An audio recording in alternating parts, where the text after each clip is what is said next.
Thank you very much, everybody, and have a great day. I'm actually David David because he played with Clive Lloyd and David Lloyd at Planks, so I'll see if he wants to come on. Maybe on Cheshire batting or something. Yeah, I recognise him by sight, so I'll be able to. Okay.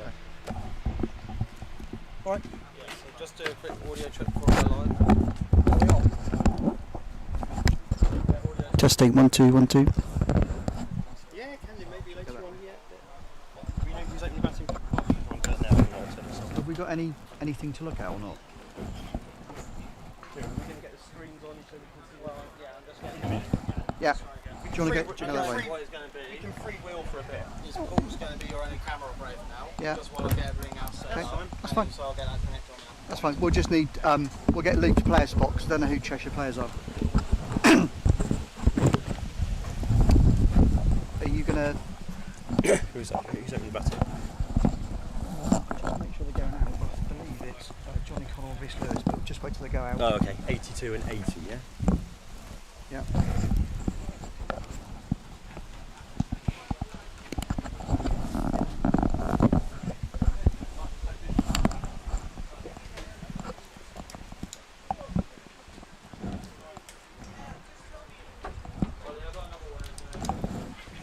No idea if we're live or not. Just a quick request from the club.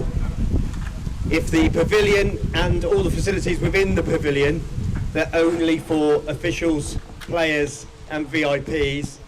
If the rest of the public can please use the marquees around the ground and the toilets situated around the ground, it would be much appreciated.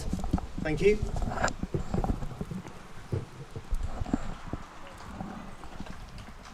Here we go. Kieran. That's 80 and 82, yeah? Opening the batting for Berkshire are Johnny Connell and Rhys Lewis.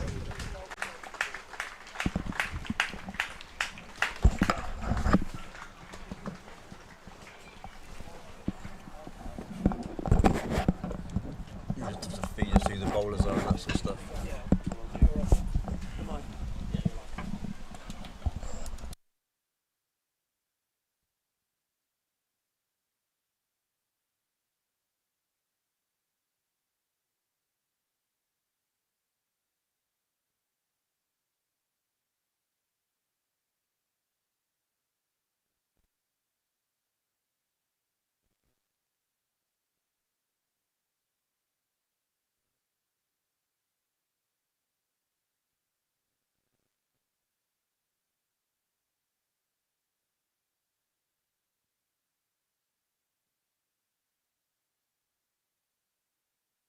Is that on the NCCA? Good morning, everybody.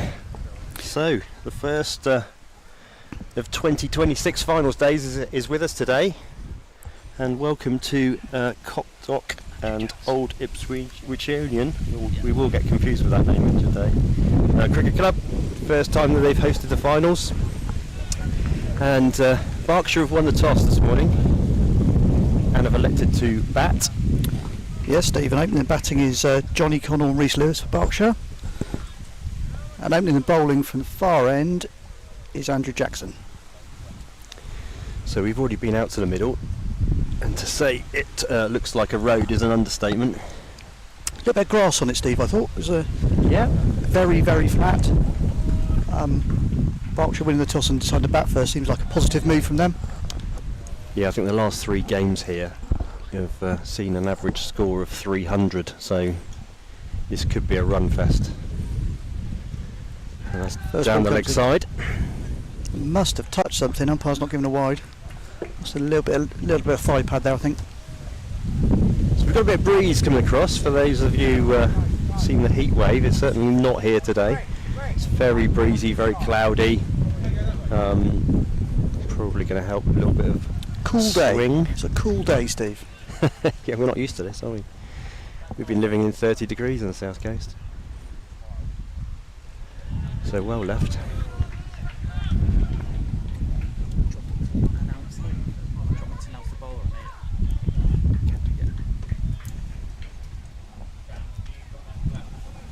Opening the bowling for Cheshire is Andrew Jackson. So the crowd building here. Obviously had a lot of people here early doors today. Again, just short of a length, just pushed to square leg, no run. So we've had a minute silence already this morning for the late Peter Babbage, who was the president of this cricket club. David Bailey saying a nice few words about him this morning, so it kicked off proceedings.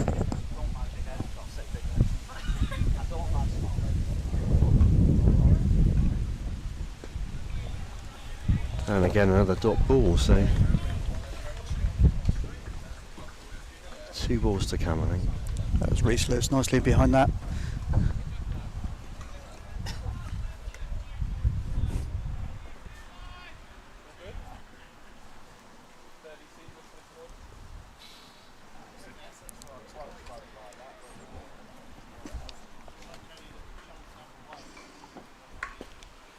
Another dot. Good line there start. from Jackson. Very tight line there after his first ball down the leg side. So the Berkshire side is pretty consistent throughout all of these finals process to get to the final today. They've only used 12 players, so they're very used to playing with each other now. Cheshire used to quite a few players. That's the first run of the day. Knocked into the offside, come through comfortably for a single and they're off the mark. It's the end of the first over.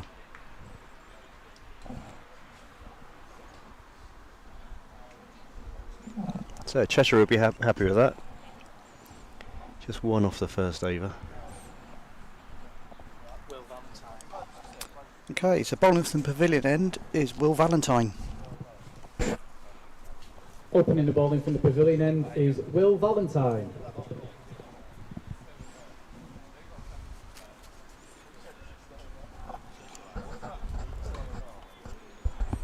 So while Will's sorting himself out, just to make people aware, the umpires today are Conor McGarry and Casper Villioen.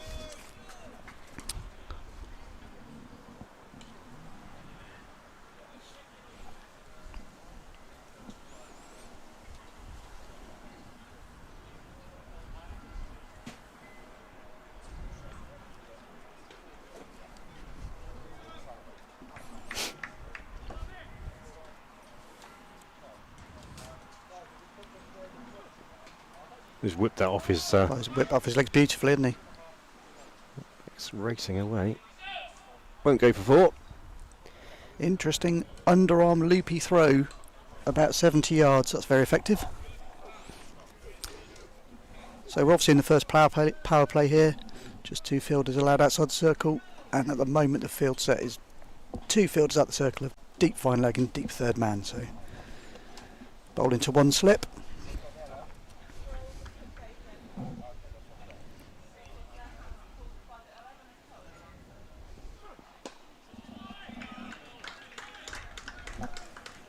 So just to give you a bit of a view for how Berkshire got through. In April they beat Herefordshire by 23 runs at Hitchin. They then lost to Devon by 43 runs at Falkland. And they moved on in mid-May to beat Herefordshire by 126 runs at Wargrave.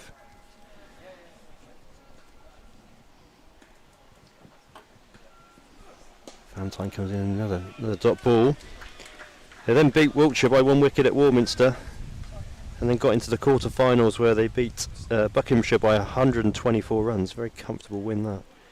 And then the semi-final they beat their colleague county Oxfordshire by 94 runs. So just that 1 defeat in the process and some heavy wins. Oh, and that's a chance. Oh, still a chance. He's put it down. I think he's hit that back fairly firmly. Excellent reactions to try and get in front of it. Just bobbled it up. I think it might have hit him on the way back down. I don't know if we'll get to see a replay of that, but it didn't quite grab the second opportunity there. That's a big chance in the second over. So he's dropped it. He's dropped the second. And it looked like he dropped the third attempt as well. And that could be a big moment early doors as he just prods it back. And then whips it off his hips. And that'll at least be one. That's just one to Lewis. Good fielding in the deep.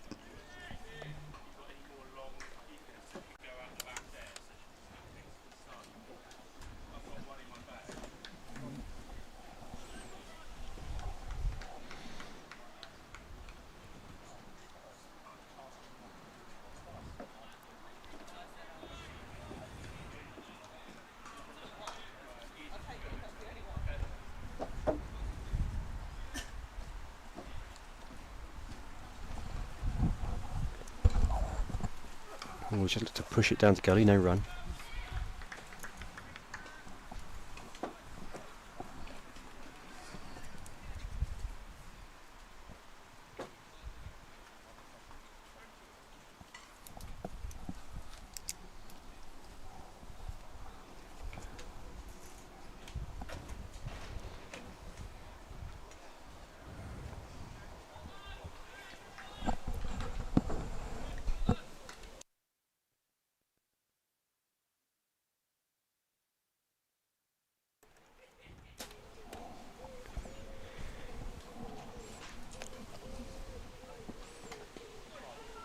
And another dot ball. So Berkshire 4 for 2, 4 for no wicket off the first 2 overs. 4 for 2. No. You watching a different game? Could have been 1. Early chance in the second over. I wonder if they'll regret that, not taking that opportunity. It would have been a very sharp return catch.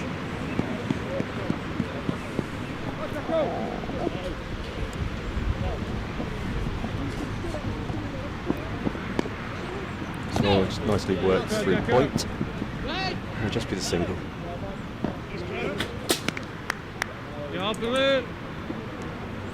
So as people may be aware, in this competition we're using a new ball at either end.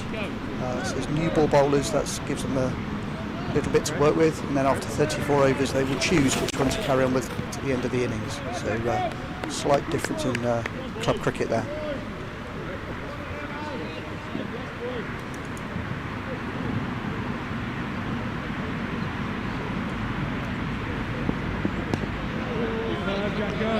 Yeah, so Jackson from the hotel end he's picked his line up well there. He's bowling a tight line and making it difficult for the Berkshire batsman to get it away.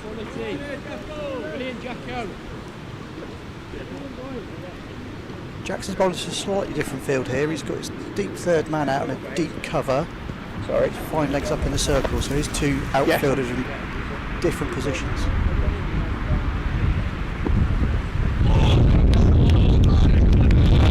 Movement. Yeah, we talked about it earlier, a little bit more grass on the pitch, and that was definitely a bit of evidence of the additional lift, but that was a good carry through to the keeper.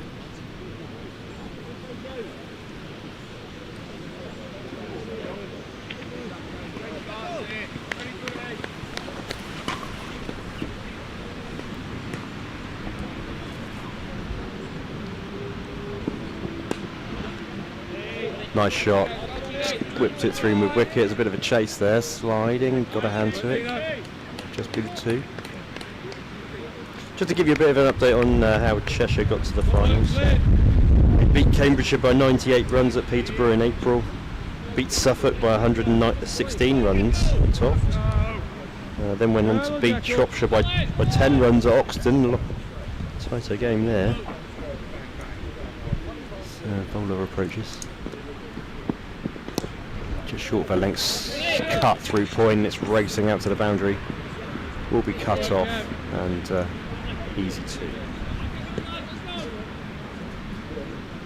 Then they lost to Cumbria in mid-May by 6 wickets at Keswick, and then moved into the quarter-finals through the group stages, beating Norfolk by 58 runs, and then in the semi-final beat Cumbria by 27 runs at Keswick. So both sides losing one of their group games, but making it to the finals day today.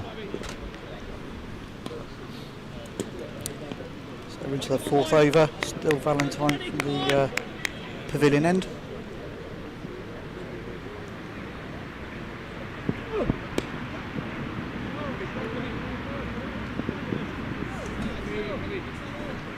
Again, Lewis tucks off his hip out into the mid-wicket region for a single and scamper through for 1. Takes Berkshire on to 10 for no wicket off 3.1.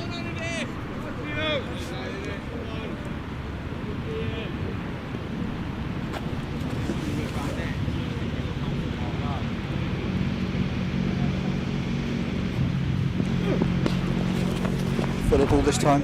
Probably Valentine's first fullish ball he's bowled there. Just struck to extra cover for no run.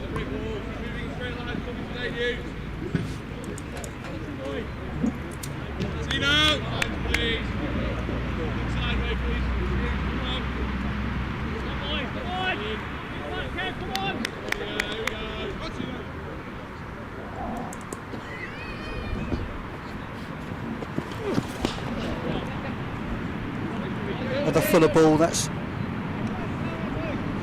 Johnny Connell's clipped that into the mid-wicket region, just run out towards the boundary. And they've come back comfortably for 2 there. I'm going to go scoop past round.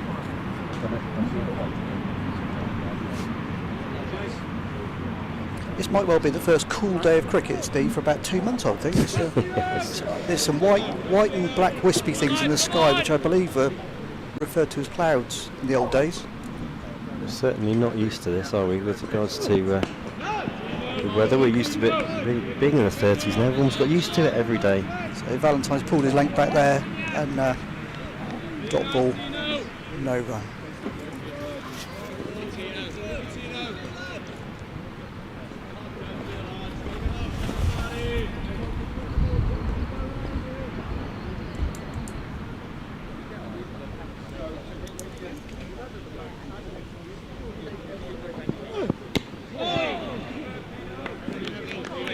Connell just tucks off his hip out into the square leg region.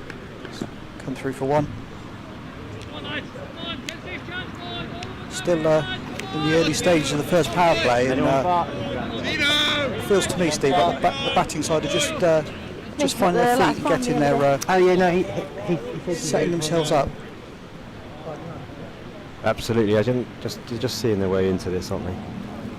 Just getting used to the wicket. Yeah. In fairness, I mean, they've bowled very straight at the wickets. Hasn't been a lot to... No, there's been very few loose balls, just 1 or 2 tucked off the hip. And that's the end of the 4th over, and Berkshire 13 for no wicket.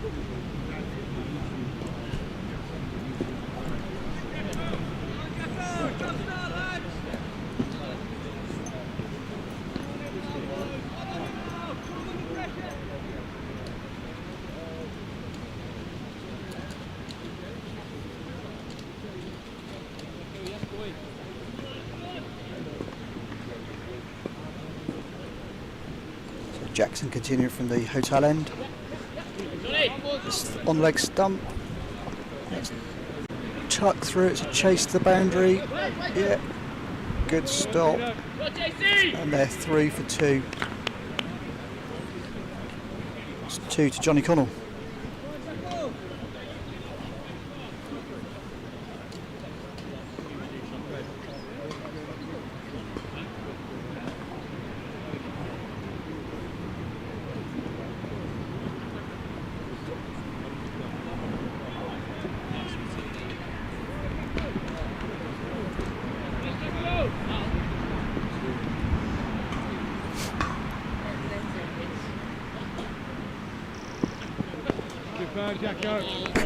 Jackson's got his line back there. Connell in behind that, just plays it out, extra cover. Got a few people arriving now, Steve. Got a few people dotted around the ground. Yeah, it's definitely building, isn't it? Definitely building. Okay, so a little bit of a change here. Looks like the keeper's taking his helmet. Maybe going to stand up.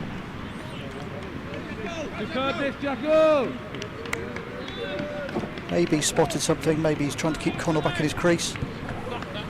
Yeah, he hasn't used his feet as yet. But it just gets him thinking. Yeah, that's a good tight line.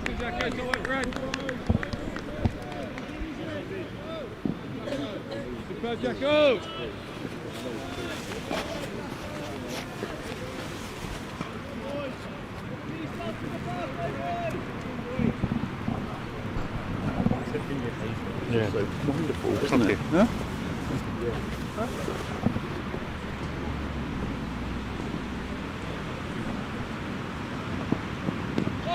Bit of lift there. I think that's the second one we've seen where they're extra Just bit on a of an good effort length, ball. and it's just, Yeah. just. Oh. I don't want to use the word popped, but Yeah, I a think little bit of jump there. I think it was a little bit of extra effort from the bowler. Yeah. You know, sometimes when the bowler sees the keeper come up to the stumps, they bend their back a little bit more. That was the effort ball for me, I think.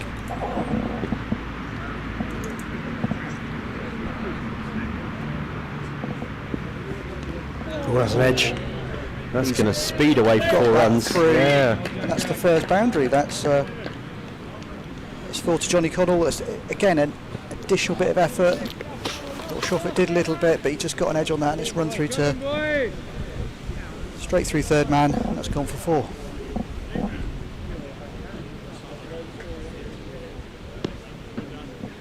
Dispense with a slip. And Yeah, is he coming just back as in I there? say that, returning I is the think slip. with the keeper up, I think you've got to have one in there, especially as well. They've bowled well. Yep. Create the opportunities. You got to take wickets in these games. Oh, great shot, back foot, back foot, smash through mid wicket, and it's still racing away to the net. Yeah, he's just Just a dropped, bit too short dropped there. that a little bit too short. Yeah. He's rocked onto the back foot and he's Top capitalised. shot. Yeah, excellent shot. That takes Berkshire on to 23 for no wicket or 5 overs.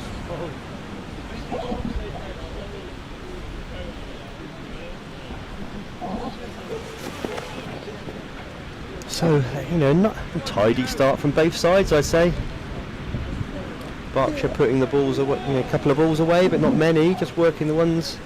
Like I say, that's 5 overs of both sides finding their feet and settling into the game, I think.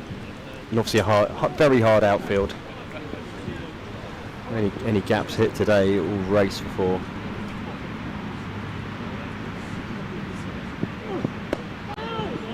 Valentine continued from the pavilion end and he's back on his line there.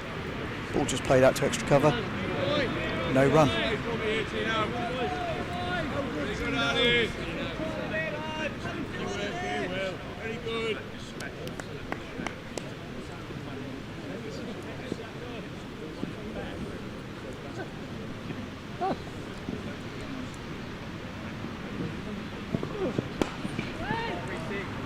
Little bit fuller, but again can't find the gap, and that's gone to cover.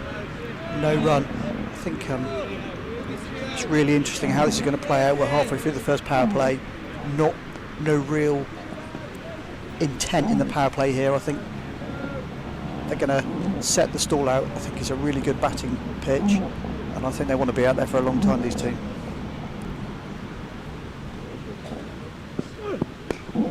Oh, and that's dropped. I thought he had that for a second.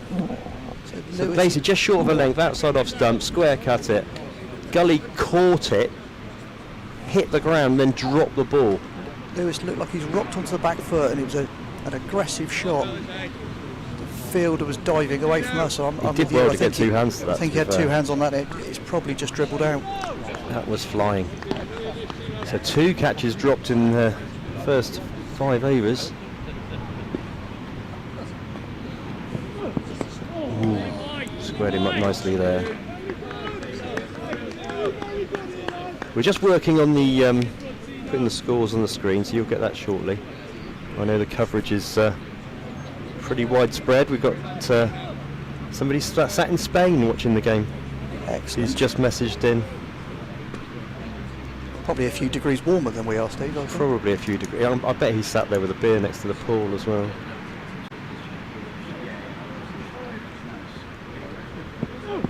Oh, well driven. No run.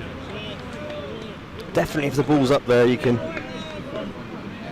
really look to punish it. I think Hit the fielder there. anything that strays off line and any wayward length is going to be capitalised on today. Like you said, outfield looks like it's really, really fast.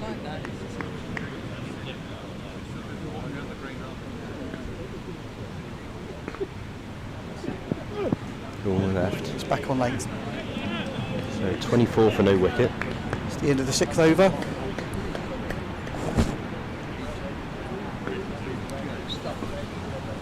Just feel Cheshire will just be feeling, just 2 of those catches and it could be a very different scoreboard.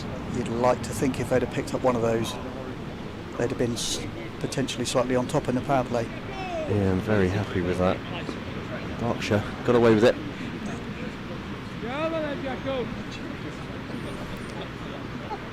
So Reese Lewis on strike here, and Jackson to continue from the hotel end.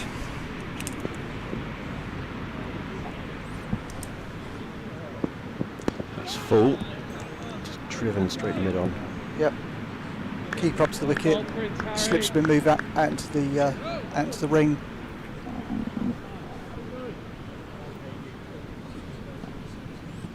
Yes, Pagey. So Lewis on 7, Connell on 18. Connell obviously hitting those 2 boundaries. Yeah, a bit of movement out there, isn't it? Well, I think that's what the batsman who's indicating is potentially doing a little bit overcast.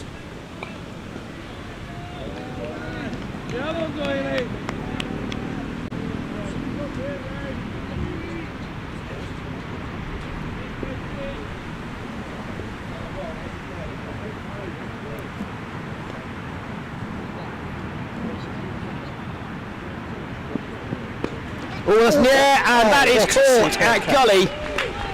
Almost on the second attempt, he clung onto it, and then it looked like the ball was going to come out of his hands, and then re-gripped it. What a superb catch! Bit slightly short of a length, rocked onto the back foot. Tried to almost get underneath it to put it over him, and that was a superb diving top corner to his left. That was a good catch. Excellent catch. And I think that's because they bowled really tightly, and then suddenly that ball's just a little bit shorter, slightly outside off stump. He launched into it, and very well held at gully, and that's the first wicket. So 24 for 1.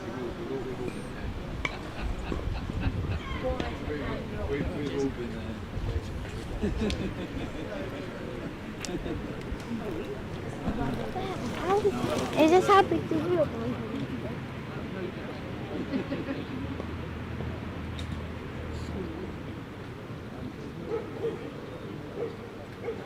New batsman James Isbell.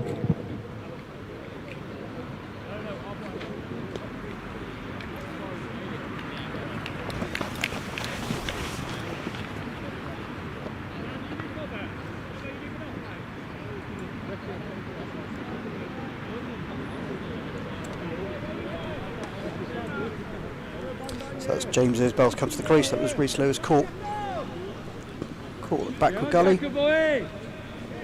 7. So Jackson's to continue the over. Cheshire putting the new batsman under pressure with the slips been put back in.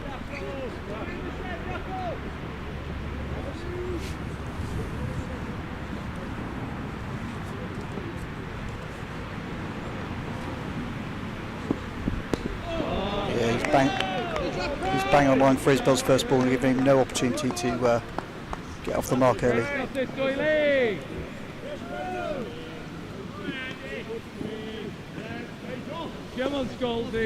So Jackson bowling well here, 1 for 16 off 3.4. Good start. Keeping Berkshire retained at the moment, an average of 3.6 and over. Just short of a length, just pushed into mid-wicket, just be a single. That's Isbell off the mark, comfortably into the onside.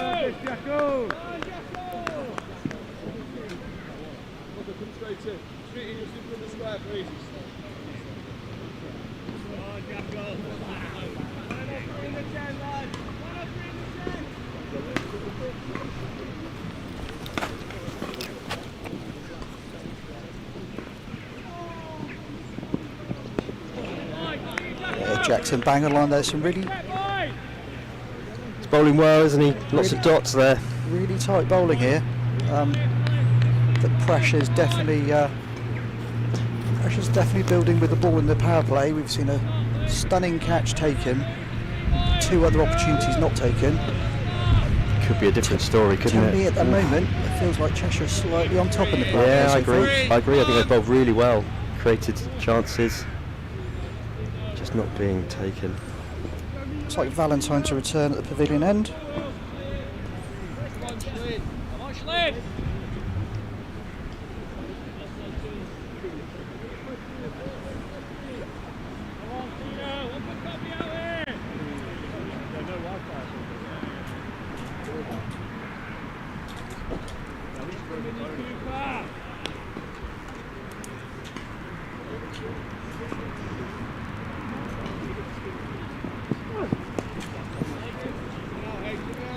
Just worked it off his hips, just with a single.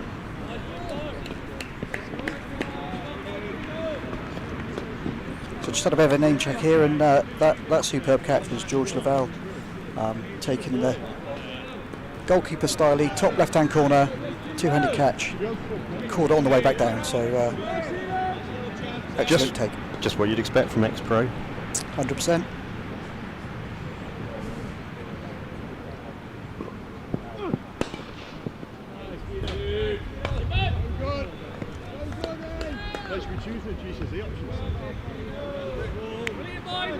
Very good, Tino. Break.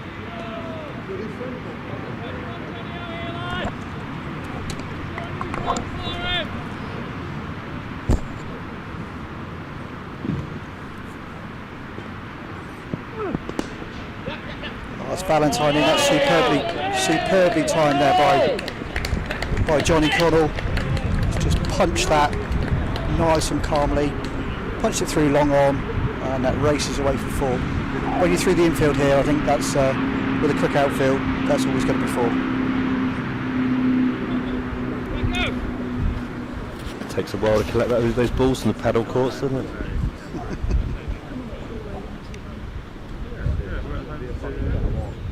Bit of a field change here. I think Slip's coming out. We've got no woodsy next week. Mid-wicket area. Did anyone get banned? Throwing that ball after the catch that wasn't a catch.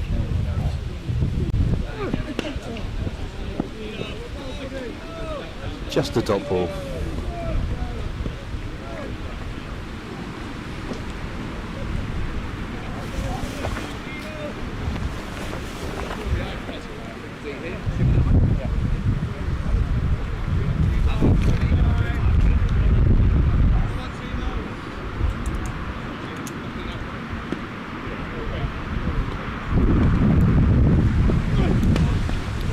Valentine has a full delivery. Johnny Connell's just leapt into that and has gone through extra cover for 4. There's no stopping that. No, it's just leaning on it really. Didn't even try to hit that one, just leant on it and hit the gap and torpedoes away to the boundary. Absolutely, both of these last 2 boundaries, no stress, nice and calm, kept his shape and comfortable boundaries. So in comes Valentine again. Shorter ball, whipped. That's going to race down, and I think that has gone for 4. It's a shame, it's a big dive down there at fine leg. I thought for a second he managed to get hold of it, but he just got a hand and it's gone over the boundary rope. So another boundary in that over, a bit of an expensive over that one. 13 from it, and Valentine bowled really well until then. So the score moves on to 38 for 1 off 8 overs. And run rate jumping to 4.75. So Berkshire being quite steady. It just shows you hit the gaps and the runs can come flowing.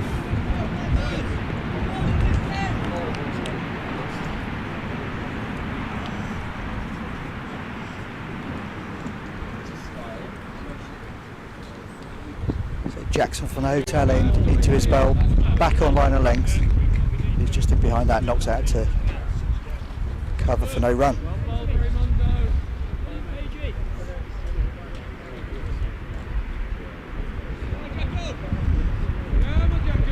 Well, Rory McIlroy's just teed off in the Open. That's 8 shots behind the leader. Can he come up with some magic at the Open? Long way to go.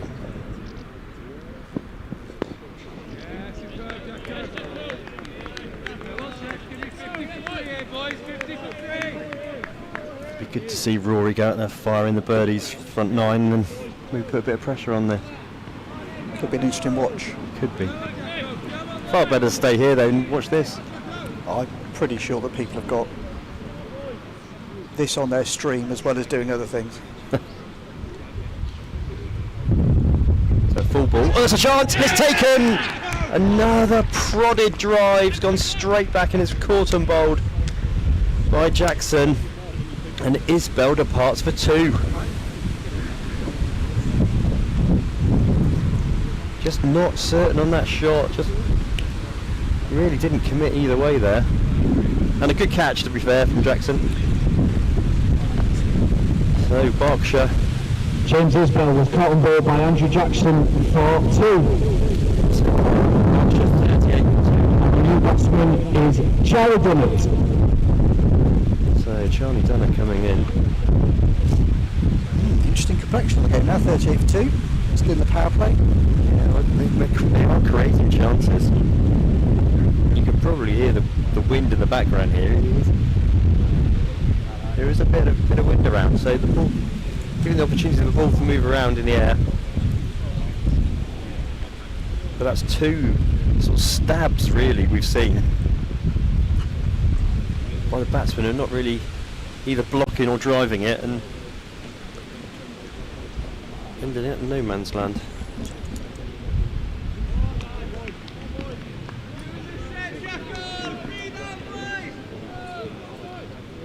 So it'd be interesting to see how Cheshire look to capitalise on this. New batsman at the wicket.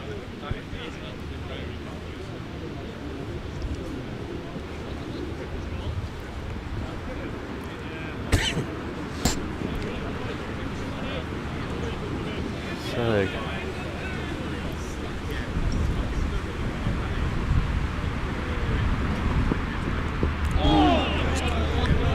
Very tight lines there by Jackson, just back of a length. Keeper stood up, slips back in. Just looking to keep things very tight. In at the moment, they're apart from Connell's boundary striking, I'd say the Cheshire bowlers are slightly on top at the moment. yeah, agreed. Agreed on what is a very strong batting track. Created a few chances of Cheshire already. And another one. On the stump line, giving away very little. What were the scores here today? 640 Yeah. runs, something like that, I think. In a day, obviously, for in a both day sides, for the yeah. Saturday Prem game, which we could hear the end off from the hotel. Certainly did, as you're on your 7th pint. When we eventually got served.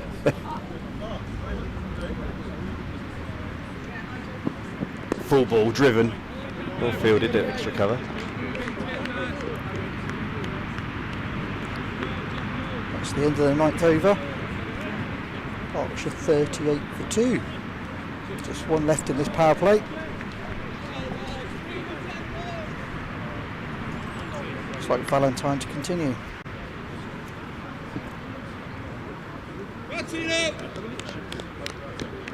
Yeah, they can probably sense that. Pick up a couple more wickets next few overs, and they really will be in pole position here. Talking of pole position, the Grand Prix on this afternoon as well. It's a day full of sport. Day full of sport, but I'd stay with this if I was you. Another full ball. Connell's in behind that. He's driven out to extra cover firmly, but it's good piece of fielding to stop that going. Connell's looked good, to be fair.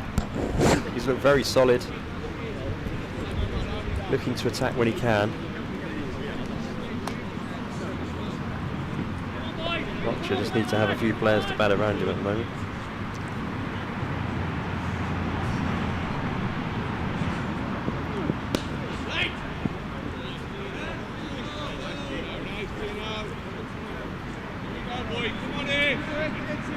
So Johnny Connell's the leading run scorer in this competition at the moment. He's on 751 runs at averaging 36.67. That's over the last 3 seasons.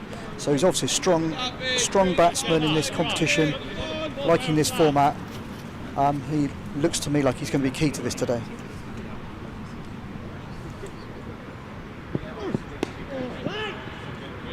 As he works into gully for no run. So you might put a kiss of death on him then.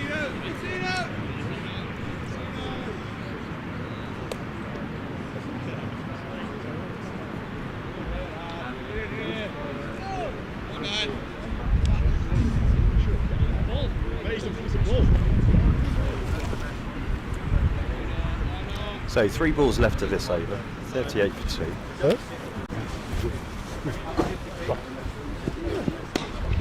Another dot ball.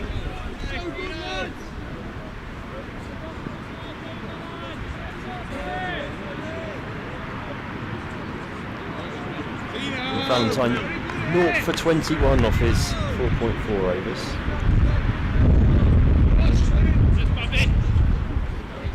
Steady.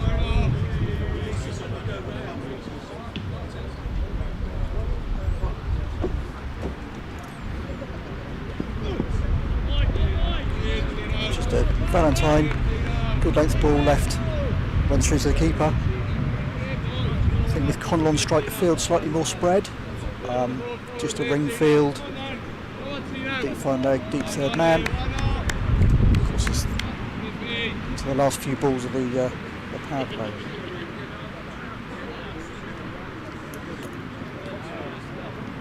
So 5 dots of this over so far. Is he going to make it first maiden? He is. He's giving Connell nothing there, is he? He's giving him nothing. Good over. One foolish ball, but well fielded. That's a first maiden over.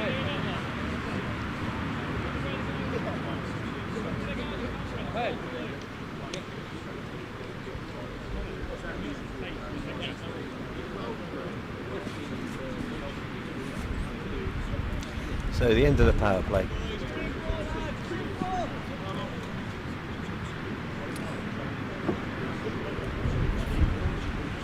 So we've just got deep square leg,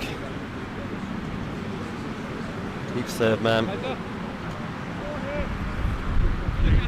Looks like the fielder's outside. Oh, we've got deep extra cover. Jackson continues to bowl.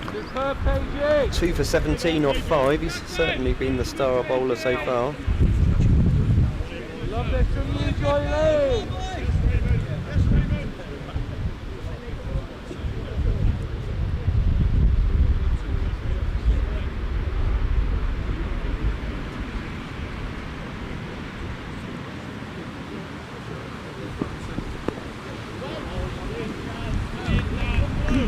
Juggling the ball there.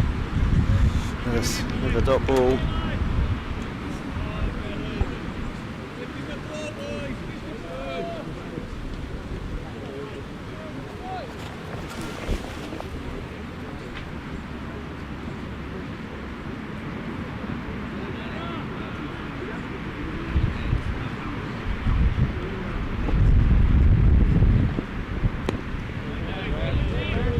Jackson bowling very good lines here, not giving anything away with regards to width.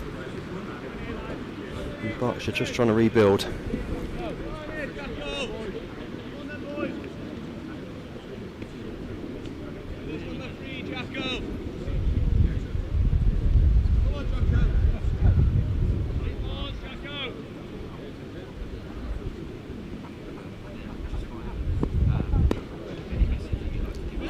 Very well fielded there at point for another dot ball, stopping the single. I think that's a Val again, diving and throwing himself around. Yeah, Very athletic fielder at point.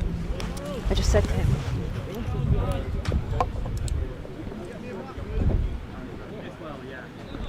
Superb this, KG. The scoreboard stuck, Steve. It's stuck on 8 overs. Stuck in a time warp. the score hasn't moved on.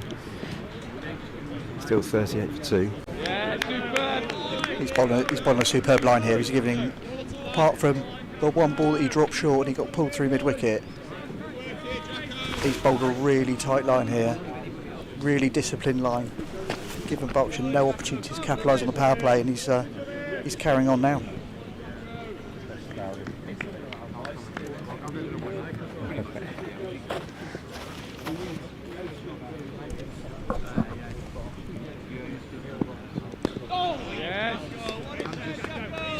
Thought he was going to look to whip that through my wicket at that point, and then just held back, just nudged it.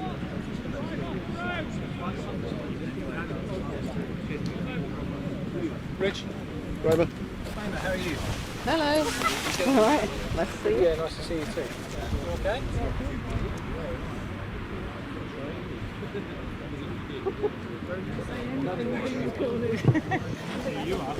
So we've just been told that the bar is now open if you want to go and get yourself some refreshments. Just to remind as well that the pavilion is for VIPs, players and officials only, so if you do want anything to eat or drink, please use the tents situated around the ground.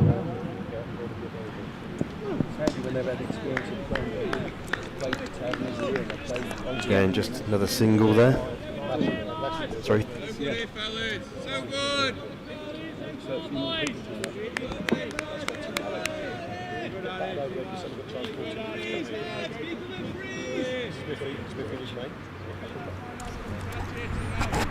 Into the 12th over here, Valentine's continuing from the pavilion end.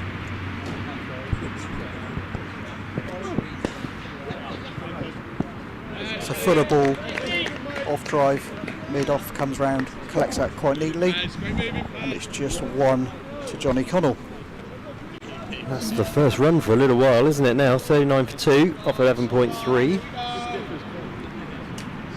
Cheshire certainly building a bit of pressure here now.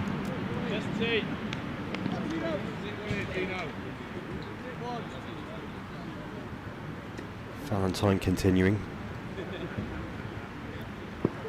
Full ball driven, no run.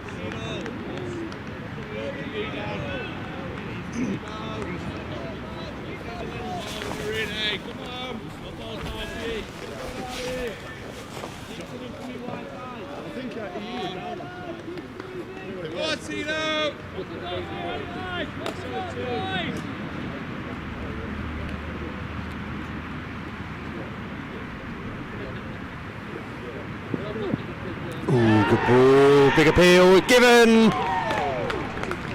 Done, it's gone. You didn't even get a run there, so he's gone for a duck. For 11 balls, and well bowled by Valentine. Caught behind by Freddie Vaughan Hawkins.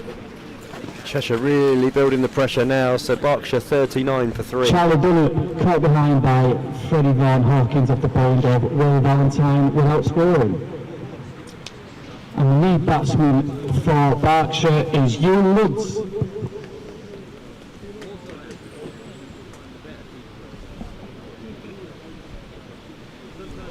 Berkshire have got some way now to have to come back from this. Deep batting on it, and they may have to use all of it. They won't be happy because this is a good batting track, and they really haven't got off to a good start. I still think on this pitch there's that extra bit of grass on it, and it is good carry to the keeper, and I think it is proving a little bit of an early challenge for the Berkshire batsman. So Valentine picks up his first wicket, 1 for 22. 1 ball left to the over.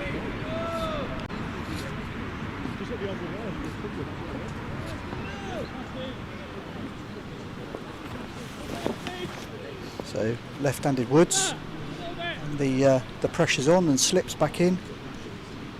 1 ball left this over.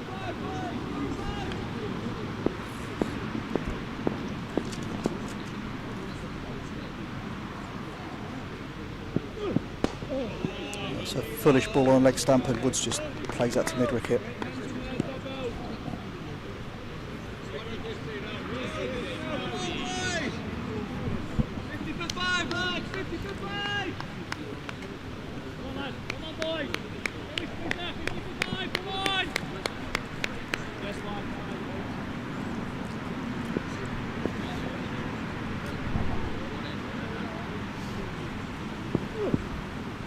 Good carry there through to the keeper. That's exactly what I mean, Steve. It is going through to the keeper nicely.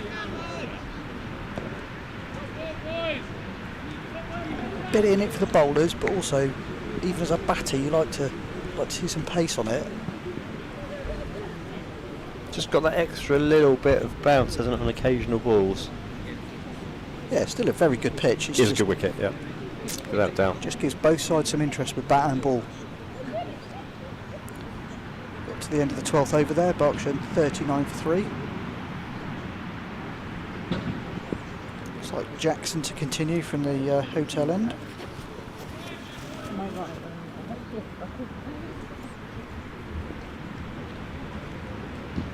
Oh, backed away there. Oh, full start.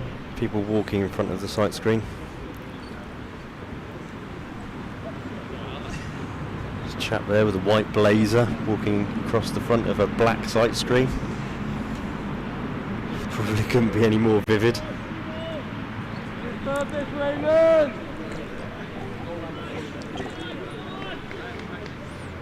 So Jackson again. Second attempt. Full ball, he's gone for the big hit, he's missed it. Big appeal for LBW, nothing given. Oh, Connell getting a bit frustrated there. I think he thought that was in his slot to put back over the top. Missing it there. I don't know if he's got an inside edge or anything, but big shout there from Cheshire.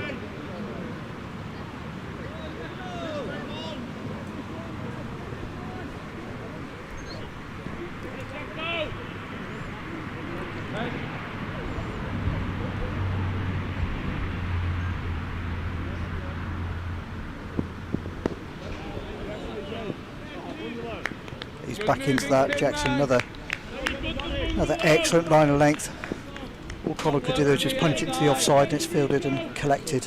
I think this is a real exercise in disciplined bowling at the moment, and perhaps a little bit of frustration from Connell there, playing an aggressive shot and wrapping him on the pads 2 balls ago.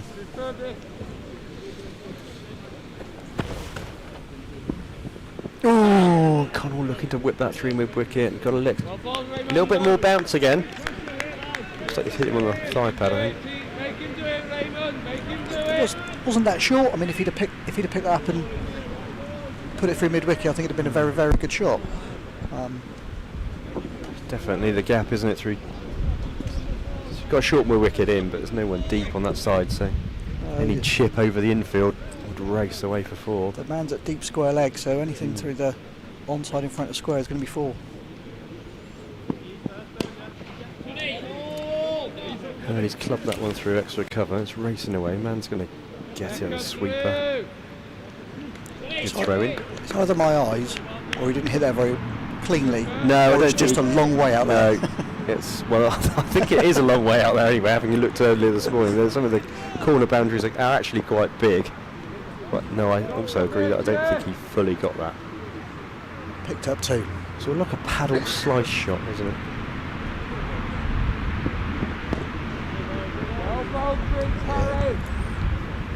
Jackson back on line of length again. He's bowled very, very well, 2 for 19. He's definitely bowled at the stumps throughout his spell. It's just how long is this spell going to go on? This is his 7th over now, so interesting to see what the tactics are here with when the first change will happen.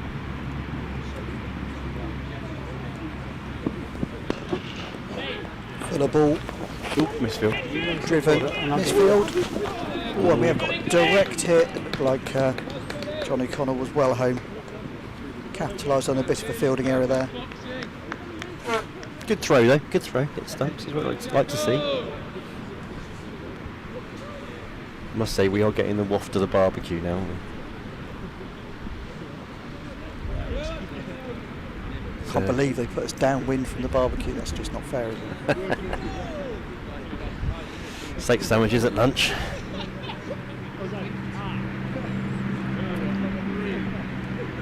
So we've got Valentine from the pavilion end, the 14th over. So again, no change, so we're 42 for 3. And 14th over. Just whipped it off his legs, so just be their single. On to Connell, brings Woods on strike.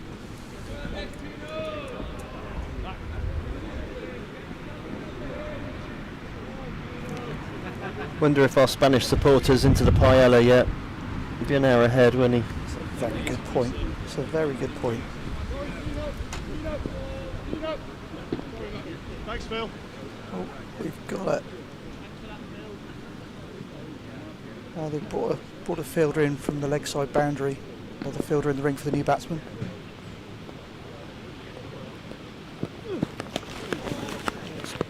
Just outside off stump, and Woods just plays it out to gully, no run. Might as well bring the fields in at this stage. They're on top at the moment, Cheshire, so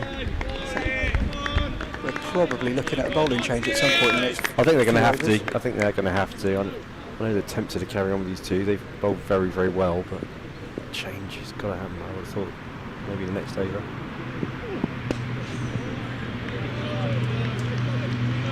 Foolish ball, Woods just pumps out to cover for no run. It's a captain's dilemma here, Steve. I think, you know, they bowled 7 each. Do you split 7 and 3, 8 and 2? So it's a big shift to bowl 10 straight through, but Yeah, if they were slightly on top, it's a captain's dilemma here, I think. I think I'll be making a double change. I think they've rolled 7 each. Let's give them a bit of a rest now. Probably see a bit of spin.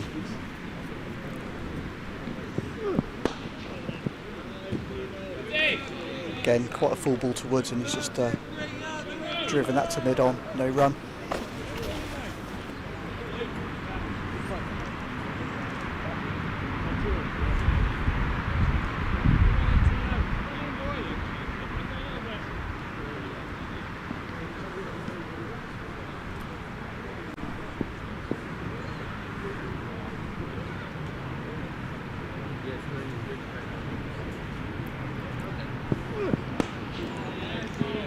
Good bowling again. Really on the spot.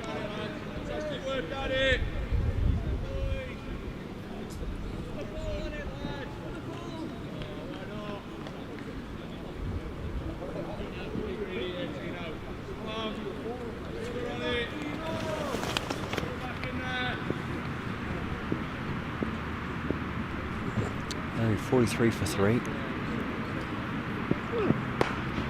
Another dot. Pressure building. End of another tight over. You can probably hear from the pitch side microphone that Cheshire are pretty chirpy, pretty on top of things.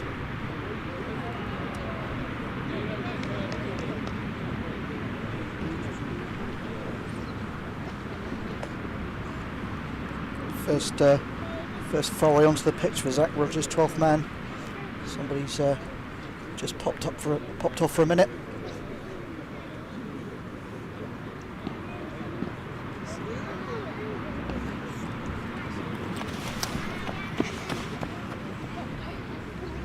I'm now taking the supplies to the barbecue, Steve. That's just unfair.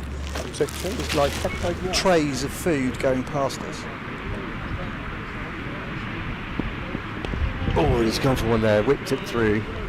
Square leg, only just been the one though, didn't really get hold of that. Jackson's into his 8th over, and that's just on leg stump there, and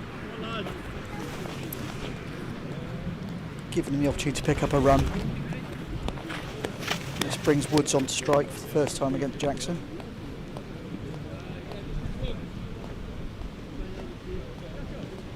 Oh, we've got supplies going to the barbecue. Now we've got 2 young lads and a dad, I think, walking past.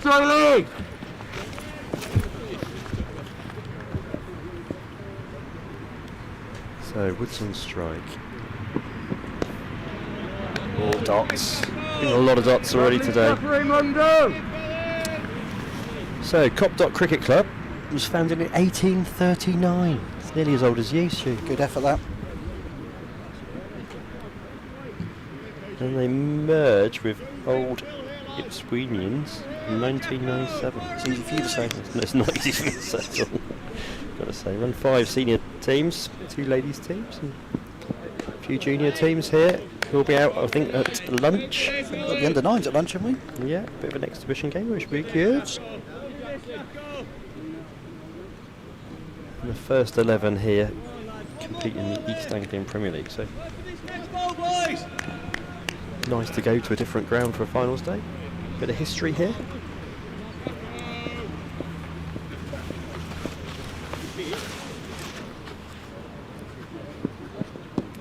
Left, keeper up. Superb, Jacko! So it feels at the moment like Johnny Connell's key to this. He's got 34 out of 44. Big push here, boys. 50 for 5 here, boys! You could probably hear the fielder at third man looking for the 5th wicket. Yeah. And we've only got 3.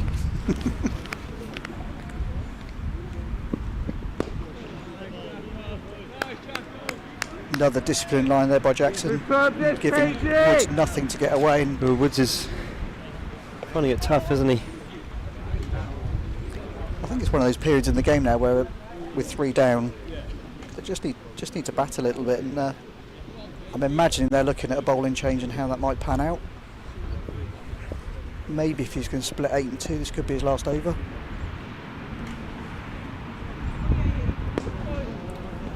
Beautiful, Jacko! Really tight over. Well bowled by Jackson. He finishes 8th over, it's 44 for 3. Off 15.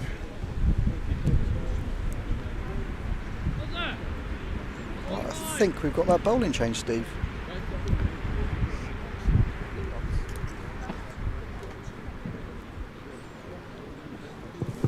More seen by the looks of it. Replacing Will Valentine at pavilion end is Henry Dobson. So Dobson on.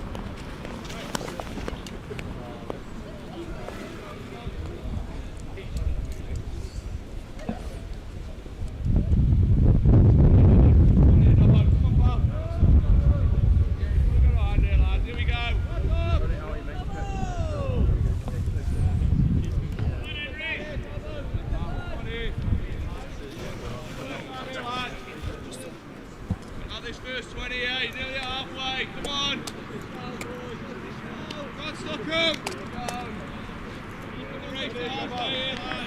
So Dobson's first ball from the pavilion end. Johnny Connell on strike.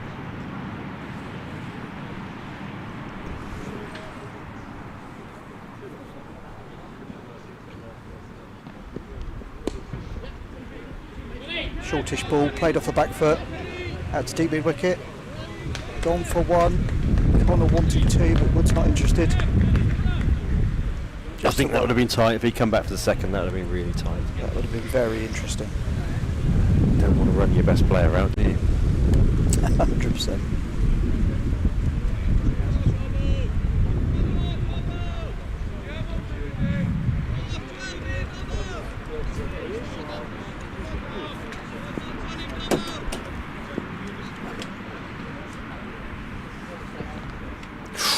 Good ball.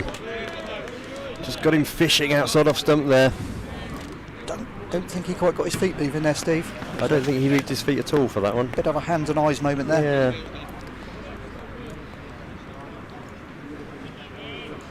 Fly fishing with J.R. Hartney. For those of the slightly older listeners and viewers.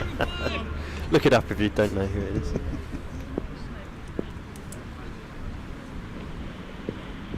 And well driven through the covers. And he'll get an easy 2 there as it's swept up and thrown back in. Much better shot for Woods there when he's moved his feet nicely, picked up 2. I think that's the key. He moved his feet, got his head over the ball nicely, and just punched it through the covers. Good shot. I think that gets him off the mark as well. So.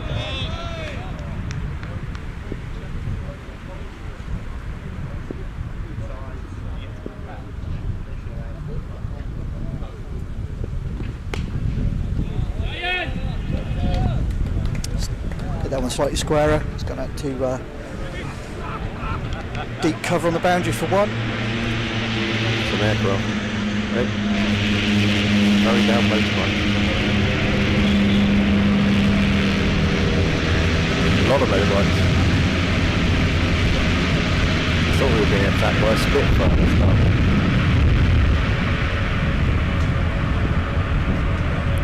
Obviously on a Sunday little rally.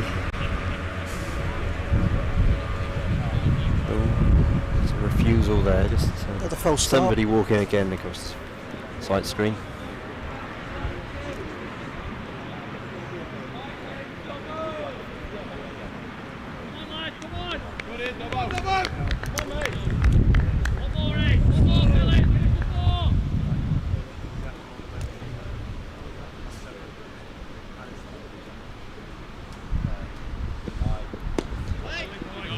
Again, just pulled his length back a bit there for Johnny Connell, and he's just punched it out for no run. I've now got people messaging me from other national counties teams that are tuning in, so that's good to hear. Yeah, good morning to Mr. Morton. Don't know which country he's listening in. Or is he on a paddle board in the middle of the Solent?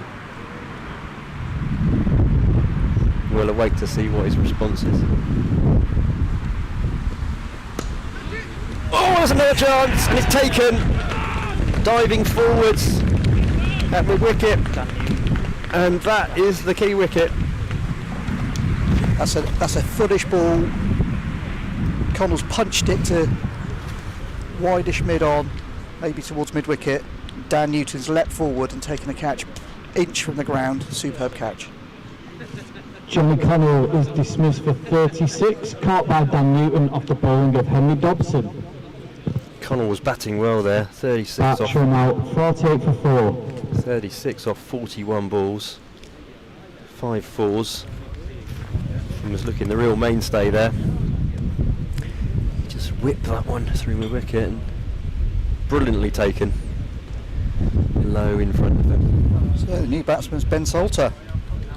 And Berkshire really are under the cosh here at 48 for 4. I have to say Cheshire have bowled an extremely disciplined line of length. Apart from the boundaries that Connell's picked up, they've barely given them anything off line of length to hit. And those Connell boundaries were, well, one was an edge before, and the rest were wider balls outside of stump. But A couple of drives and he picked one up through mid-wicket. In general, I think Cheshire bowled superb discipline. they bowled really well. They bowled really tight lines. So we're at 16 overs gone. It's 48 for 4. And I'm going to leave you. And Luke's going to take over and spend a bit of time with you for the next few overs, Steve.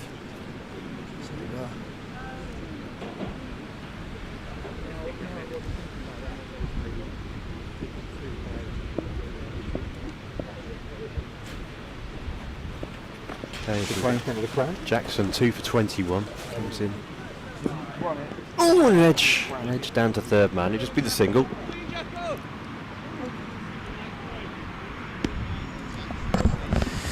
Good morning, Luke. How are you? Very well. Cheshire will be really delighted with this start, won't they? To get the key wicket. Connell as well. He was the sort of the mainstay, and you feel that he is the key man for Berkshire. And to get him, I mean, Cheshire's field's been really good as well. They had that drop catch early on, a tough chance for George Lavelle. Then he took a blinder after that. Andrew Jackson took one that went straight back to him. That was a really good catch by Dan Newton as well. Yeah, that was another great catch. Just the 2 dropped. Just the 2. I say, well, if they'd taken those 2, I mean, oh blimey, they'd have been miles ahead. But this first hour, it's done a bit. Just that little bit of bounce, as you see there. Yeah, and I know when I spoke to Sam Perry at the toss, I basically said, do you think it'll do a bit? And he said, maybe a little bit, but I mean, it was sunny at the start. The clouds it's a cloudy day now, the wind's got up, and it's probably a good time to bowl, even though it is a good pitch for batting, very dry. It's maybe just doing a bit in the air, and Jackson can swing it. They'll be looking to see him off, and like I say, he's probably just going to bowl all the way through and do his 10. I mean, he's so difficult to get away, isn't he, as well? That's just been punched for a single. That's brought the 50 up. But it's taken him 17 overs to get there. So 50 for 4 off 16.3. You've obviously followed Cheshire a lot, haven't you, this season? So Yeah, they've been pretty consistent in this competition. They tend to be a bat first side. They like batting first, setting the total, putting the pressure on, and then going after, sort of defending that total. But they've just bowled really well first up. You can tell they're up for this as well. As I say, Jackson bowled a really tight line. Valentine has bowled really well as well today. there he has. Got a reward with a wicket as well.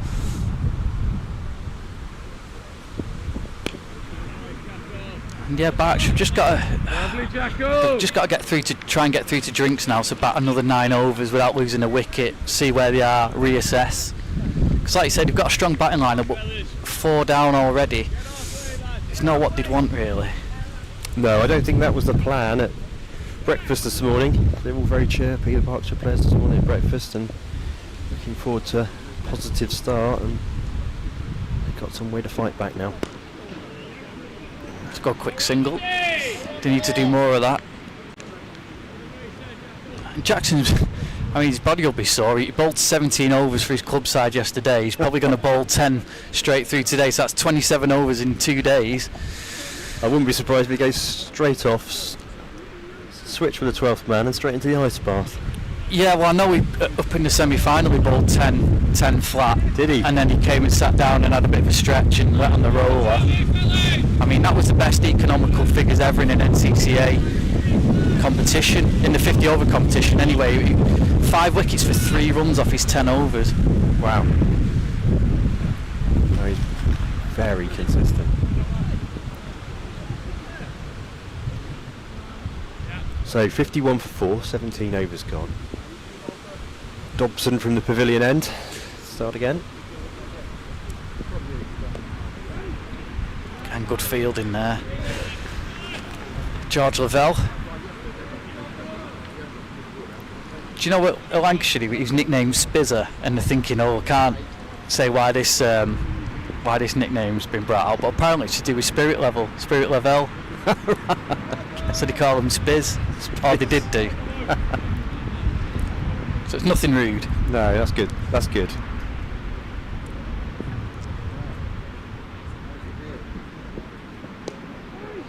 Woods is really sort of struggling here to work the ball around and get the singles.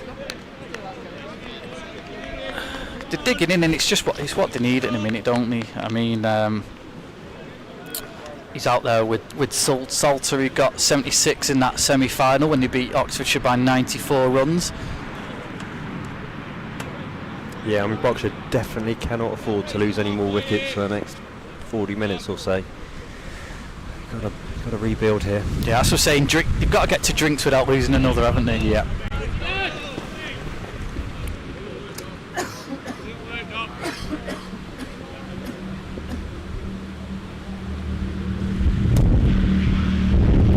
It's not the 4th time he used to have met in the competition as well. Pretty even Stevens. This is the 4th time today, and he met 3 times previously. 1 win each and no result. No result? Before you say anything, yeah, the no result was up in Cheshire, in South Manchester. Yeah. We've had a few finals days in Chester. I think a T20 day was rained off. We even had a spare day as well, and that got rained off as well. 50 over finals there last year. It was a glorious day there last year. Yep. That's right, Dorset in the final there. Champions.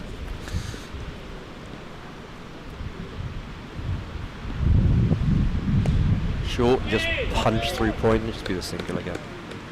Interesting as well that they actually had Berkshire had a little warm-up game on Friday. He played a Hampshire 11. Yep. They lost by 79 runs in that. Hampshire using players that they're probably going to use in the One Day Cup and didn't use in the T20 finals day. So you had the likes of Felix Organ, who of course played for Dorset last year in the final. Yes, he did. Yeah. He worked a few runs around them. Well controlled. 50, I think you got.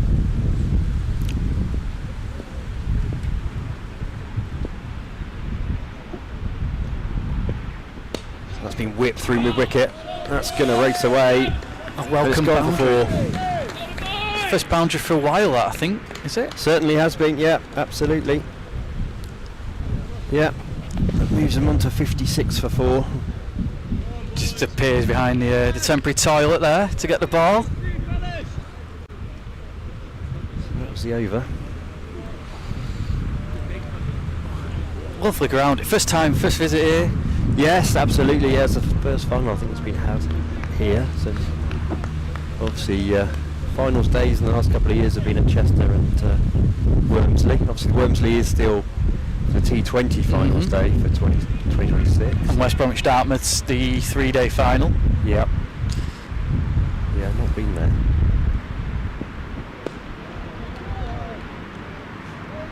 Oh, you're right, Jackson's going to bowl all of his overs through.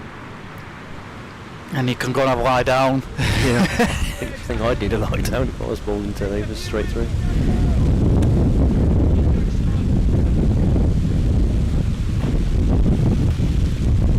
I mean, again, we talked about that spell in the semi-final, but 2 for 24 here today's really good. Wood's just dropping that and getting a single. Well round, you big stiff idiot. Superb this, Jacko. We're going to have Martin Darlow, chairman of NCCA, on. Yep. Over the next sort of 10 overs or so.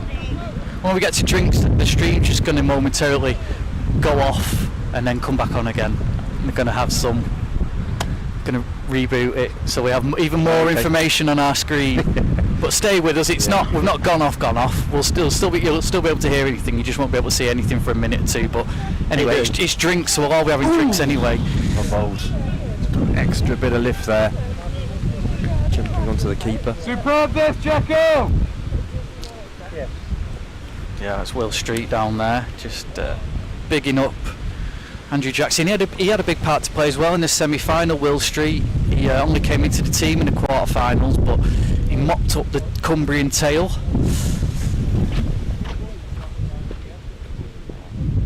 I can highly recommend going to Keswick, by the way. Good ground.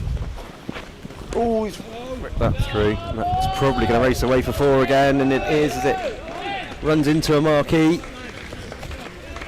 If you hit the gaps here, then you get value for your runs. Yeah, nice little whip away there by Salter. Expensive over this for Jackson, 5 off it. I know, what's he doing? Get him off. No, yeah, Keswick obviously, when it's not raining, is a very nice ground, right in the town centre. There's a lovely cafe at the end of the ground where they do a superb sausage and egg muffin. You've obviously had a few of those. I did, and the lunches were fantastic as well. We had Cumberland sausage the first time we went up with onion gravy, and then it was stroganoff for the semi-final. Well looked after there. You rate your grounds on food. Of course. Just got to give a shout out as well to the Cheshire chairman Jim Law. He's not here today. He decided to go on holiday in Ireland. He had very little faith, I think. Too busy looking at you with the wall. They're just driven through the covers. It'll just be a single, I think. I presume he'll be watching then on YouTube. He'll be watching. Hello, Jim. Yeah. He thought, I'll go on holiday when the final is. They're not going to get there. Confidence from the chairman. Yeah. No, hello, Jim, if you're listening. Hope you're having a good time in Ireland and sinking a couple of Guinnesses while you're watching this. That is the end of Jackson's spell. 2 for 30. He's bowled really well, hasn't he? No, superb spell. He's bowled really tightly. Has given hardly anything away. And picked up 2 good wickets. And bowled 10 overs straight through, so fair play. You'll probably see him very Walking shortly. off in a minute. Scampering off, yeah. I don't think he'll scamper. But he's such a leader as well. As I say, he's captain of his club. You can always hear him in the field. He tends to field down, especially in T20s, he's down right in the boundary and he's very vocal. He's the loudest person out there. Change of bowling at the pavilion end. Isaac Brooks is going to come on. I think Dobbs will swap ends with Dobbs. Dobson will go to the hotel end in a minute. So a bit of spin. Coming on at the pavilion end is Isaac Brooks.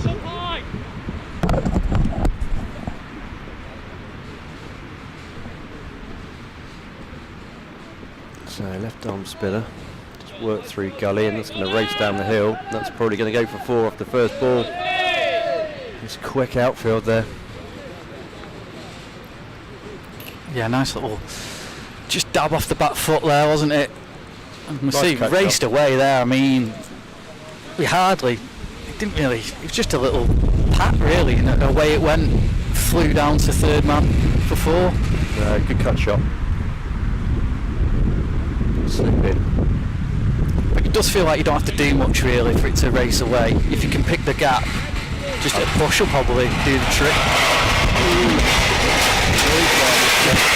Pizza oven here is fast advantage. Is it? Or is it a pizza oven? Pizza oven. So we're going to have pizza and a barbecue for the spectators. Plenty of food here. If you're anywhere local and want to pop down. Tosses it up, just flick through mid wicket. Well controlled. And just a single. They could have pressed that a bit harder. I think they're just looking to milk the strike a little bit, aren't they now? I mean, 3.41 at the minute. Yeah. They'll be relieved to see the end of Jackson. They'll fit, but this is obviously the period of game now, the middle period, where you're probably maybe going to have the spinners on, and they're going to have to try and go after the spinners. So mid off and mid on back, deep square leg. Tosses it up. A little bit of turn there. Just worked into the wicket for a single.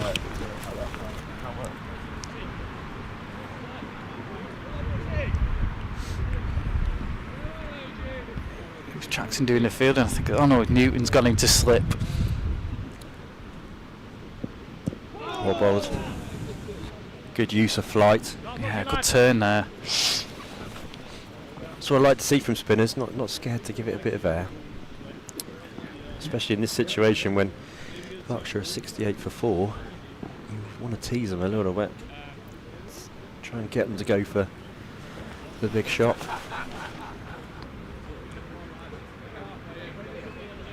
Yeah, so Dobson has swapped ends. I thought it was odd that he'd taken a wicket and then they're just replacing him. Yeah, that doesn't normally happen, does it? Replacing Andrew Jackson at the hotel end is Henry Dobson.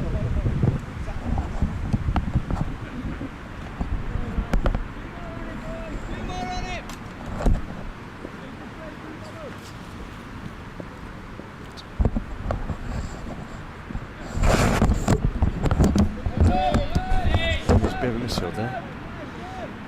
He'll come back for 2.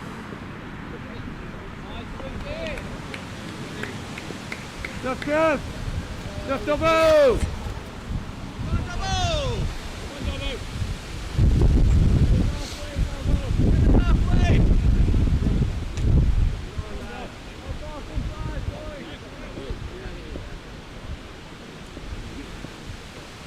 So 70 for 4. 20 overs gone. Gone for a quick single. We'll make that.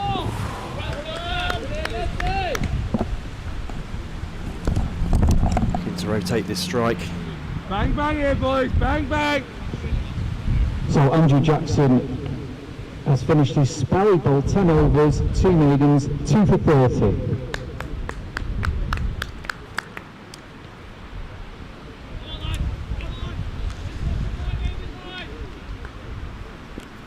Dobson's a bit of an underrated bowler in this Cheshire side as well. He's quietly goes about his business, and I think he's seen as sort of a batting batsman who can bowl a bit, but he's very effective with the ball as well. Bang bang here, boys. Again, he's another one who captains his club, so there's a lot of club captains in this side. I think the key is just to keep it tight, isn't it, at the moment? Just keep it tight and consistent. Yeah, you don't want to give away the scoring shots. So that gets clubbed over mid wicket, and that will probably race away for 4. poor fielding by the gentleman down there, though, wasn't it? Really, he could have left it alone, but he nearly took out the gentleman next to him. He was nearly on his lap there. Bang bang here, boys, bang bang. That's the show, lads. But also, I mean, that was a good shot because, like, say, I don't think it was a bad ball from Dobson, but they're trying to take it on. They've got to try and take the ball on now, haven't they, as well? Yeah, I think Berkshire now trying to just push on a bit. I think they know they've got to move on. They've got to set a big score today. A big thick edge, and it's run down to third man. It'll just be the single.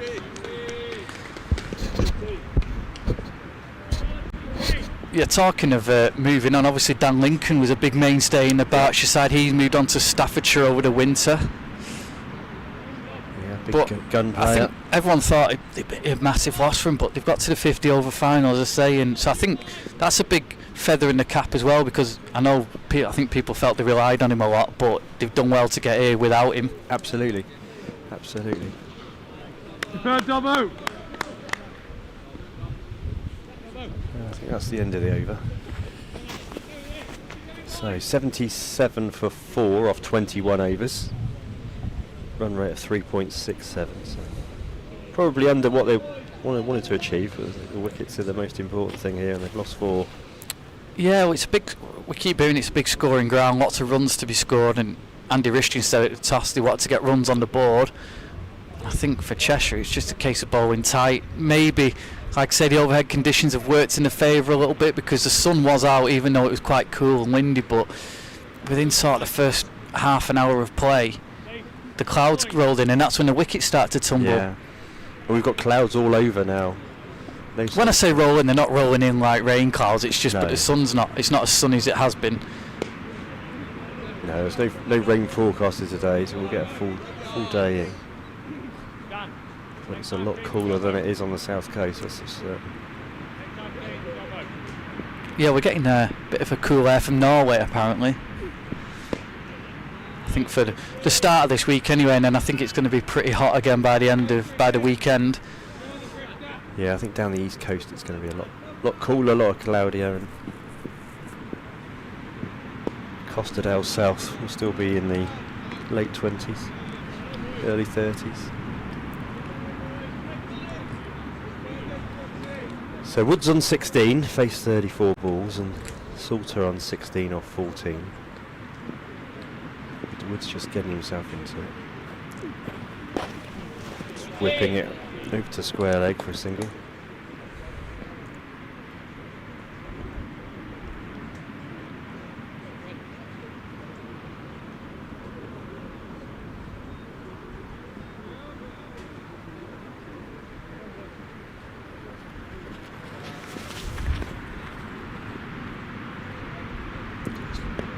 Tossed up and no pace on that whatsoever. Just dug out.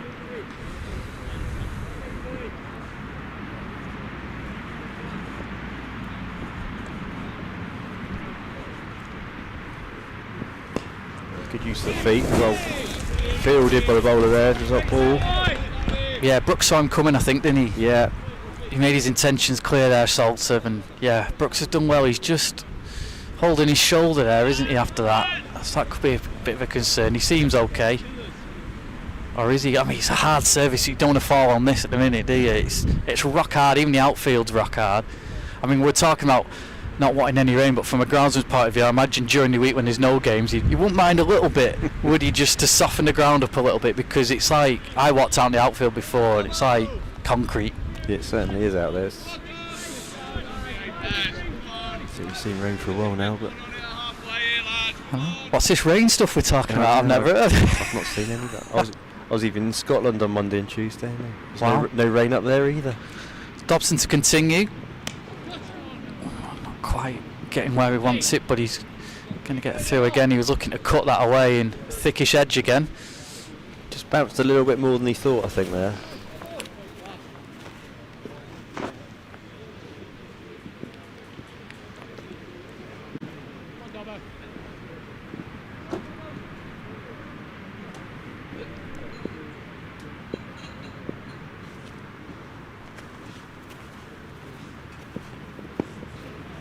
Superb double! The microphones are that strong, you can hear Will Street even when he's walking in from the boundary.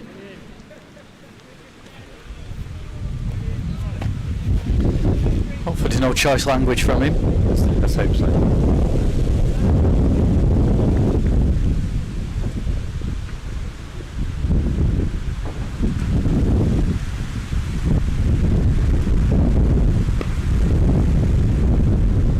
Quick single, comfortably home in the end.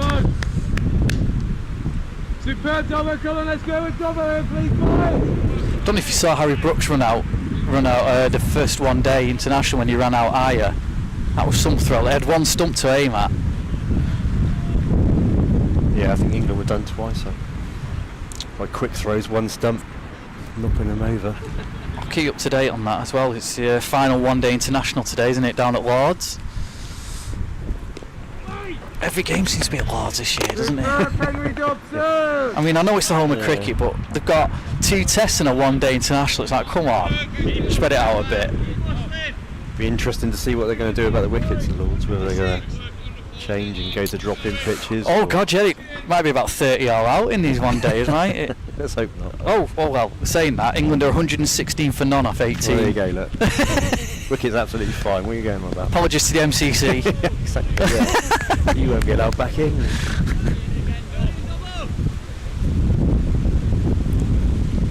No, the England ODI side, the T20 side, obviously doing a lot better than the Test side. Yeah, still up in the air as to who's going to be. Well, the Test coach Andy Flowers ruled himself out, hasn't he? So. Yep. He certainly has. Wait to see. It's driven through the covers, straight to the sweeper. So maybe the single. Yeah, been interesting to see who takes on that Test role. Obviously got some challenges there, but lots of quality players in that side still. Maybe just got to play in a slightly different manner. So who's got the runs for England then? Have you got that? Well, it's the open, so it's Bethel and Duckett, I think. Yeah, Duckett's 44 now out. Bethel's 59 off 59. They're 121 now. So going well. They've got the same side apart from Josh Chong's in.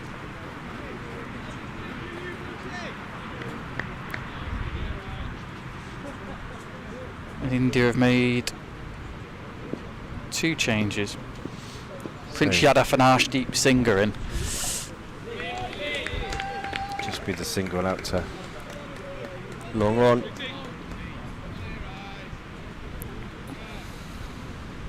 It's got 2 overs to drinks, as I say, and they've not lost another wicket since. It'll be 9 overs since they lost a wicket if they get to drinks. Tossed up again, driven back again, another single.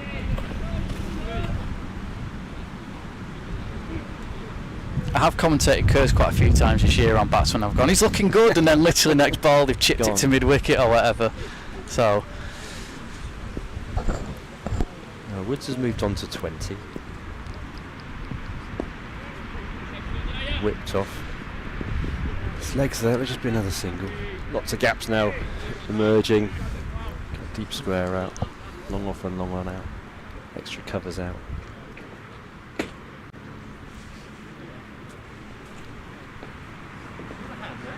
Sorry? I'm alright, thank you.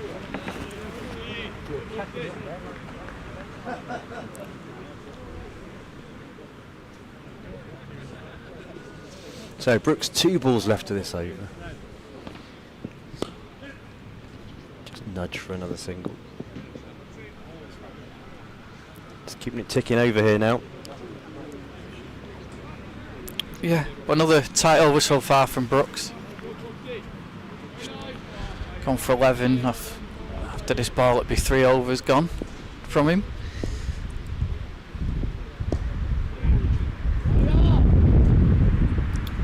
I think Cheshire will be happy, for them to just take the singles.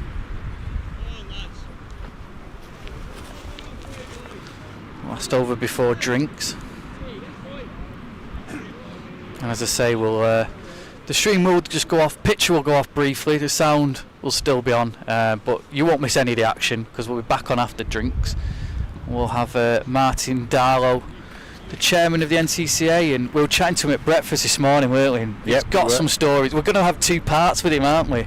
Is that interesting? Yeah, he's going to come on in the first half to talk about his career, and we won't go into that any further. No spoilers. No spoilers, but he's got some very interesting stories. We have probably got some stories he can't talk about, but we'll see what we can get from him.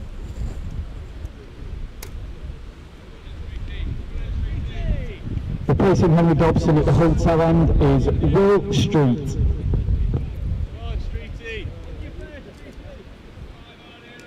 So another bowling change. Another spinner looks like coming on. Yeah, it's Will Street. He's got that rock star look about him, hasn't he?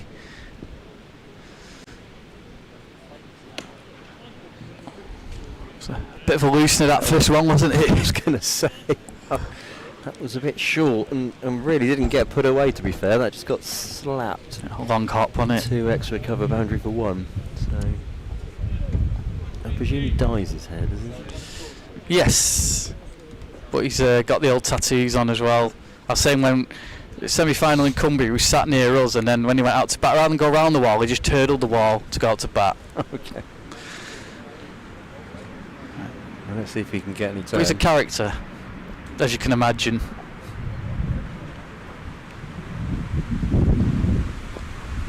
And that's a big edge, and that's raced away to the 3rd man boundary.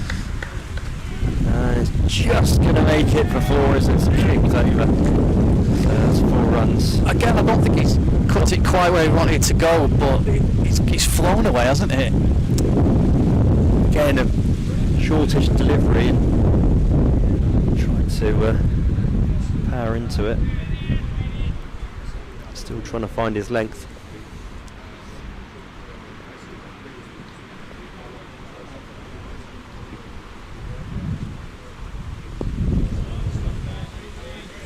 Better delivery that time.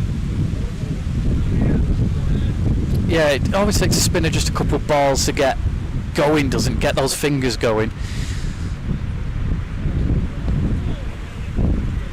See, after the first couple of deliveries now, Street's just finding his line and length, isn't he? Just mixing it up a little bit.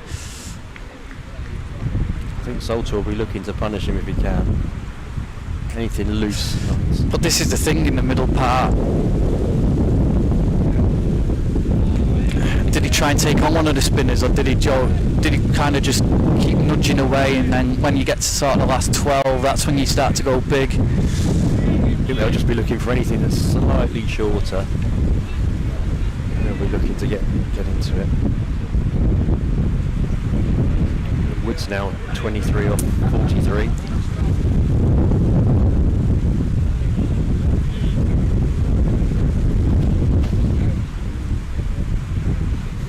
On it. Good little partnership this between Ewan Woods and Ben Salter. Andrew Jackson has bowled really well as well. 2 wickets off his 10 overs. Just coming back off drinks. I'm Luke Edwards. Alongside me, I've got the chair of the NCCA, the National Counties Cricket Association, Martin Darlow. Hello, Martin. Hello, Luke. We had a lovely chat at breakfast this morning, and we had to get you on because we're going to do this in 2 parts because you've had such a fascinating career away from cricket and in cricket as well. I mean, first of all, we'll just start about the day here today. I mean, fantastic day, good crowd, and it's been an interesting contest so far in this first 25 overs. Yeah, and it's an absolute pleasure and privilege to be here, and Copdoc have done, and Old Ipswichians have done a fantastic job in hosting the game. And it's a real showpiece final that we'd hoped for. Weather's good, cricket's good so far. So it's great to be here. So just about to get back underway. The umpire there, Conor McGarry, with a little wave, and here comes Isaac Brooks to start you over. So you've been in position now. How long? Since the end of February, I was elected as a chair of the National Counties Cricket Association.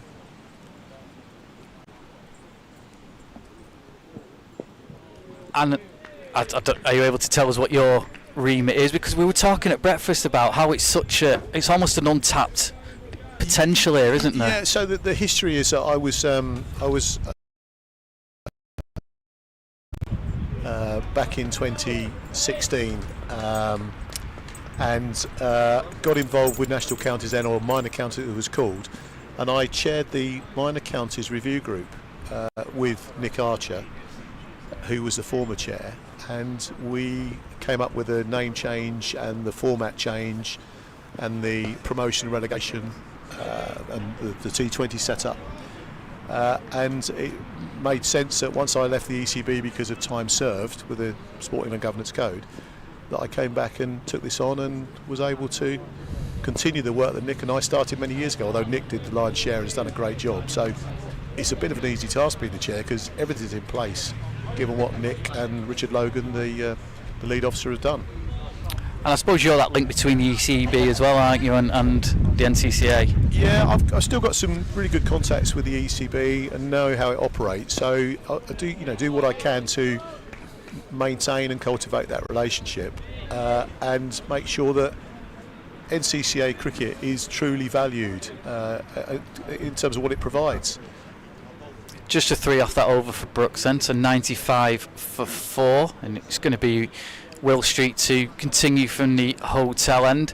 Yeah, and you've had an interesting background. You were in the police, weren't you? Yeah, I did 32 years with Bedfordshire, retired as a senior detective, investigating murder and major crime. Not that's got much to do with cricket, but believe me, when it comes to operating as a director or on the ECB, there are transferable skills that I've used. So retired from the police reasonably young because of the regulations. And then became a volunteer in cricket, and then got elected to the ECB, became vice chair and then chair for a short period, and then stood down in May 23. We'll get more about the ECB in part 2 because, blimey, you've been everywhere, I think, in the world. But it's funny you mentioned about the minor counties because obviously back in the day you had the NatWest Trophy and you competed in that. Did I hear is the plans to try and get a where they can be involved in a competition? That's the ultimate aim, is that we get national counties involved with first class counties in a knockout type competition like it used to be with the C&G or the B&H, whatever it might be. Something like that would be a dream. And in fact, I was on the ECB when we had the showcase games to see if national counties were at a level where they can compete. And of course, over the years, we've seen the results where national counties have beaten first class counties in those games. So that would be a dream. But what I'd like to do is further professionalise what we do. And this is part of it today. We live streaming, we've got commentary. Look at this ground. It could even be an outground for a first-class county. This is what we're trying to do: get more, and then we're trying to get more eyes and ears on the game, which is what we're doing today. Trying to introduce women's Tier 3 cricket into national counties, and I'm at advanced discussions with the ECB on that. And also just to promote the player pathway. There's a pathway into first-class cricket, or if not, it's a pinnacle of recreational game for a club cricketer. We do so much for the game, and look at the community here today. How many people it's brought together to watch this game of cricket? It's not just cricket. Yeah, you can.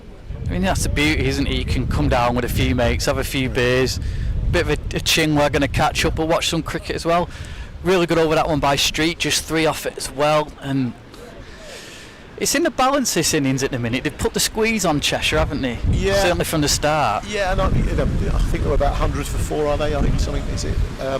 98 for 4, and probably not making the best use of the wicket, because we know yesterday on this square there was 650 runs scored for about 14 wickets.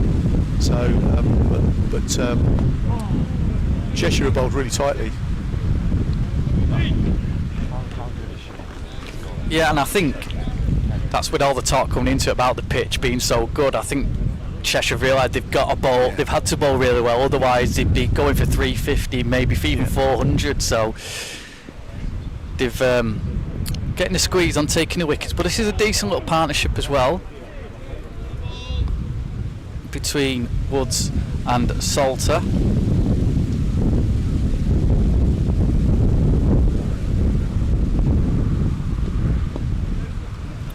since I joined the National County, we've recruited some new board members as well, so it's really good. We've recruited a lady by the name of Rama Chandara, who's also a top-level women's umpire to help us progress women's cricket. You know, we've got Ajaz Akhtar, who's played hundreds of games for Cambridgeshire.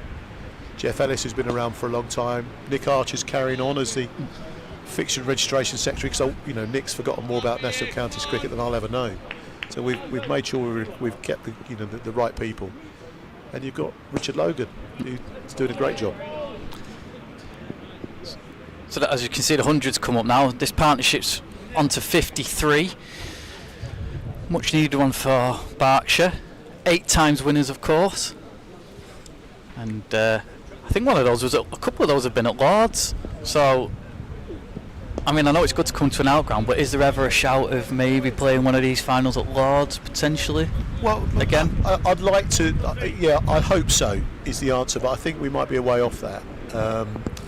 But my conversations with the ECB will include opportunities to play showpiece finals at a first-class ground, if not at Lords, which is something that I'm going to pursue. And I've got a meeting with the ECB chairman coming up in the next couple of weeks to talk about that very issue and about the possibility of a cup competition involving national counties and first class together. I mean, could it be that that's an aggressive shot for 4 by Salter? Not very well fielded by the gentleman down there. He half-hearted attempt from him, but yeah, Salter moves on to 34 with that one, and a really good aggressive shot through extra cover. Yeah, in terms of maybe the one-day cup, is there a way you could incorporate the national counties into that as well? Yeah, there is, and we need to discuss it with him because as you know, the first-class schedule is really tight. He's trying to find some time to play that. There's limitations on some of the amateur players about when they can play and when they can play and where they can play. So but discussions are open, and I'm very, very keen to introduce a competition that involves national counties playing first-class counties in a competition. I mean, one word you used was, oh, that's a big shot. That's a good shot as well by Woods this time. And they've just decided to put the foot on the pedal a little bit now, Berkshire. So 9 so far off this over. You mentioned about making it more not that it's not professional, but bringing more professionalism into the organisation and the teams. We'll come back to that at the end of this over, because it looks like he's winding up here a little bit.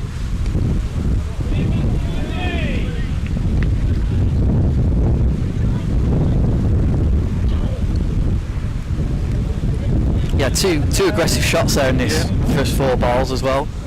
Looks like they're putting the foot on the gas now, doesn't it?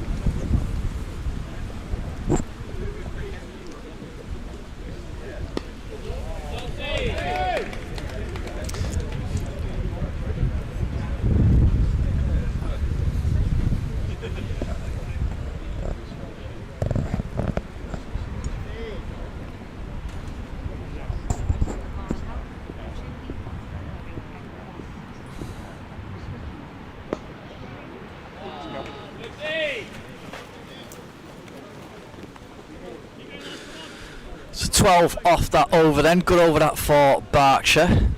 One of the better ones so far in this innings. They're 113 for 4.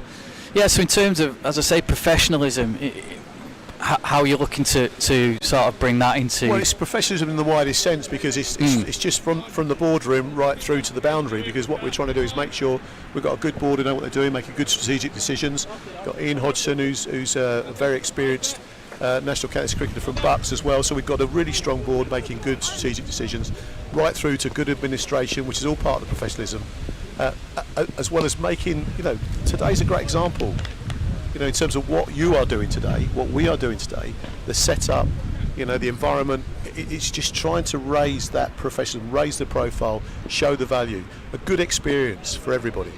And so if we can be as good as we can be at everything we do, then that makes us more professional. I accept we've got amateur players, but that's not always the case. There are professionals playing, professional cricketers playing. So that's what my aim is. to show how good we are.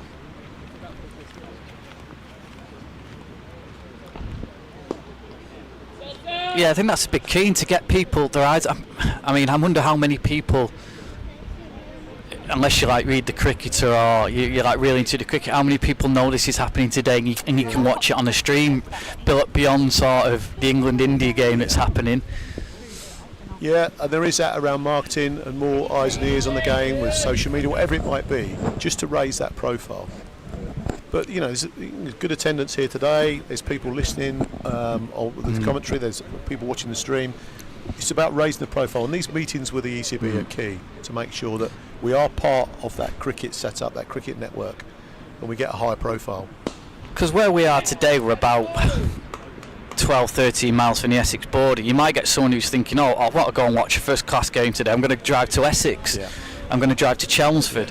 Whereas they could just come down and watch Suffolk on a Sunday, or the 3-day game, which is Sunday, Monday, Tuesday, and go there. But again, is it a case of they don't know what's happening and where it's happening? That may be the case, and we need to do something on that with marketing and encouraging the counties to market more what they're doing and when they're playing and where they're playing. But you know, in some of the extremities of the UK, this national counties is of higher importance. If you live in Cornwall or you know, down in the southwest, then you're going to drive all the way to Somerset to watch, when it's easier just to go to Cornwall and watch Cornwall or Devon. Yeah. You know, and the same in Wales, and even in Norfolk, Suffolk. It's a fair distance to a first-class game. So, and you know, they may not be at home anyway. So this is a great opportunity with a 3-day game starting now. Games on Sunday, Monday, and Tuesday. Come and watch. Come and watch. You'll love it. Street there, just seeing Salter advancing down the track and just giving it a bit more air. Salter to check his shot.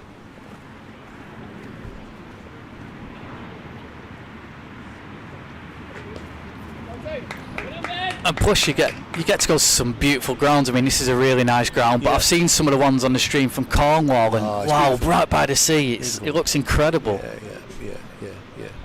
And what a big day for these players, and what a big day for the supporters and the umpires as well. You know, this is the pinnacle, isn't it?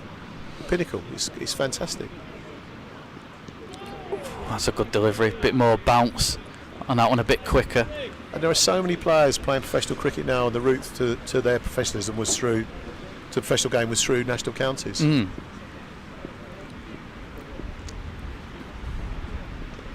even those now, I mean, you got like George Lavelle playing today, and there's a few others throughout the NCCA circuit who have dropped out the county game because the contract's not been renewed, and it's a shop window for them, isn't it? Absolutely, yeah. And you know, my son played for Beds and Cams, and you know, I know how much it means to him to play national county cricket. He's not going to be a pro, never will be a pro, but to be able to play, it's an honour to play for your county. And then if you don't make it the first class county, you still carry on and play in national counties. What an honour to represent your own county. And you also, amongst everything else, you're saying you umpire as well, so you're a busy man, Martin. Yeah, but I just love cricket. I was at Mildenhall versus Downham Stowe yesterday in a 1-wicket win, exciting red ball game. So yeah, it's just great. I just love it. I live and sleep cricket every day. It's I coach. I help with the ground at my club, Southall Park near Biggleswade in Bedfordshire. I'm just love to be involved. It's just such a great game, and a game to bring people together. Social game, isn't it? Look at the people sitting around the boundary today. Yeah, the crowd's definitely thickened up since we've come in. Lots going on as well. Better over that one from Street, and here's Brooks starting a new one. And as we said when you came in, Martin, we were going to talk to you for about 10 overs, but we said it'd go pretty quick. I mean, they're racing through these spinners, aren't they? Yeah, it's good. I think the over rates are going to be okay. I don't think the umpires have any concern over that, that's for sure. So we're at a good moment with the national counties in what's been achieved to date, and now moving on and working closer with the ECB to further improve, and that's what I'm that's what we're trying to achieve. But it's thriving in terms of the formats, and it's a good time, isn't it? Because we've got this 50 over final today. We've got the T20 Super 12s coming up, 9th of August, at Wolverhampton, Sprowston, Devon, and where's the other one? Wargrave. Yeah. And we've got the 3-day competition again resuming next Sunday. It's a great time to be involved in National Counties cricket. There's some exciting games in the 3-day championship last week as well. Only one game ended up in a draw. The others ended up in a win or a defeat. And that's rare, but then the weather helps, doesn't it, I suppose? Yeah, it does. Because with it being 3 days, you've only got a short period of time, so if you lose even 2 or 3 hours to rain, you're probably more than likely not going to get a result, are you? Yeah, no, it's very true. So we've been very fortunate. Don't know what a past score here is, Given what we had yesterday, I was thinking around 300 plus, but they've bowled really well, haven't they? Yeah, I mean, speaking to a couple of the locals here, they were saying that anything under 300 is chaseable. Yeah. But again, it depends how Berkshire use the new ball and what sort of start Cheshire get off to. Andy Rishton's a very good experienced bowler for Berkshire. And yeah, I mean, we've seen it where you don't have to hit the ball hard for it to race away to the boundary either. You get value for your shots here, don't you? That's for sure. So yeah, again, the overheads might help in terms of keep the score down a little bit. Yeah.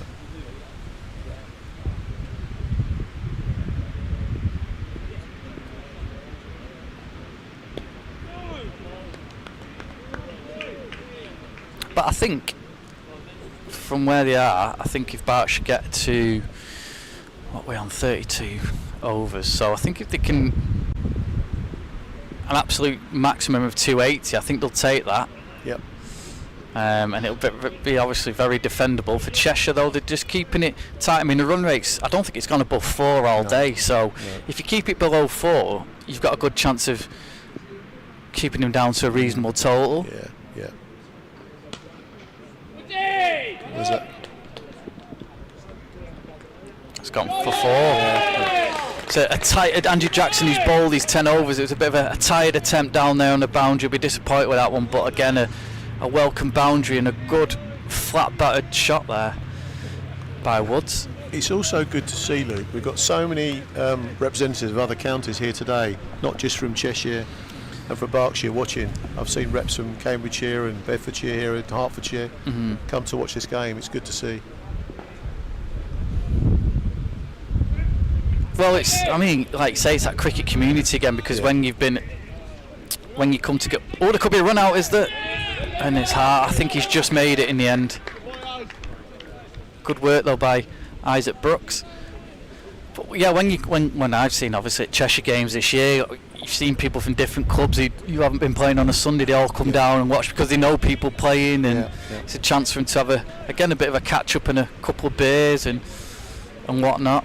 Well, National Counties is only successful because of the 20 counties who play in it.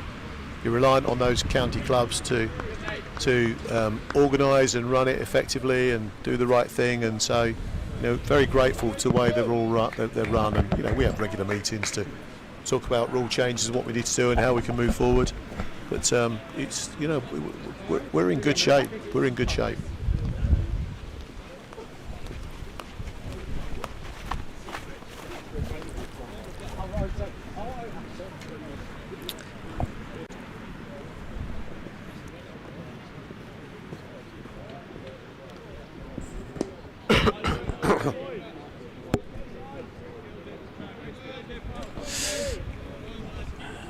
You forget how many counties there is actually, don't you? Yeah.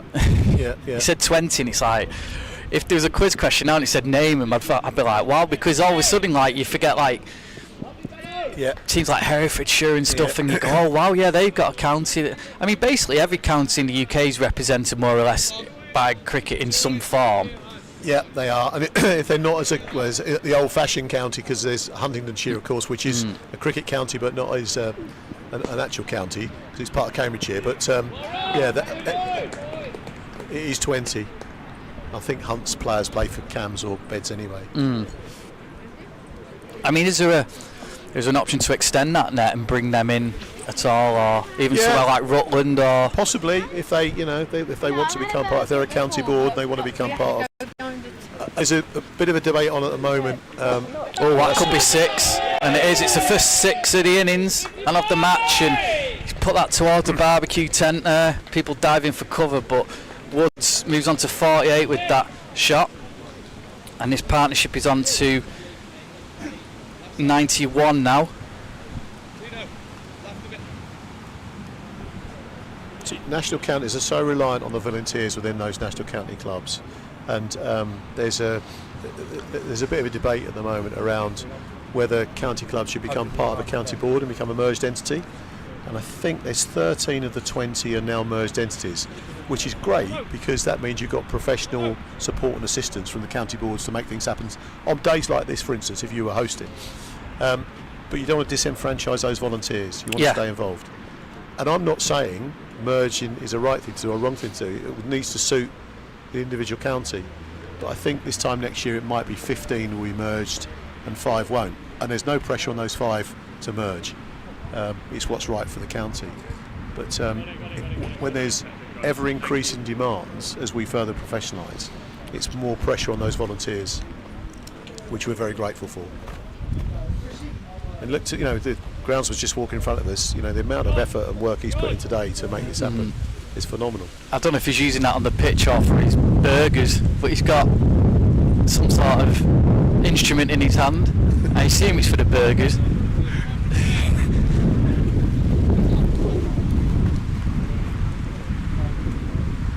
But yeah, maybe just starting to motor a little bit now, Berkshire, and say good partnership this. Creeping up towards that 100 partnership. 9 more runs needed, and they've fought back well because at 48 for 4 it was looking like they could be in a real, well, they were in a real spot of bother. And the conditions have changed, haven't they? It's becoming quite windy and it's a bit chillier now.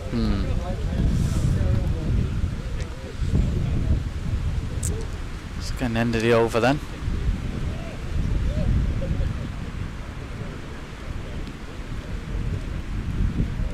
There's quite a lot going on. We, quite excited about this option about merging or not, and having conversation about that, and talking about the pitfalls or the benefits of doing it.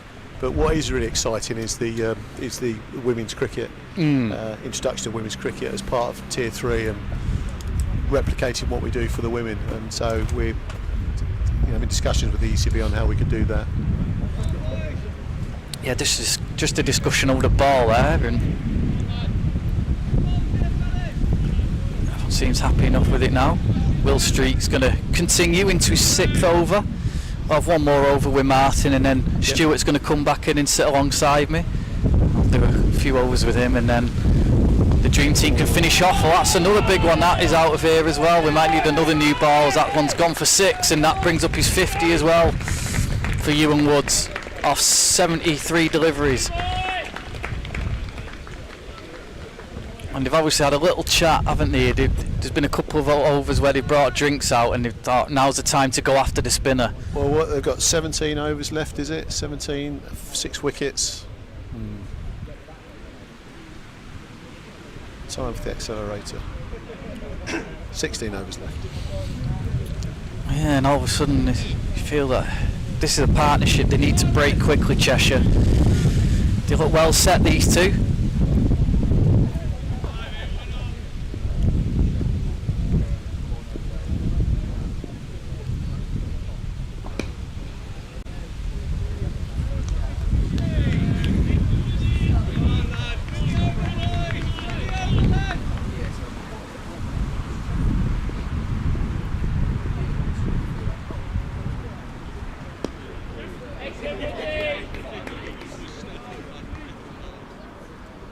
Thank you, Luke, for what you're doing and your team are doing to get more eyes and ears on the game with the live stream and the commentary. Makes a big difference to promote what we do. No, it's a pleasure.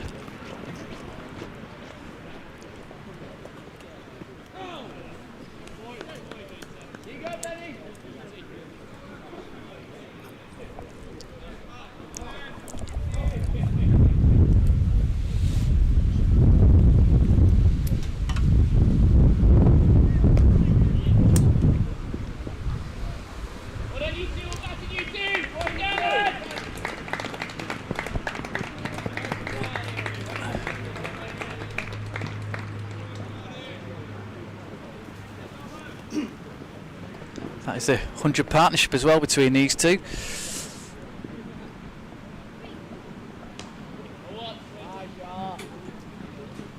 And that is the end of the over. Martin, thank you very much for joining us. It's a pleasure, thank you. See you later. Yeah, we'll look forward to part 2. Thank you.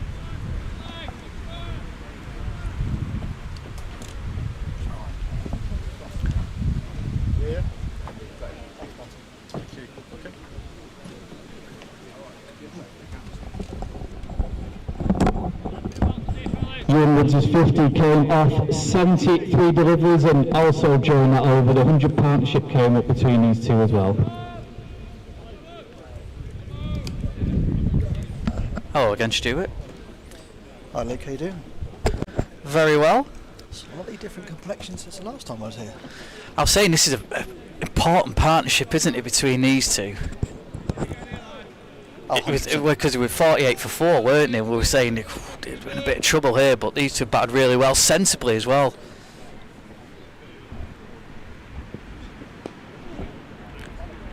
So that's Woods flicked off his pads down to fine leg. Run the first one quick, no second run. Absolutely, Luke. I think 6 wickets in hand, 15 overs to go. I think it's a crucial part of the game now. And returning from the pavilion round is Henry Dobson. Yeah, 150 up, and the last couple of overs, I just thought we're going to go after the spinners here, haven't they? Will Street got a bit of tap in the last couple of overs, so they've gone back to pace. And we're just discussing then with Martin what a par score would be, really, because we hear about there's been so many runs on this ground, but with 15 to go, just under 15 now, I was saying I think if they get to 280, Berkshire, they'll feel they can defend it, even though it's been said that anything under 300 is gettable. Yeah, I think when we got here, 300 was par. When you look at the way that Cheshire bowled in the first 15 overs, that you've got to take a bit off of that. I think 270, 280 from here. But having said that, 6 wickets in hand, 14 overs after this. If somebody puts their foot down, they could set a real challenging total here. And I think also Berkshire, if they bowl as disciplined as Cheshire did in the first power play in the first 20 overs, that'll make a real difference as well.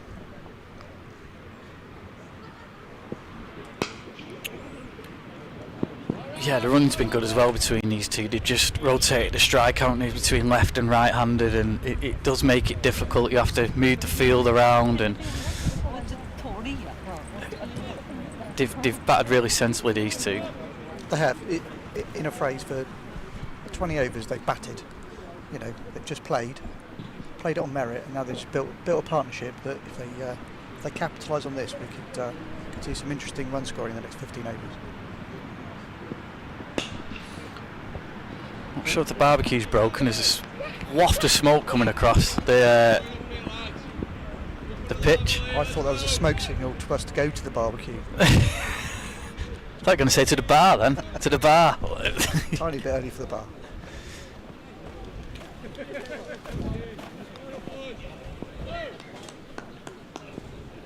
So Salter on 48.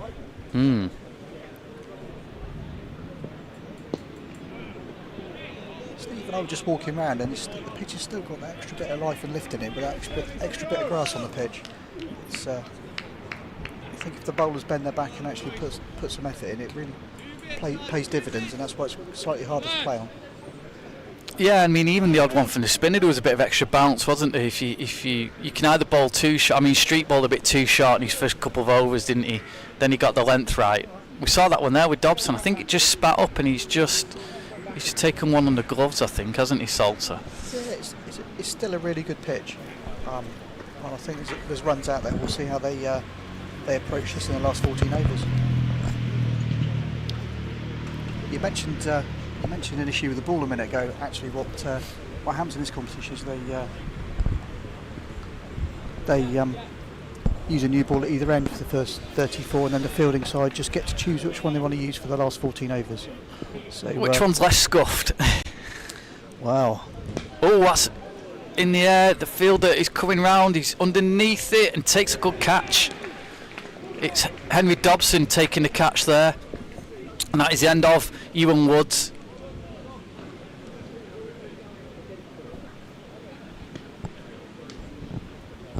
Yeah, he circled and he's round. gone for 59.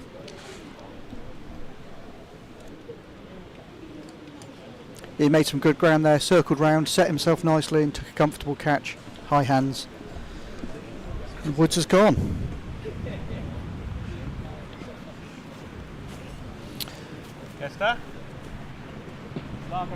So Woods is out for 59.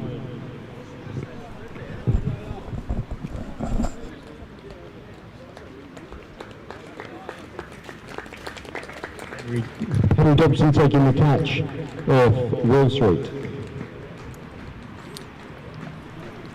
Oh, hi Steve, how you doing? Hello, mate, how are you? So new batsman is Andrew McEwen. New batsman is Andrew McEwen. What's that? Well, we're just saying about the partnership was building. It needed to be broken, and it was. And it was again, they were trying to go after the spinner, and he just top edged it, didn't he? It was a good catch actually by Dobson because the wind's swirling. He had to readjust a couple of times as well, didn't he? And he took a quite comfortable catch in the end. He made good ground and he got himself well set. It looked more comfortable than it was at one stage, I thought. But I think the spinner's just probably taken a little bit of pace off there, and Woods has just got under it, top edged it, hit it in the same zone he just hit him for 6. But I think the spinner was quite cute there. I didn't contact you because Gate was out walked. I love the fact people walk in front of the big microphone.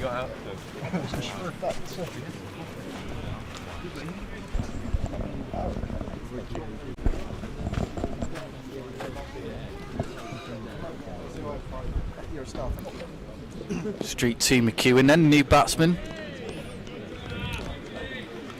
Does always amuse me, there's a big fluffy microphone there and people think I'll stand in front of it and have a conversation. I saw somebody walk past it earlier and give it a tap on the head. Yeah, they did, yeah. That's hit him quite high. I think that's probably quite an optimistic appeal for LBW there. But you can see it's giving Street so much confidence that now. I mean, he's all of a sudden he's giving the ball a bit more air. He's making it difficult to score off. New batsman as well. It's difficult for him to come in. So he's got down and swept there. McEwen swept that really nicely. I've just what's the anti-commentator's curse there? I've just you've upped the ante with the batsman there. Yeah. But he's got down into a good position, kept his shape really nicely, and he swept that behind square and he's picked up 4 runs. Timed it beautifully as well.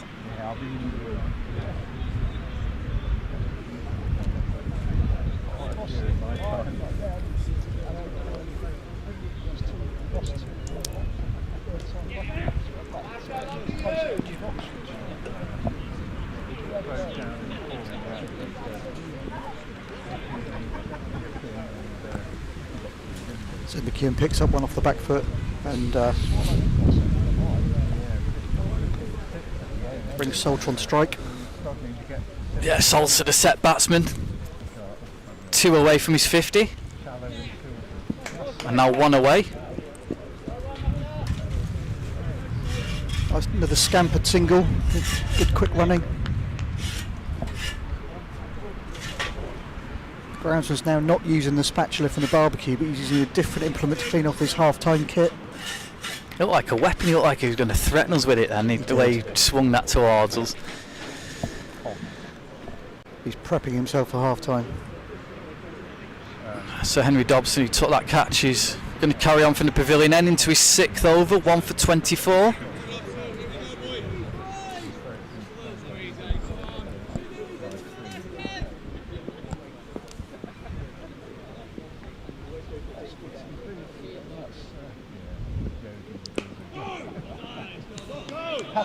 Interesting spin from one end, pace from the other now.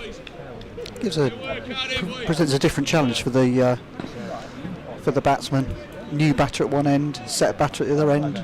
Interesting to see how this will play out in the next 5 overs. England's still going well, 189 without loss. After they're into the 30th over. Bethel's on 90 not out, Duckett on 79. Big appeal. I think that probably was an inside edge on that one. A muted appeal, I would suggest, from the bowler. Yeah, I think it was heading down leg, wasn't it? Umpire not really interested. Me and Steve were joking before, saying, I bet it'll be a low score at Lords, and then there's been no wickets so far, so I think I'm going to be banned by the MCC for suggesting that the pitch may have been, there might be something wrong with the pitch, because clearly there isn't. They're obviously not using the test wicket, are they?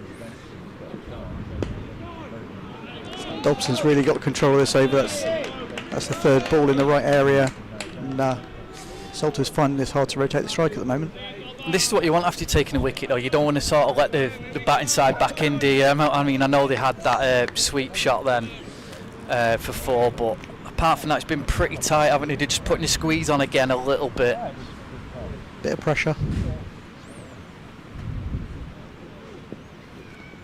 Edge and gone, yeah, I heard that from here. And Dobson's got another wicket, and Salter's gone one short of his 50, and again, one becomes 2 all of a sudden. It's amazing how it happens. Yeah, we were just saying that 140 for 4, he had 2 wickets now. You're looking at 160, 158 for 6. It changes the complexion on the game. It was a neat catch from the keeper there, going away to his right. It was a big nick as well. We heard that through our headphones, didn't we? Yeah, you can see that. Yeah. Big nick.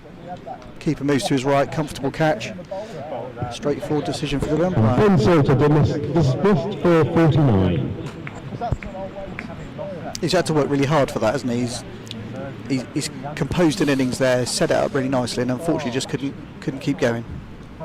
Yeah, Toby Greatwood's coming out now as the new batsman. He'll be batsman, Toby Greatwood. He'll be disappointed. Yeah, Salt, you can see there, he's just, as he's walking off, he's just thrown his gloves over the boundary, and now the bat's gone as well. Helmet's going to go. Because he was set, wasn't he? And he's just been bogged down last couple of overs, and he just chased that wide one, didn't he? Looking for his 50, and he's nicked it. Yeah, he's looking to score and rotate the strike, and he just chased the slightly wider one and nicked off. It was a good delivery by Dobson, though, because he just hung it out there as one of those, should I leave, should I go after it? He just nibbled it, didn't he? Just gave him one to chase, and he took the bait. So all of a sudden Cheshire is swinging back in their advantage again. Yeah, 2 new batters. Yeah, and you're heading in towards the tail enders, but then like you say, at this level, a lot of the ones who come in at 8 and 9 bat a bit higher up for the club sides anyway, so they're not rabbits, are they? The strength in depth in batting these days, you'd expect people right the way down the order to be able to contribute. And as you say, they bat a long way down Berkshire, don't they, as well? Yeah, depth. So Dobson with 1 left in this over.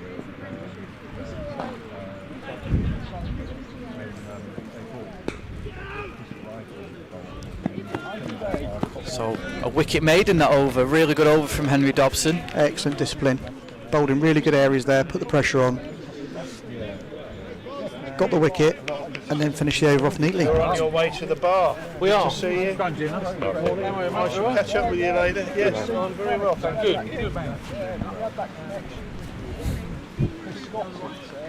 Gentleman on his way to a bar, you heard there. You can pick that up on the microphone, can't you? That was some of the. We know what his intentions are. That was the spectators making their way to the bar, not Steve. So.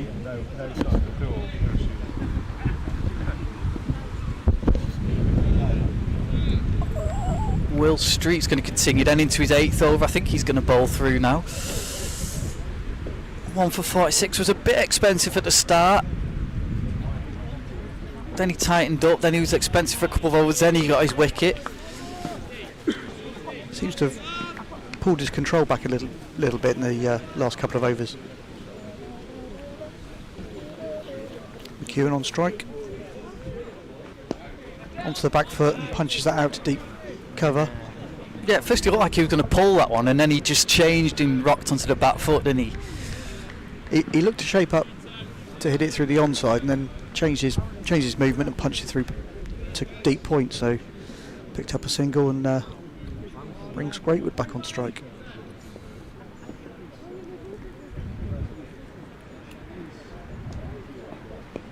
I love that chat with Martin, by the way. It's fascinating, isn't it? Open our eyes to what he's trying to. He's got big plans for the NCCA, and it seems like they've got the perfect man in charge, somebody who's been involved in the system already and within the ECB. So it sounds like that's a good delivery there. And he's got his previous experience from working outside of cricket. He's brought different perspectives and different knowledge, and he's clearly got a passion for what he does, and he wants to drive it forward. Part 2 coming up in the second innings as well. Shot. Yeah, it's a good shot. Great, reduced his feet nicely there, found the gap, hit it through cover, and that skips away for 4. Yeah, advanced and timed it so well as well. Just pictured the ball there beautifully. Although that lady wasn't impressed, was she? She was a bit of a yawn as it went past her there. Very poor clap from the crowd.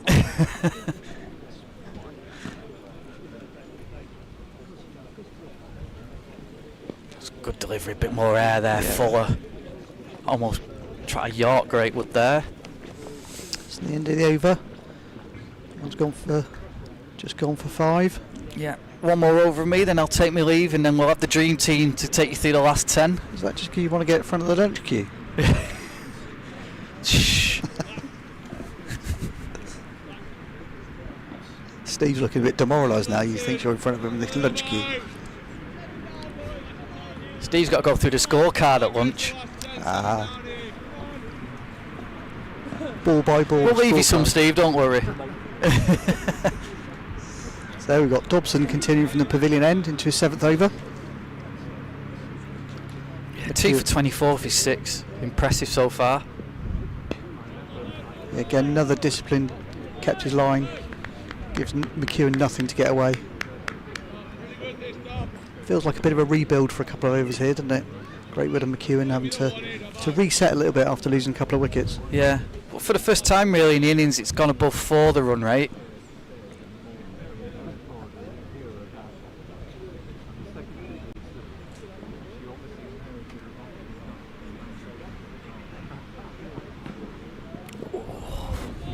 Trying to dab that one down there and playing a miss.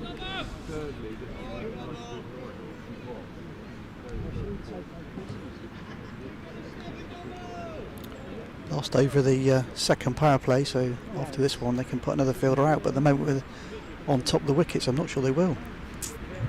Yeah, they're in the circle. It feels like the fielders are really closed in on the batsman, doesn't it? Yeah. Well played and a good single.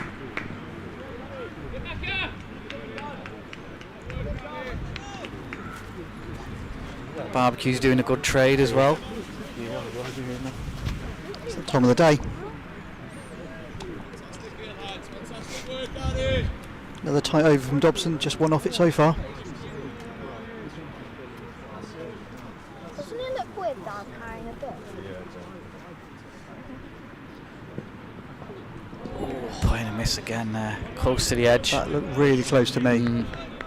I think bat hit pad, was a slight noise, wasn't there? That was a really good delivery in a really good area. Just quickly before I leave then, Wiltshire, how they've been doing this year? They had a pretty good run in the lost to Berkshire in the 50 over. They qualified for the Super 12s, so they've got that in a few weeks to look forward to. They've had a good run of results this year, and starting the 3-day stuff, having been promoted last year, so a really positive stride with Wiltshire moving in the right direction, I think.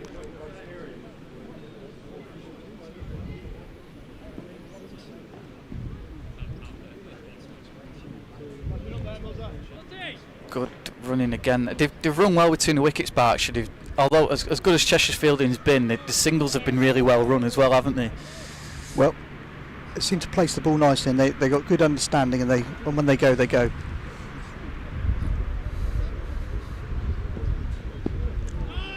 Again, good quick delivery from Dobson there. So ended at over 165 for 6.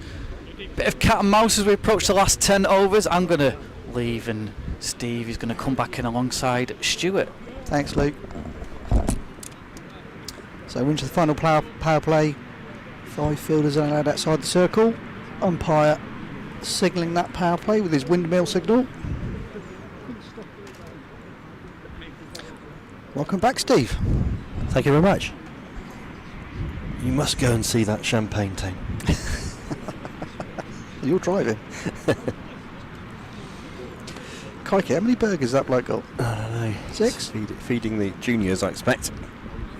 are out there eager to get on at the half-time break. A couple of good games of paddle going on as well next to the pavilion. Lots going on here today.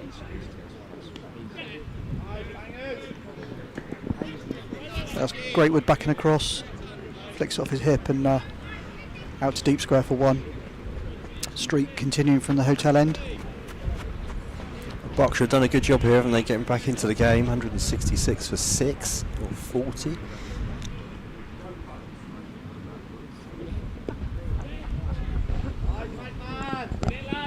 Yep, there you go. As Luke was saying, another scampered single, dropped it into an area, and off they scampered for another one.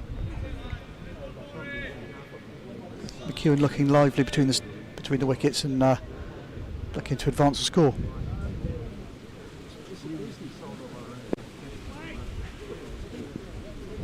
It's definitely getting a little bit of bounce, isn't it? Just short of a length from that end. Watching square on, it's a bit of bounce there. Not easy.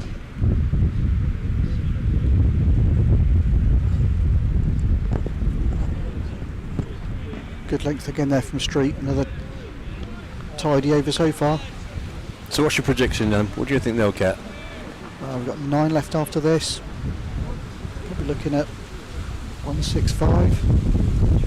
165 would be a good total for him, I think. Well, they've got 167. 265, sorry. Yeah, probably right. Another 100 off 9. That would be a really good effort from here.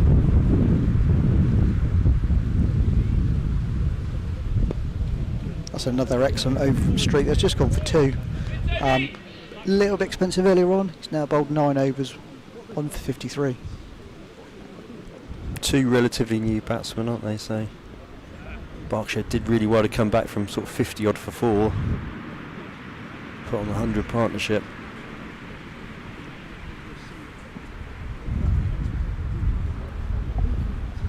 Feels like they're playing and building and looking to get into the last 6 or 7 overs to really press on. Fireworks have got to start soon. Hopefully we don't have to wait for the under 9s at half time. So Dobson continues from the pavilion end. More food heading to the barbecue. Again, he's bowled a really tight spell here. 7 overs have gone for 26. Picked up 2 wickets.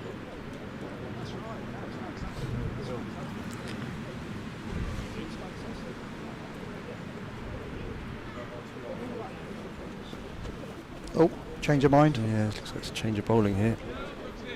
The committee have met. The meeting of minds. There's a change of plan. There's several meetings going on out there at the moment.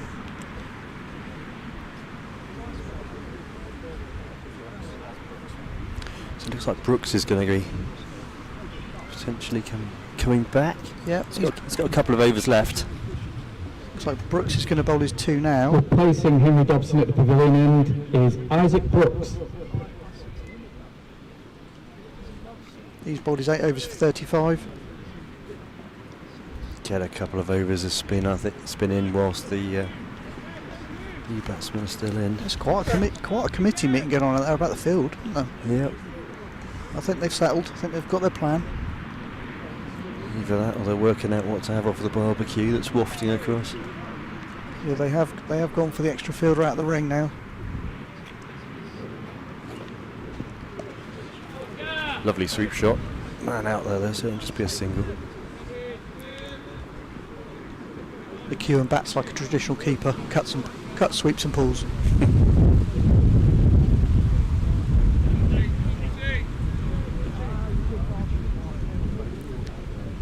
Still quite blustery here. You're probably hearing it on the mics a little bit. It's very cloudy. It's gone a little bit darker.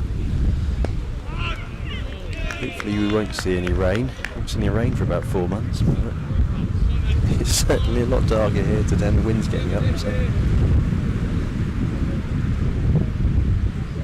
It's coming down the wicket and it's a big shot and I think it's just about going to go over the line for a 6. That was an excellent effort. He's hitting towards the pavilion into the wind and it just sat up in the wind, probably clear the boundary by about a yard.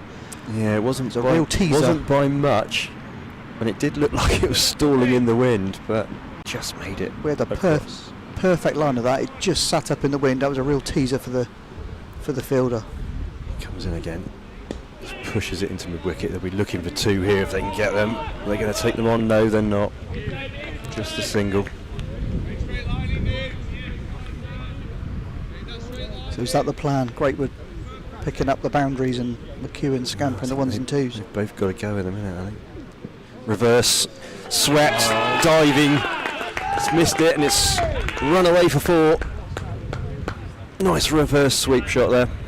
He's played that really well, and he's got down there, cleared his front leg, and he's got a lot of that. Hit it deliberately behind square where there's no fielder. It was in the air, but it was 4 all the way. No, they've got to go after it. They've got to go after it now. Got to take advantage. You can't just block him out these couple of overs. So it's 12 off this over so far. Feels like on board again. Feels like they're targeting Brooks here a bit, doesn't it? Yep.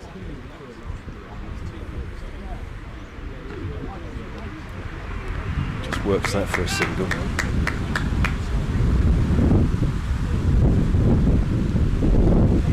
Over's gone for 13. So 180 for 6 off 42 overs. Run rate just over 4.2. 8 overs to go.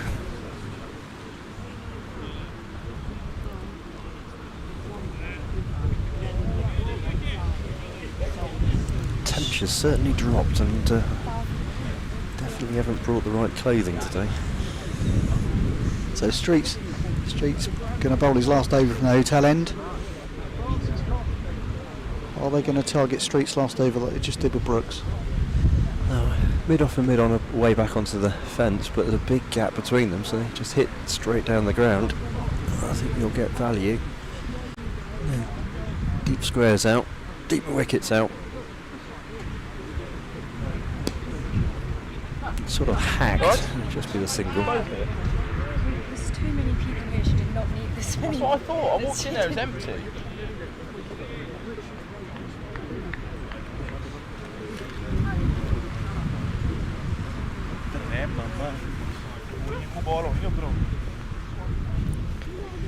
So what's Greatwood going to do here? Tossed up down the wicket. Just drilled to long on. Only be a single.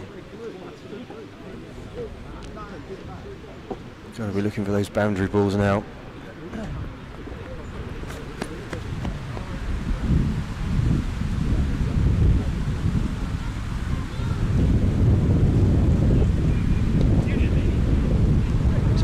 McEwen off the back foot, punched it into mid-wicket.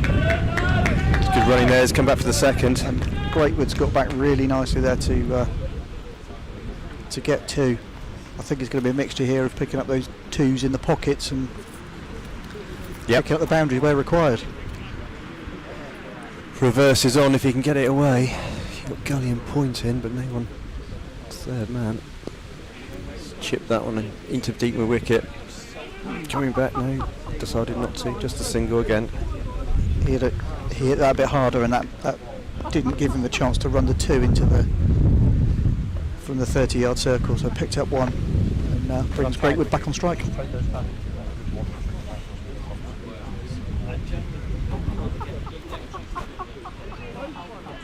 Oh, spy ball. Haven't seen one of those for a while. First one of the day? Second one of the day? That's the first one I've seen. Shows how tight they've bowled. No one dances down the wicket and just blocks it. He's dragged his length there back, and he's sort of using his feet, dragged it down, and saw him coming. Yeah. So last ball of the over. Just punch down to long on. Just do the single. So 187 for 6 of 43 overs. That's the end of Street. Bowled his 10 overs, went for 60. Gone.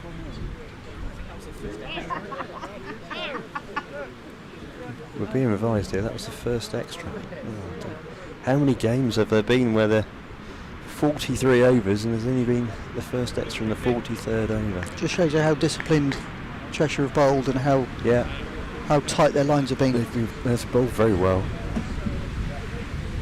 Must be a tough job bowling 10 overs of offspring, because Street's just leaving the field for a bit of a break. Yeah, that's what I would do, bowl 10 overs of off street. Oh, that'd be my dream, to bowl 10 overs and go off. Front of the lunch queue. Yeah. That was the First extra, confirmed, first extra of the game. Tosses it out. It's the pocket, one extra. Go. That's going some. They're game-changing things, aren't they? Not extras make a huge difference. Absolutely. And Brooks again tosses it up. It's bounced into his chest, I think. There is that extra bounce just off a length. It's not been easy to bat against. It's almost the full ball's been the easy ball. Again, just short of a length. Slap back and caught and bowled. Fantastic take, because that was travelling. And another wicket. So 187 for 7 now. And there you go, slap straight back at him. Great take. Umpire dived for cover there. Good movement by the umpire, he moved quite sharply there. He struck that really nicely, but he just didn't get the angle on it to get it away from the bowler. Cover break with cotton ball by Isaac Brooks for 15. Good take there, good take. So who have we got coming in then, Stu? Now got Andy Rishton. Andy Rishton. New batsman. And the incoming batsman for Berkshire is the captain, Andy Rishton. Captain's innings required here. Certainly is, I think. 6.5 overs to go. They need to get 250 minimum. Really do.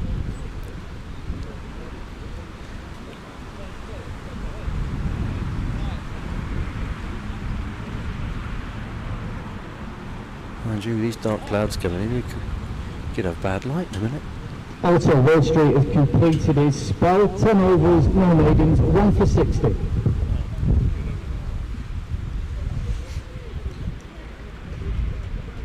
So, 3 balls left of this over.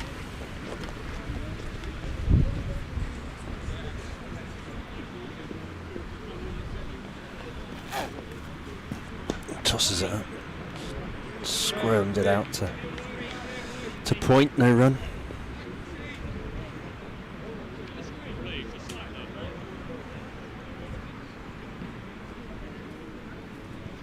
So Rishton's come to the crease. Now we're having the screens moved, I think. Yep. If they move. Hope Kieran doesn't have a minor heart attack about his cameras. I don't think that one's will be good. Working at the moment. Will be good.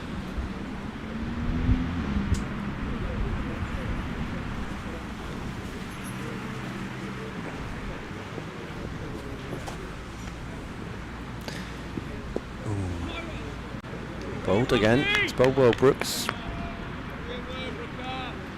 Used his flight odd quicker ball. It's been good over. No runs off it so far. 1 ball to go. There you go. Wicket maiden. First one of the day, I think. First wicket maiden of the day. Brooks is 10 overs. 1 for 48. Second one. First. Isaac Brooks then has completed his spell. 10 overs, 1 maiden, 1 for 48.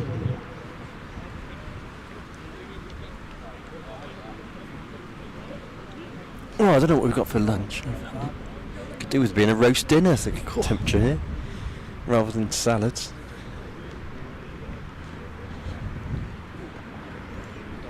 So we're going to change of bowling at both ends with both of those 10 overs complete.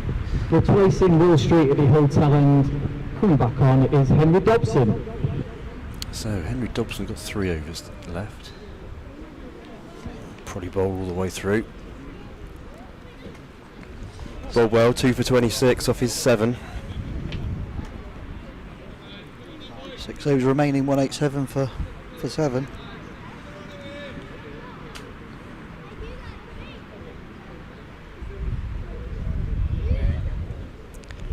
Right, they need to be going at 10s and overs now. Short ball, slapped over gully, races away, 4 runs. Proper keeper. Sweeps, cuts, pulls, reverse sweeps. Yeah, he certainly put that one away. That's a good shot. Well controlled. He got up under that, got it up over the ring fielder, and that shot away for 4.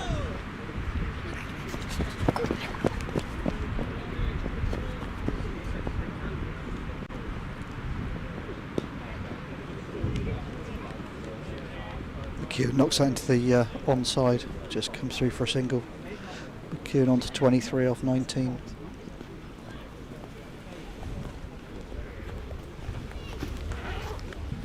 Richton's only faced 3 balls. Still yet to score, but still have to get stuck in. Oh, they moved the mic. After the mic's been moved, it was there.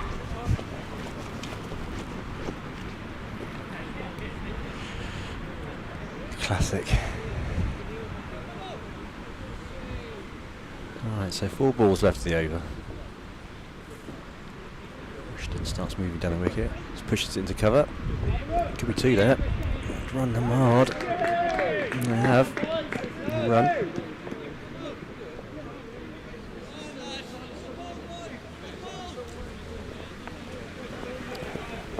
Scamper through for 2 there. I think your 10's on. I'll get a 10 for this over's on, I think. 4 Yep. 1 2. That's what they need now. They need 10 over from all of these.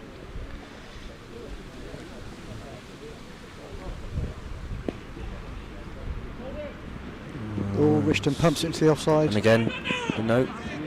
Called back. Shot at the stumps. Good backing up. Oh. Didn't want to risk a second. So 8 off the over, 2 to go.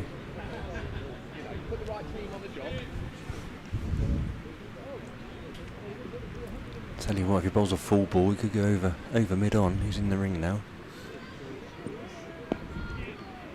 Let's put through gully, and there's a gap there, and that's going to race away. He's not going to get that, I don't think. No, that's 4 runs. He's done Nice really well shot. there. He's cut that between the 2 fielders, hasn't he? 12 Split the off the gap over. perfectly. 12 off the over, 1 ball to go. Good shot.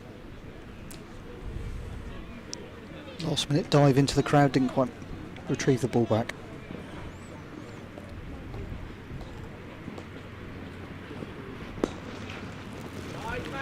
McEwen into the onside, 1 to mid-on, and he retains the strike.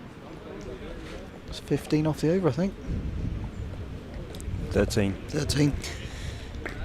Maths not your strong point. I've got is my it? reading glasses on. Just get all those fingers out. Go on. So it brings up the 200. 200 for 7 after 45.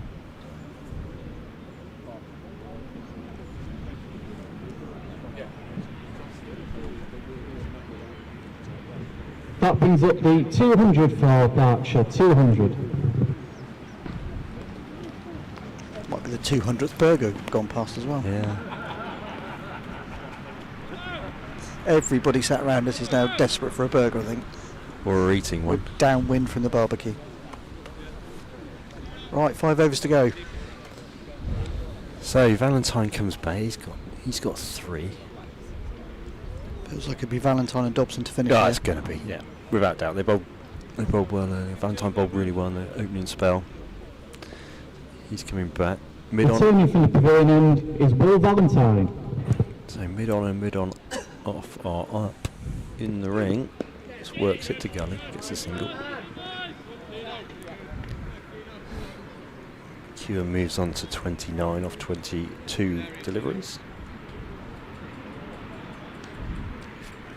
Come back down for a bit of a discussion to see McEwen giving this skipper a bit of advice.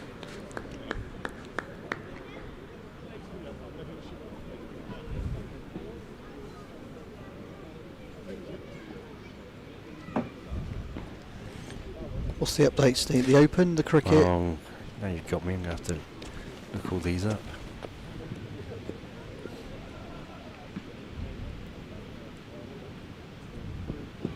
Ooh. First real short ball we've seen. Be, 1 for the over. That's come through at a good height. Thought that might be called a It's one wide ball. 1 for the over. He's kept Rushton back in his crease there, and another dot ball. Oh, not going well for England. They've lost a wicket. Oh. It's 220 for 1. Fantastic start. Full ball whipped over gully, and that's sped away for 4. That was like a Chinese cut. Full toss though. Had to go. Good shot from Rishton. He's got his hands inside that and manipulated that through back point. Low. Yeah. That was a great bit of almost Nicely like hockey hands there. Put it Very, through. very fast hands there. Great shot. Yeah, so Ben Duckett not out 101. Bethel got 91. Joe Root not out at 8. So that's in 35 overs, so a long way to go in that game. Could be a big one.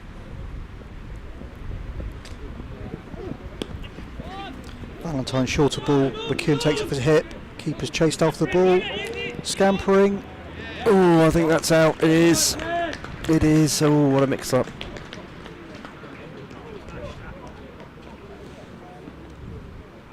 Be interested. I don't know. We've got a side camera Sorry, today, Rishton but that played that was off his hip and probably out by. McEwen's been run out. Coming back for a second. Oh, hesitation. Yeah. So the keeper's done a fantastic job there. He's run 25 yards to save the second, thrown it to bowler's end, and he's been run out by probably about a yard, I would think.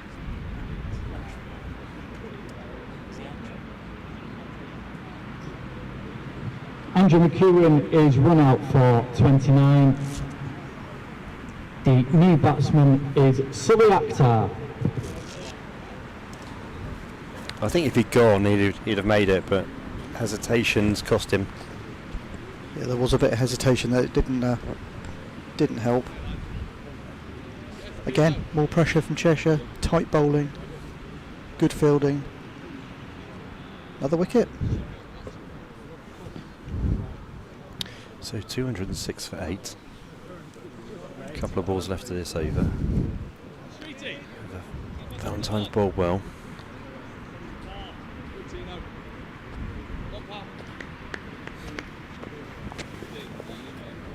So can Berkshire get to a total here?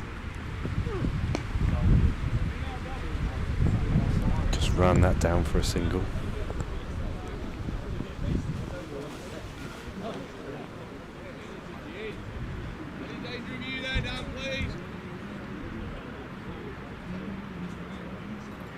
Just one ball left in the 46th over.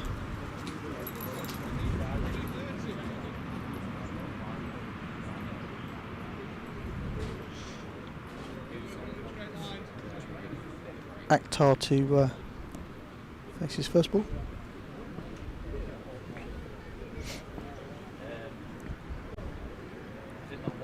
Short ball just worked off. Be one there. Keeper's chased after that again. Keeper's been quick on his feet, hasn't he? Keeper scampers 25 yards and the batters have learnt their lesson there. So 4 overs to go. Could get 250. I think our earlier prediction of 280 might be out the window now. I think, yeah, your prediction 280 is out the window. I think my reset of 265 looks like a really good effort now from here. 250, I think they'll take 250 at this point.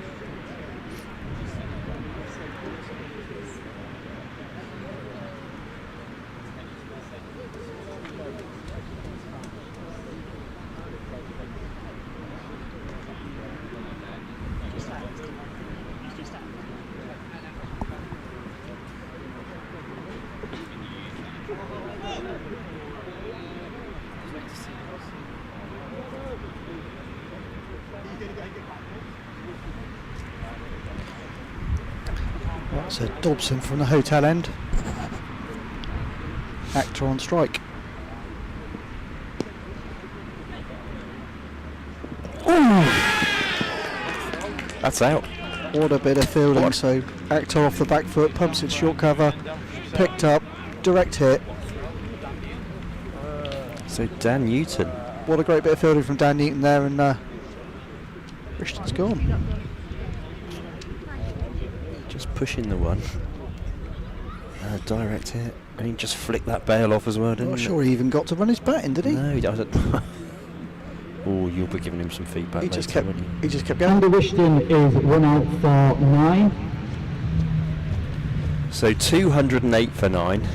And the incoming batsman is Sam Daniel. Well, 250's looking away now. So we got just shy of 4 overs to go. Wolf had 2 run-outs in the last 2 overs. I think you're right. He didn't run his batting at all there, did he? I don't think he got close enough, mate. To be honest. No, I don't know. His side camera would have. I think he was well out. The top fielding performance by Cheshire is the pressure they've applied with the ball, and picked up 2 run-outs in 2 overs. Yeah. I think they've done a really professional performance here. Unfortunate with a couple of spilled catches early doors, but after that they barely put a foot wrong. No, Cheshire will be really happy with this performance.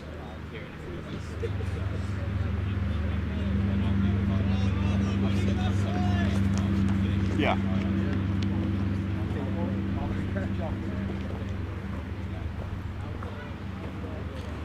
So Dobson back up the hill, just drops it for 1.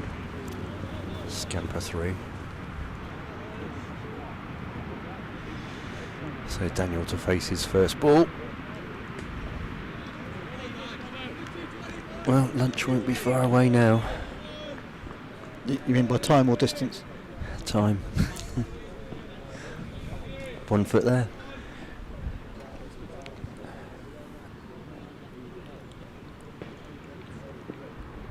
And he just works that through gully. That'll just be another single.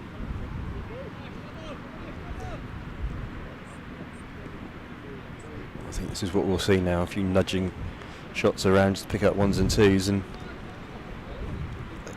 try and not take too many risks because they need to get another 20 or 30 really. It feels like they need a bat for 2 overs before they try to get too expansive and just pick up 10 or so runs and get them towards 220 and 230. Short ball, he's edged that and it's gone and that's out and that's the end of the innings. And Berkshire have been dismissed for 210. Got to say that's well below par, and it'll take some bowling to. That was clever bowling by Dobson. It probably wasn't his quickest ball he's bowled. He's dug it in to the tail ender, who's had a go at it. Bit of lift. Interesting, I'm not sure why the keeper took his glove off to catch it, but it was fairly comfortable catch, and Dobson ends on 3 for 41 off 8.4, and Berkshire close on 210 all out. No, good spell by Dobson there, 3 for 41, and well, 210. That's not really on the. And they left 20 balls out there as well. Near it really. Sam Daniel out for 1, caught behind by Freddie Vaughan Harkins off the bowling of Henry Dobson. Berkshire finish on 210, and we'll have the lunch break now. And resume in around 45 minutes time. Looking at Cheshire walking off there, they're they're very happy. They look really pleased with their first half. I'd say they should be. They've bowled really, really well. They've bowled good lines, created lots of pressure, took early wickets. Spinners bowled well in the middle and polished off 3 or 4 wickets quite quickly at the end, and 3.2 overs remaining unutilised. So, very, very good performance. Yeah, the sizable crowd showing their appreciation for their efforts as they walk off for a spot of lunch. You never know what may happen in the Cheshire innings. Interesting to see if they approach the power play in a different manner. Yeah, chasing a lower total. They don't need to be massively aggressive. Certainly not as aggressive as that groundsman's been with his brush. I tell you what, he was out there really rapidly. So I think we're going to be playing some sort of replay package, I think, during lunch, and playing back some of the speeches from earlier this morning, and that'll kick off in about 5 minutes. So just a match summary there. See, Woods 59. Salter missed out on his 50, didn't he? Really tried to play an expansive shot on 49 and got an edge behind. Connell started very, very strongly, looked in really good form, but didn't carry it on. And then McEwen at the end, a few good sweep shots to get to 29. Dobson, the pick of the bowlers there, 341. Jackson bowled very well from the Hotel in for 2 for 30, and Valentine again bowled tightly from the pavilion end. And a bit of spin from Brooks. So all round good performance there from Cheshire. So. Yeah, certainly when we arrived, people were talking of 300 being par, so Cheshire's done a fantastic job to restrict Berkshire to 210. Well, both sides yesterday here got 300 each, and the last 3 matches have averaged 300. I think the key to that innings, though, was really only one partnership, wasn't it, to be honest? Yep. Woods and Salter batted through a period, built a partnership and advanced. After that, it was just bitty, losing wickets and tiny partnerships. So maybe that's the way for Cheshire to approach it, build a big partnership and potentially a little bit more aggression in the power play.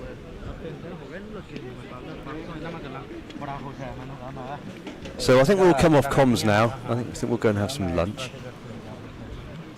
And there'll be a bit of a package played during the lunch interval, which we'll be playing in a short while. So we'll catch up with you after lunch, and I think Luke might pop on and just give a quick introduction to the replays for those that want to hang around and watch that. So we'll see you in a bit. Peter, we're here today to give this moment in remembrance of Peter Babbage. Some of you won't know Peter, but Peter was the president of the Cheshire County Cricket Club. So yeah, as you can see now, we just had a minute's silence earlier in the day.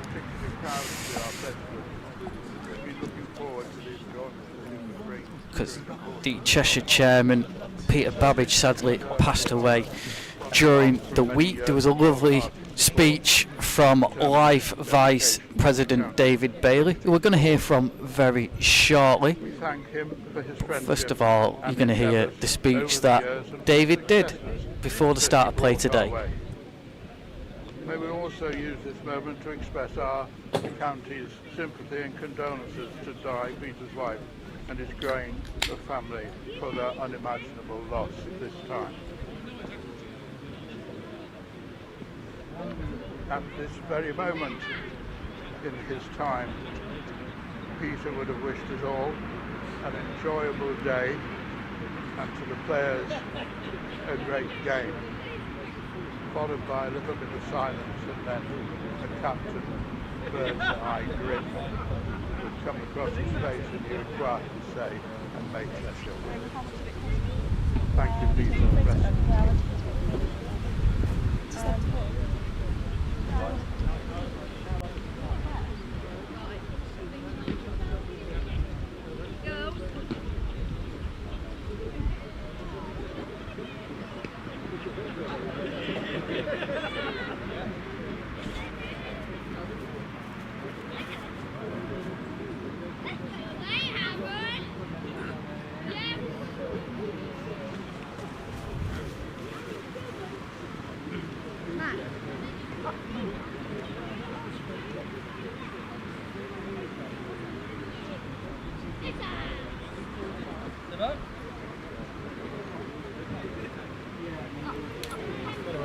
You are probably the correct person or not to speak that. To score. No, she wears that fucking blazer. Well, that's the problem. She does, so everyone presumes.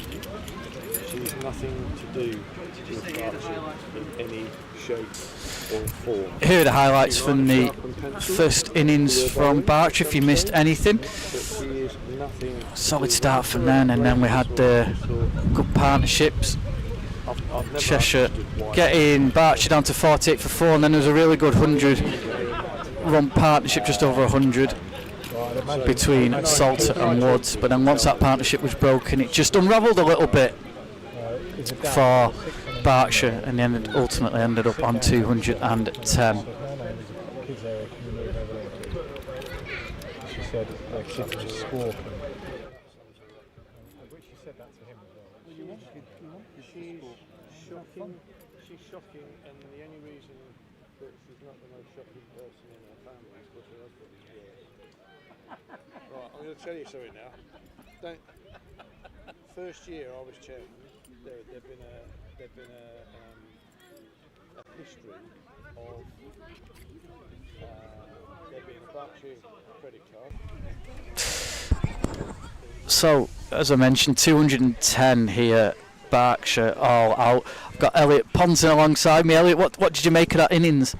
Yeah, it was interesting, wasn't it? I thought that Berkshire started nicely. Lewis and Connell looked like they were going to put on a few to start with, and then we had the kind of 4 wickets pretty quickly, which swung it back in Cheshire's favour.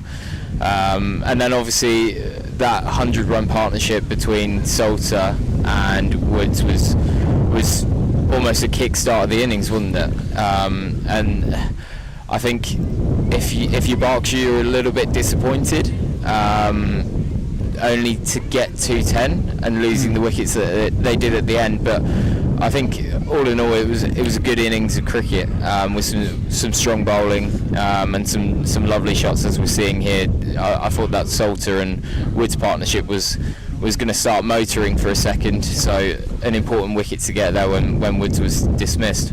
And if Berkshire did get over that will prove to be an important partnership in the end, because nobody else really put a partnership of note together, did they? Yeah, it was quite stop-starty, wasn't it? Like I said at the start, the guys that opened up looked like they had the measure of the wicket to begin with, but Jackson did what he has done throughout the competition. He's so consistent and just hits the length and has bowled some really important spells. Obviously the semi-final stands out to everyone, but I think the lads will be pretty pleased with the way that they've come back there from Cheshire.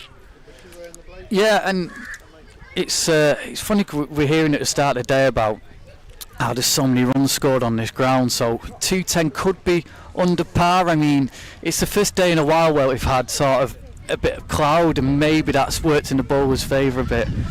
Yeah, I was actually behind the bowler's arm for a little bit earlier on, and it did look like it was just swinging a bit, and it did look as though there was a bit in it for the bowlers, which we weren't. I don't think anyone was expecting. The game yesterday was 310 plays, quite a few as well.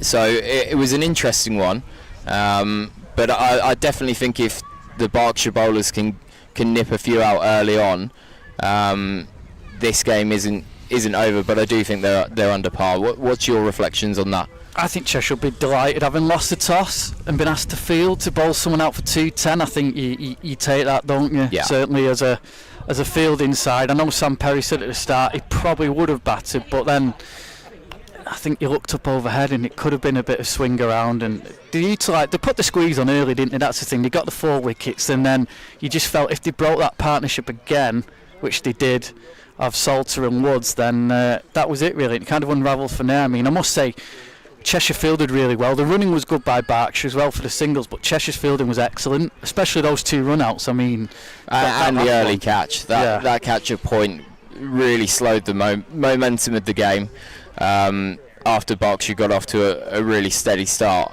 But yeah, I agree. I thought they were awesome in the field, the Cheshire guys, and just did the 1%ers really well, didn't they? Yeah, and similar to Berkshire, Cheshire have got a core of a good squad that they've had together all season for this competition, so they know each other's games really well, and they've gradually worked that out. They've used more players than Berkshire have this year, but yeah, they've got a good spirit about them, and as I said earlier in commentary, they've got a lot of players who are captains for their club side, so they've got a lot of experience and a lot of leadership as well, so they all know when to sort of get behind each other as well. And you've obviously followed Cheshire quite heavily through this competition. Who should the people watching be looking out for with the bat? Well, obviously Sam Perry's the one who holds it all together. I mean, it was a really good innings up at Cumbria in quite a low-scoring game, but he scored 60-odd and just went about. It was a very sort of, it's like a test match innings. I think he scored 60-odd off like 100 and so many balls. So you've got him, Kevin Carroll's out there, who, if it goes right for him, he can score 50 in no time. I mean, last season, the season before, I saw him play against Derbyshire in a showpiece game and he got 50 off 18. so he can hit it, but equally can get out just as quick. So they've got some good firepower there as well with the batting, but it's one of those, I think, for Berkshire, like you say, they've got to get Cheshire 3 or 4 down early on, really, to give themselves a chance, because I think if Cheshire get to drinks and they say 110 for 3, only needing another 100, I think they'll be pretty thrilled with that, won't they?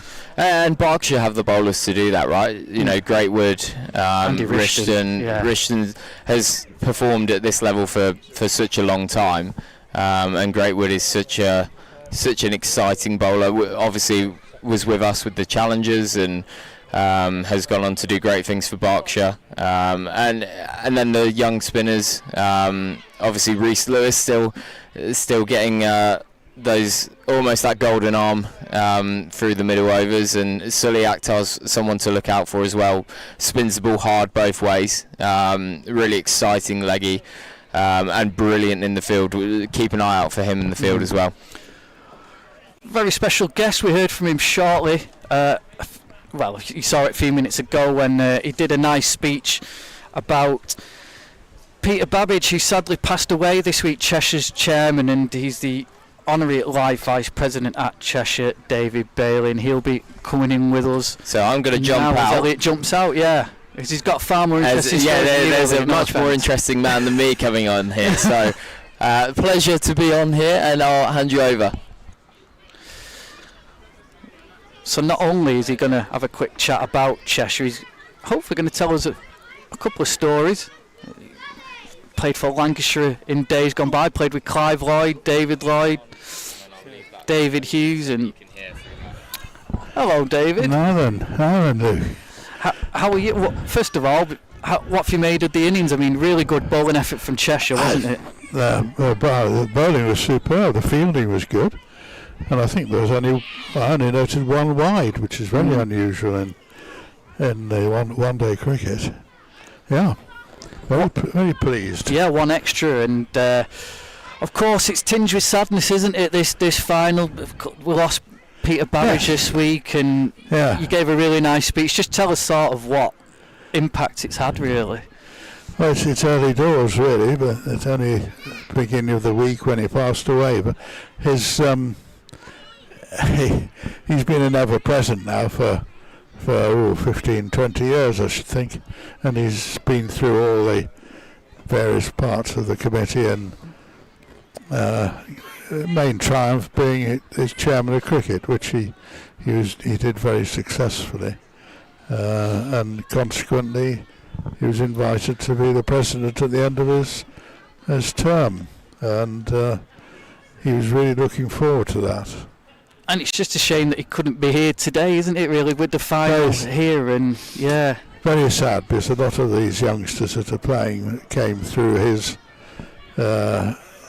time, which is always very satisfying. No, it's his wife's on the committee, Di. She's on the county committee as well as on the government's department. But hopefully she'll stay around to continue his name on the committee. Yeah, and obviously they've done him proud in the field. From a Cheshire point of view, they'll be wanting to get the job done now with the bat for him, and I think it'll be a lovely tribute if they can get over the line. It would be fantastic, Luke. Yes, it's go down very well indeed. And just hope we take it nice and steadily and pace it. We have a tendency to run at everything. Yeah. Whilst we're batting, and that can have disastrous consequences. Now, of course, you were involved in a very good one-day teams, weren't you, when you were at Lancashire? You played with some fantastic players as well. Yes, that was the first year of the John Player League. It was. It was a privilege. It was a dream come true, I suppose. And the fact that we won the competition that year as well. So it made it even better. I bet you've got some stories. You played with Clive Lloyd, of course. Bumble you've played with. I bet there's some stories there, isn't there? And Farouk, of course. He was, Oh God, yeah. He's a character, isn't he? He could fill a book, I think. I suppose there's not many for air, though. You can tell, is there? No, I think probably their best stay where they are. Most of them, in any case. Because of course you had Shuttleworth and Lever, the two England bowlers, as well in that side. So it was. I was a little minnow amongst some gods, really. Yeah, I mean, again, just tell us about that team. It was such a dominant force back then, weren't they? And that carried on through the 80s and early 90s as well. It did. It started and then on it went. In fact, I didn't realise, but Ray East, who was his president here at this club, was in the Essex side when I played down here at Chelmsford, and we've just had a few minutes recounting that particular day when Keith Boyce went mad and got about 50 odd in a very, very short number of balls. But yes, it was the year of the fielding. Jack Bond, of course, was the captain, and it was all about fielding. We turned up to pre-season training, and the 3A's chief coach was there. Little did we know, and he then took us through training for 2 or 3 weeks before the season actually started. So we were very fit, and it showed up in the fielding, I think, because it suddenly became something worth reckoning. And this week, of course, we lost Garfield Sobers on the Friday. Did you ever play against him? Or? Yes. Oh, wow. Yes, I did. Yes, I had a bit of contest. I was fielding a cover. This was at Southport in a. Remember the BBC Two Cavaliers series? A bit before my time, David. Yeah, sorry, I should have realised that. Yeah. I should have realised that he was batting. He kept smashing this thing at me at cover, and I fortunately kept stopping them. And then he got one past me, and he took his hat off and bowed. You'll never forget it. He was a really generous man. And what a talent. Yeah, and a sad loss to the game. Yes. David, thank you very much for joining us. We're going to be back in around 20 minutes' time for the Cheshire innings, but we'll head off and, well, yeah, we'll just leave the effects mic on in the background. My pleasure. Thank you, David. Cheers. Thank you, Luke. Thank you.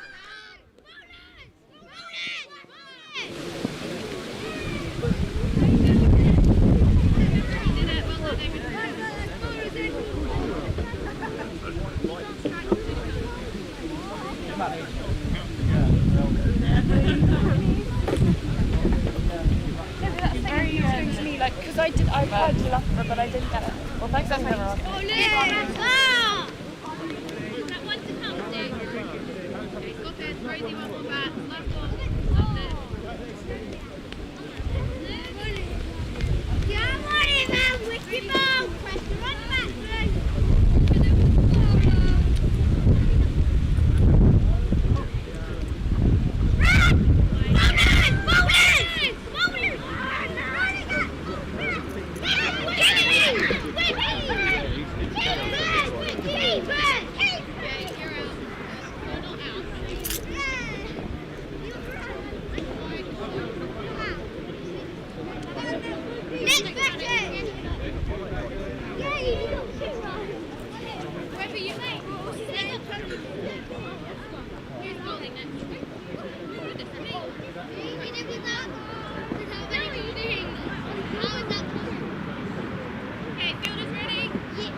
Jones, you fool.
I just want this to be fast so I can move back.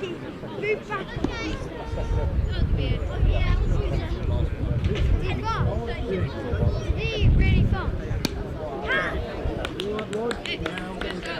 That shouldn't be the way. Okay, make sure Gavin's out. All good? Very good. Gavin. No, you can't do it. You can't have that for a taste. Like this. Then you'll get the bag of sweets. Look, you'll get the bag of sweets. By bowling! Wickies! Oh! Wickies! Wickies, he's... you became the new Wicky. Oh, you were? It's quite loud anyway.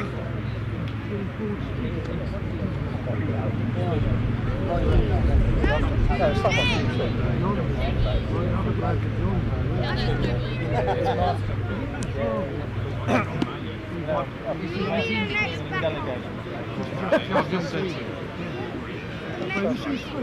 That's making it. Yeah, well, it's not that. That's all I do.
If we're playing minus, I know how many runs. Something. Like 11 wickets. No.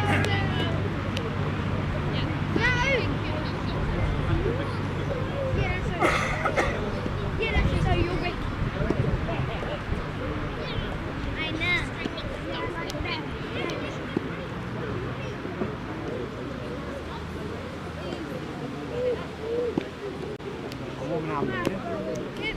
I'm warming up, man.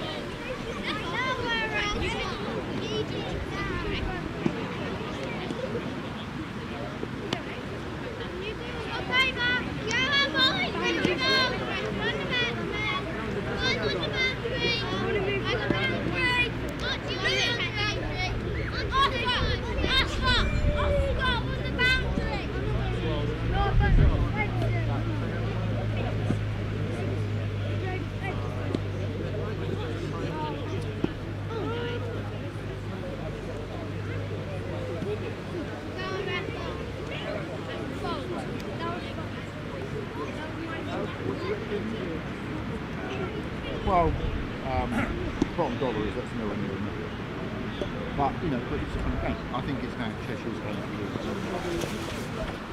Play back well, they'll win.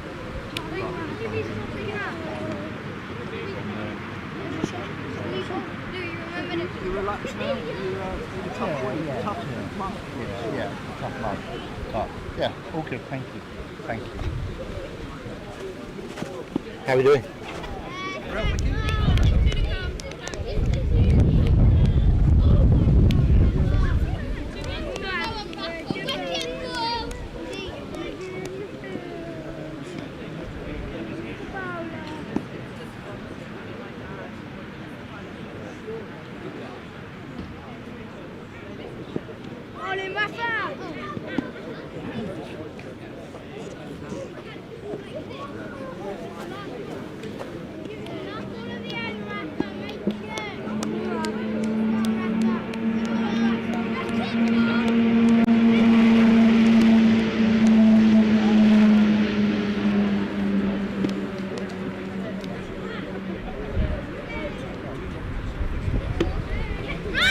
The low one Gully I thought was hard. It was left.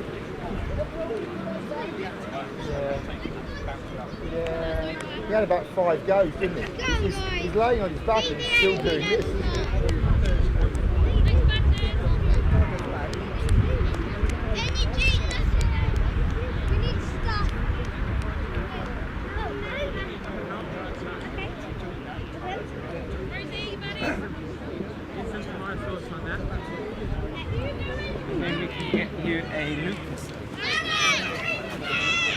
Go back.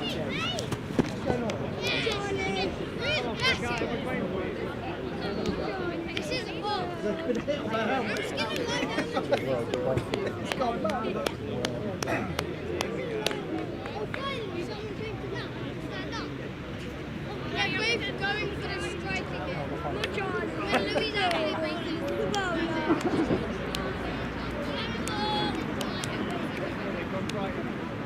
Are you ready, Hugo?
I'm afraid I'm not.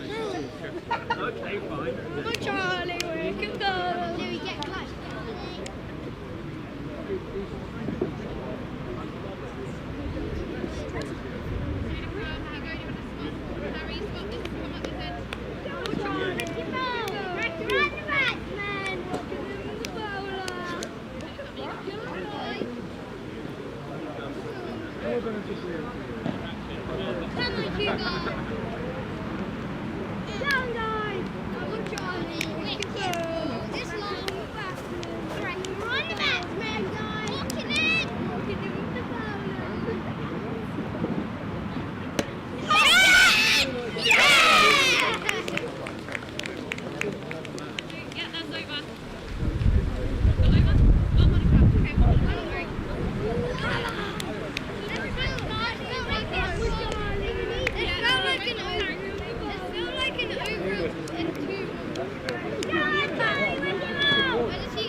I think we win. Oscar. Have you picked it up yet? Who's get the card? Who wants it?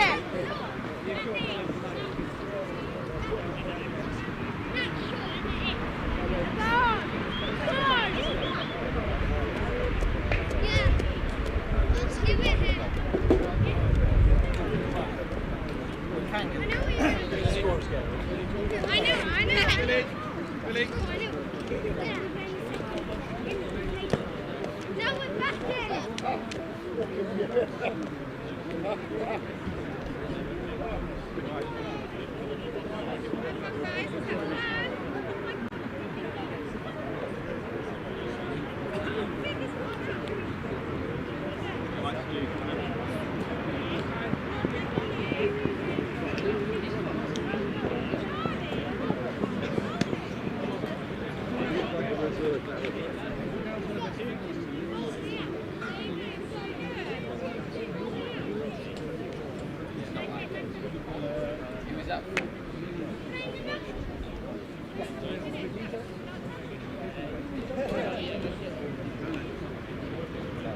Opening the batting for Cheshire is Sam Perry and Dan Newton.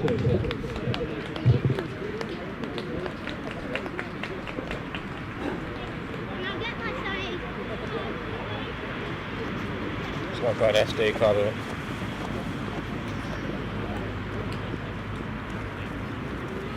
One more. Yeah.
Opening the bowling for Berkshire from the pavilion end is number 17 and captain Andy Rishton.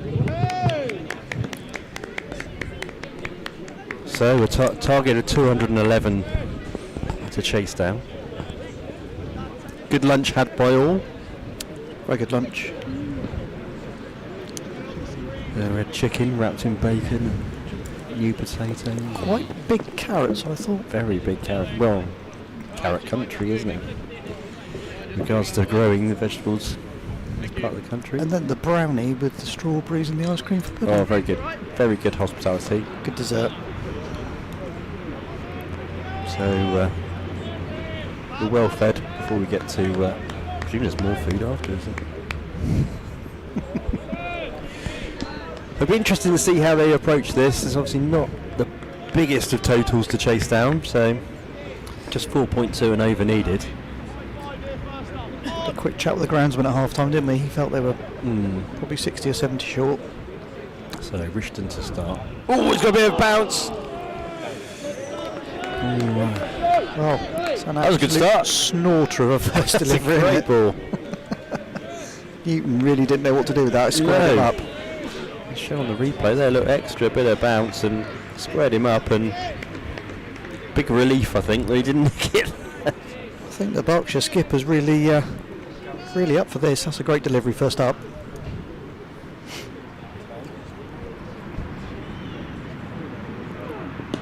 So flicks it off his hip, no run.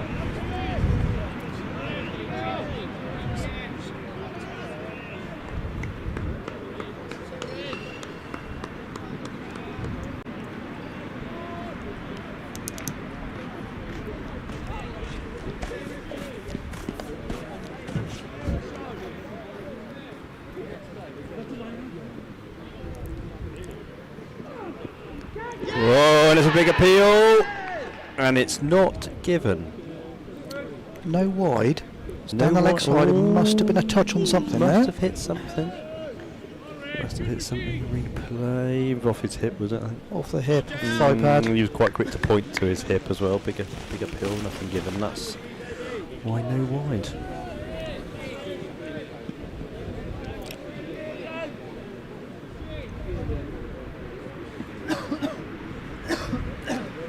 So 4 dots in a row. Makes the 5th. A good start here from Rishton. Very lively opening over. Quite eventful, really. Yeah. Good start, bit of action. Might not be as easy as we think to chase this down. There's some blue sky over there. Bit of warmth coming through. Huh? Yeah, Perry the other end. So, last ball of the over. Big! Oh.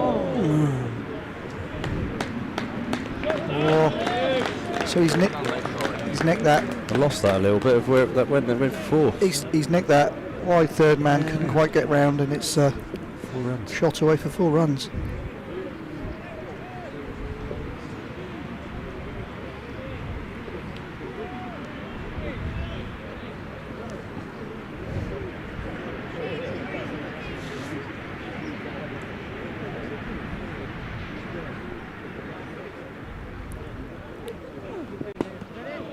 And another dot.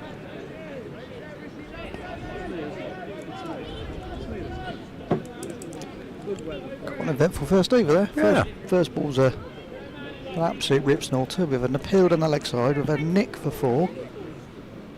So quite an interesting start to the innings. I'm a kitten. We're going to Oscar's box. Ollie, what the hell are you doing? I mean a kettle. Oh, that was good. What you can probably hear in the background is the under-9s on the outfield at half-time. Had a little game, and making their way off to the burger van, I think. Or burger marquee. I think the coach is marching them all off to settle down for the afternoon for to watch some cricket.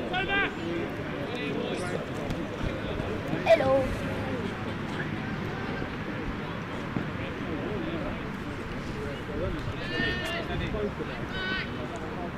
Is that still in the way? Yeah. Big screen, man. Oh, he just dabbled that out to first slip. A run. Back to your Majesty.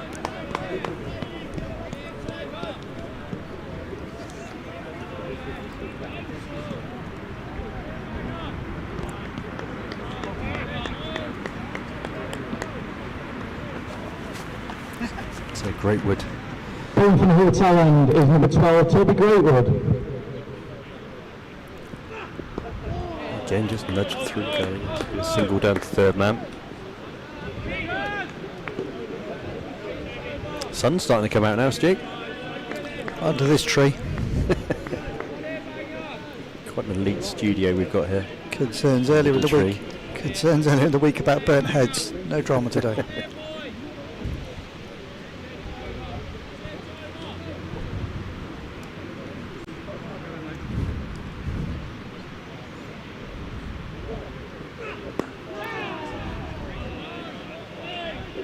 Didn't fully get hold of that one. Foolish ball. There's definitely some intent here to play differently in the power play, I think. Newton looking to be positive.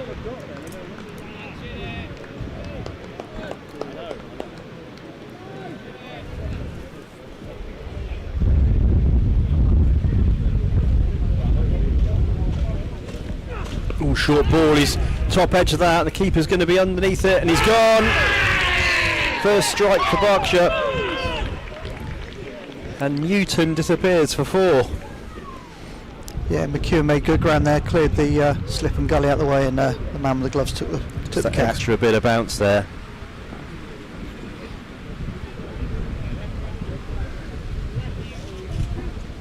Yeah, just leaning back and top edging it.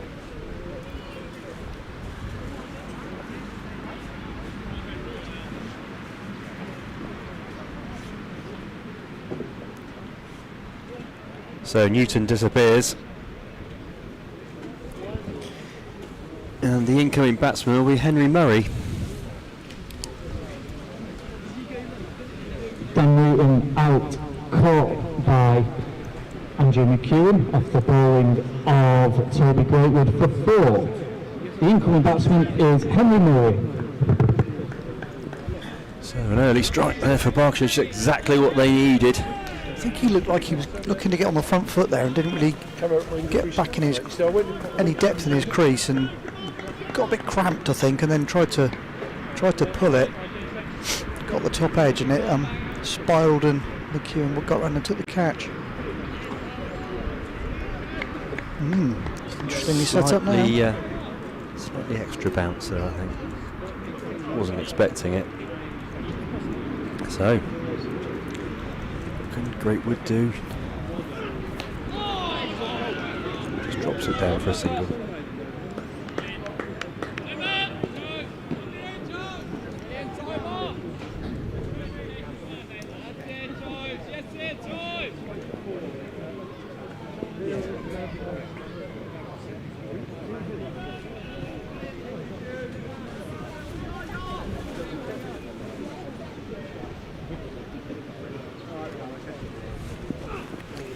Good ball. Good carry there through to the keeper.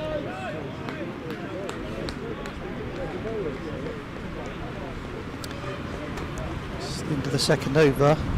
Cheshire 6 for 1.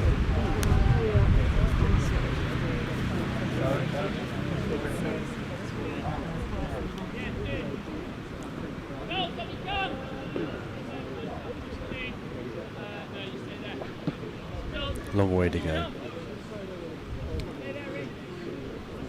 So rushed into a second over from the pavilion end with Murray on strike.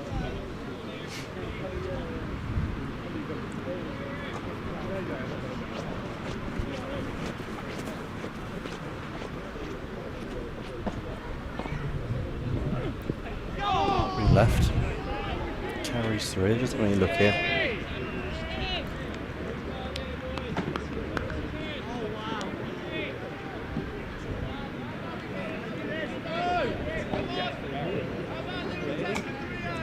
So George Russell's crashed out in the Grand Prix, I hear, first lap. Ouch.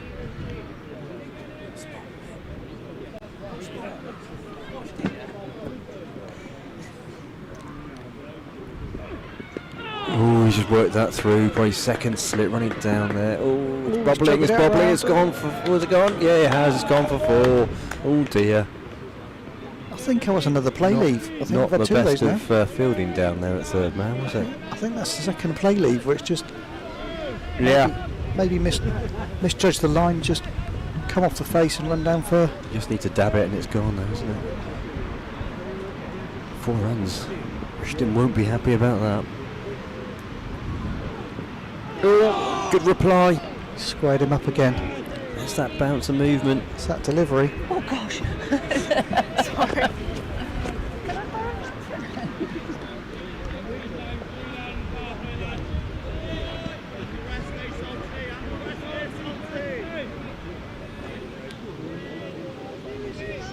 So 10 for 1.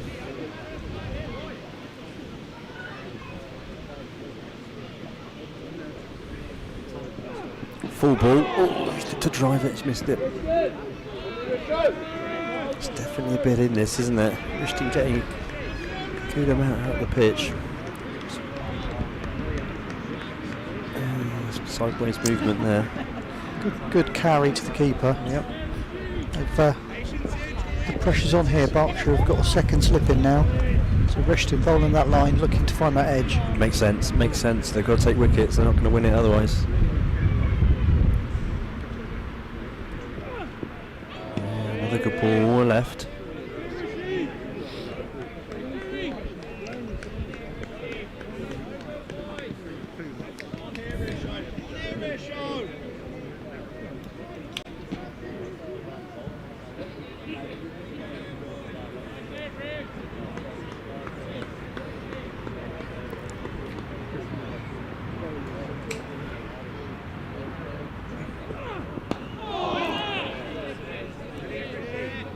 Good bowling, good tight bowling here. Another good over.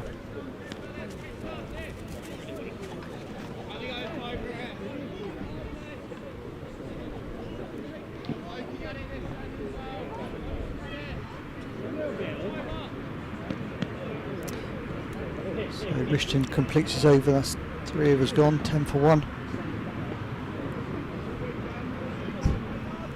Greatwood to continue from the hotel end.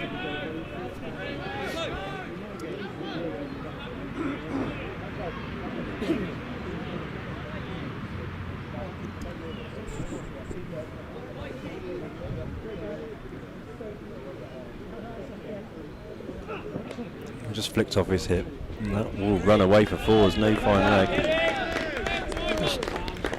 Deep square's got no chance there. No. Salter couldn't make his way around there, and that's 4 more on the board.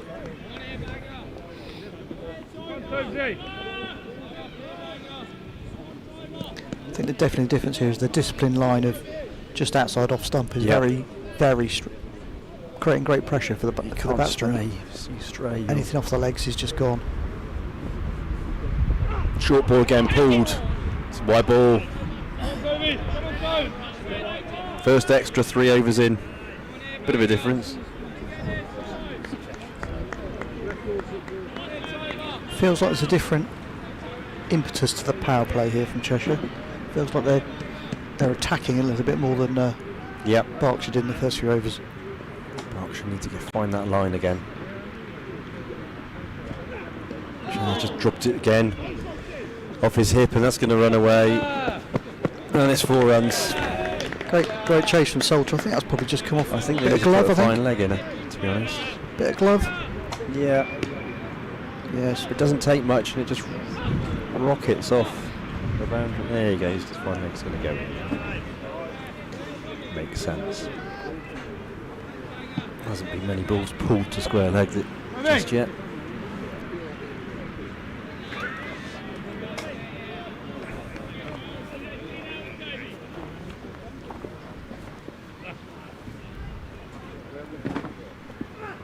Ooh, that's kept low. Big appeal.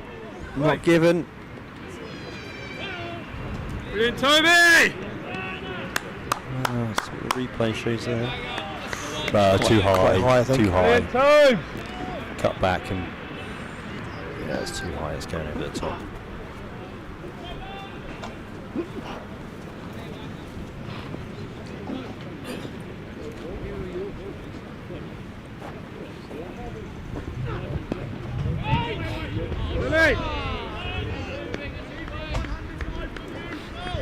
Yes, Tobesy. Yes, Tobes.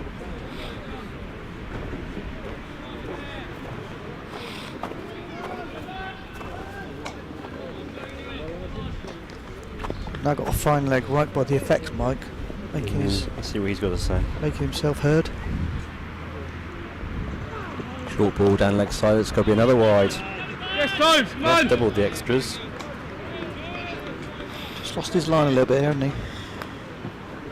Two falls off the hip and glove, and 2 wides down the leg side. Just can't get his line right. Drag his line back here. So England move on to 355 for 3. Ben Duckett 141. Joe Root not out 61. Josh Butler not out 24. Couple of overs to go. Again, another one nudged off the hip, down to fine leg. Just he picks up one.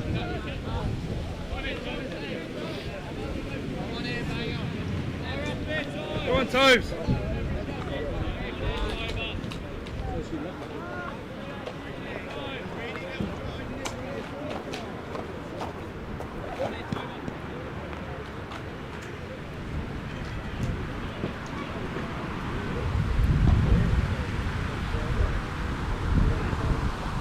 Well left.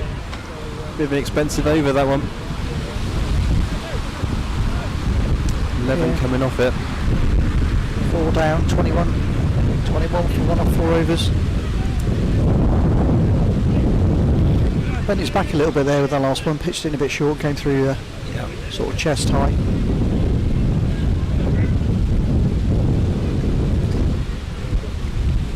Crowd enjoying themselves, picnics are out, bars open. Paddle courts are being utilised. Facilities here. You can probably still hear the wind.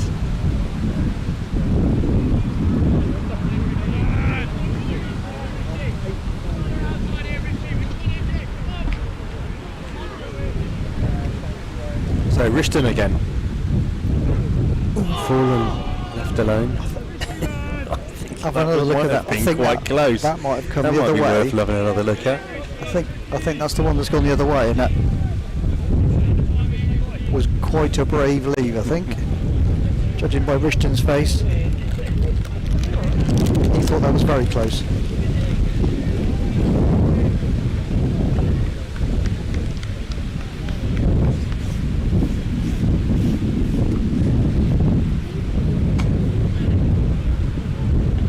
That's another wide. Just looked to come down the wicket there and just pushed it a little bit wider.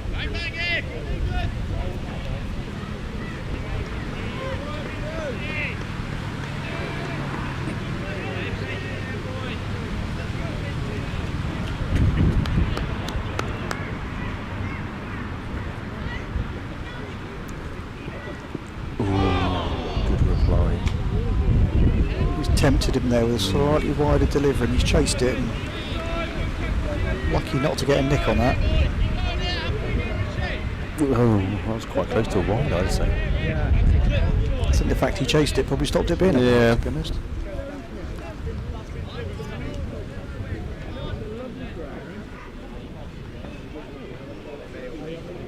Good little battle building up here.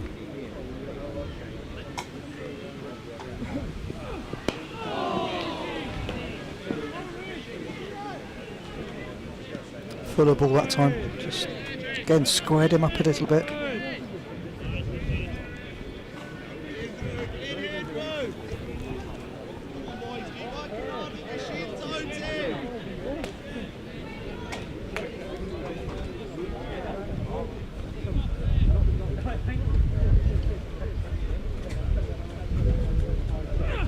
Oh, he's got an edge on that. Run down to third man, just be the one. It was slightly softer hands there, just ran it down for one. Didn't do myself justice, but when you've got 23 for one.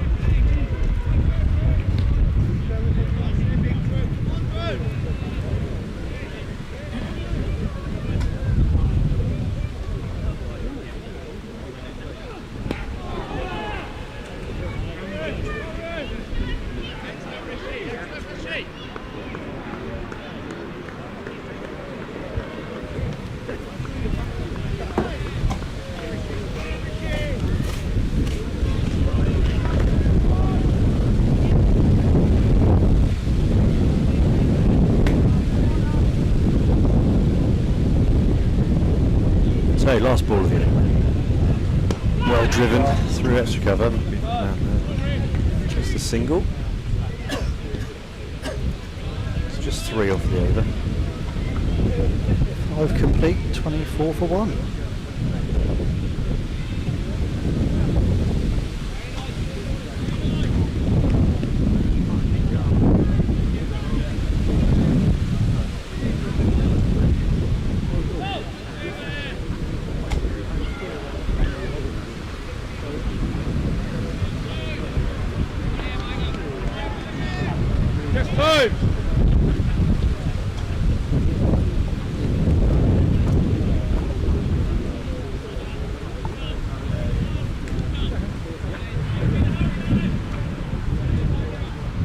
Greatwood to continue from the hotel end. Hurry on strike.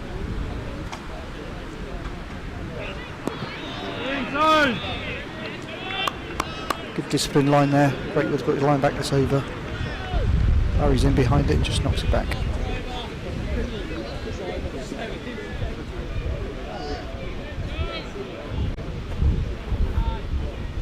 Time.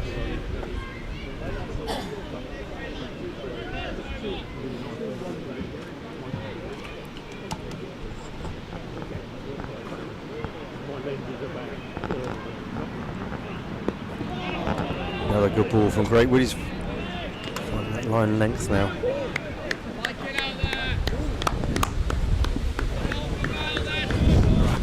Need to build some pressure. Thank you.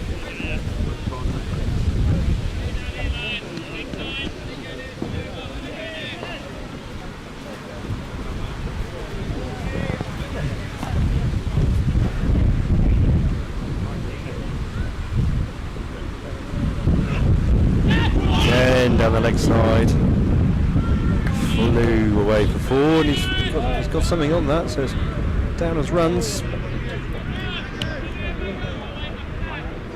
It's probably been the difference so far. between the two bowling sides. Just haven't quite been on consistent lines and lengths at the moment. Definitely disciplined lines that Cheshire bowled in the power play have made a difference. They didn't bowl many balls on the leg side, and they didn't bowl many extras. In fact, only one extra. You felt that Berkshire had to really battle for their boundaries in the first 10 overs, whereas there's probably been 3 gifts Very to much release so. the pressure in this first 5 overs. Chasing a low number, you only need 1 boundary and over, and don't need to do much more.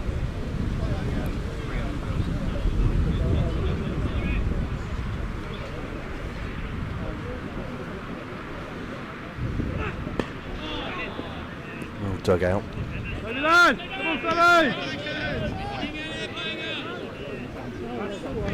Bang, bang, 3 in the power play, come on!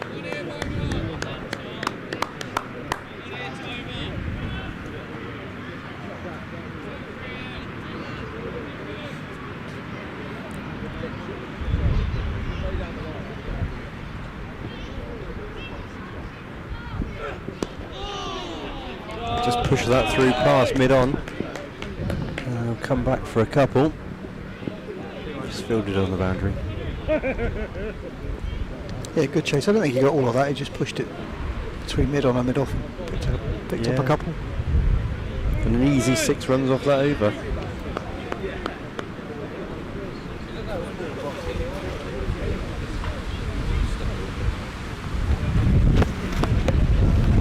Chill.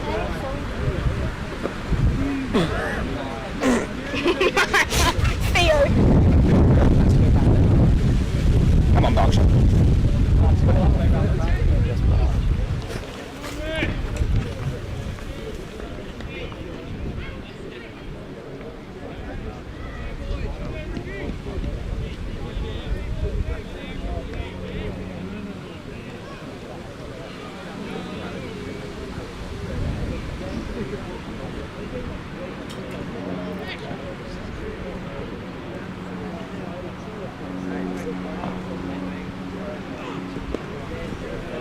So Rishton back from the pavilion end for his 4th over. Perry just runs it off the face down to 3rd man and makes a scampers back for a 2nd. Good running.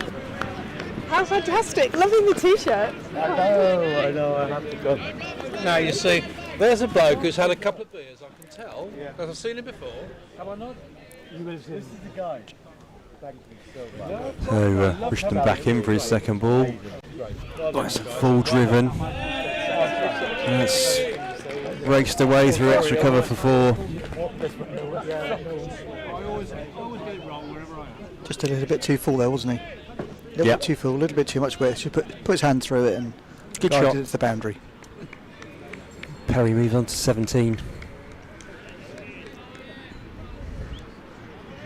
England 387 for 3. Is that the end? Good performance there.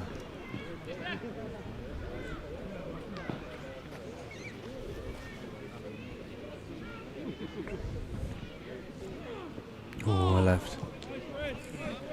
That's where he's dangerous, in those areas where he's tempting him to play.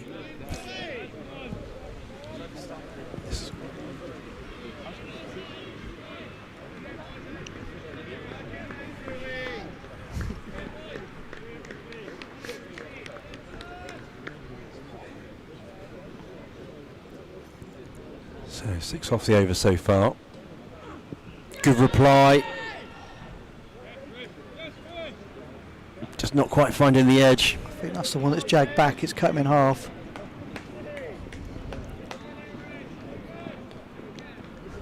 Rishton's definitely getting this in the right areas and making it difficult to score at this end.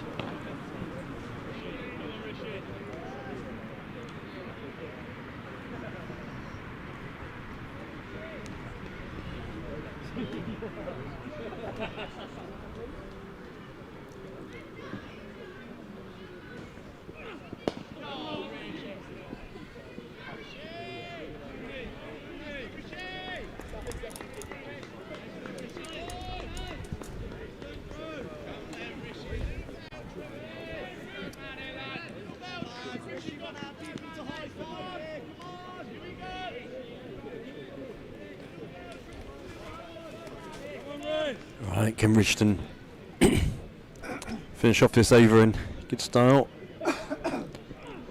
Extra bit of bounce and just flicked off the gloves for a single.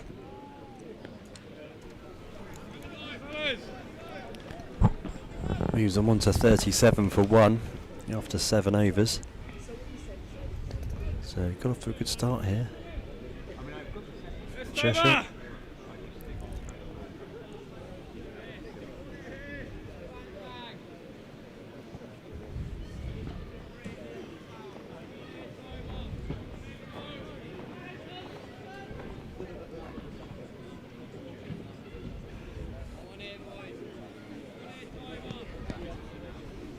Jay!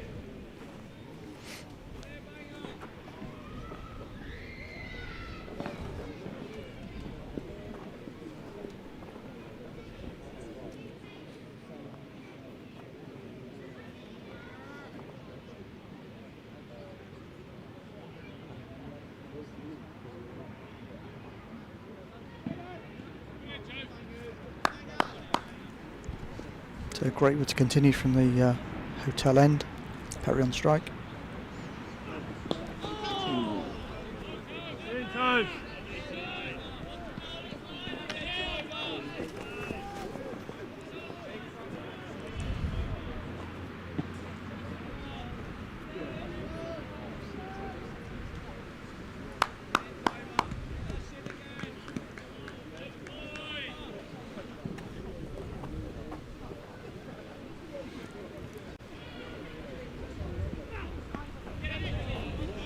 Bend his back on that one. A bit more of a bounce.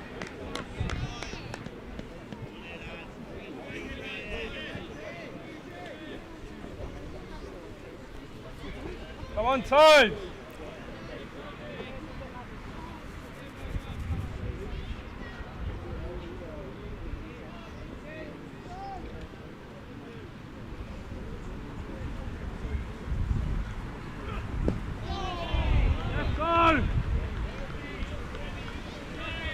Disciplined over here. It's better. Line's improved this over. Certainly better.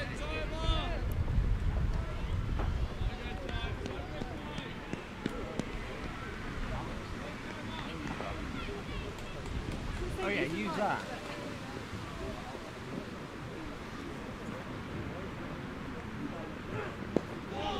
Yes, Tony! He's definitely trying to get him driving here, isn't he? Yep. I think he just needs to pull it back a little bit. Just pull that leg just back a little bit. You'll get a difficult bounce. 2 balls to go.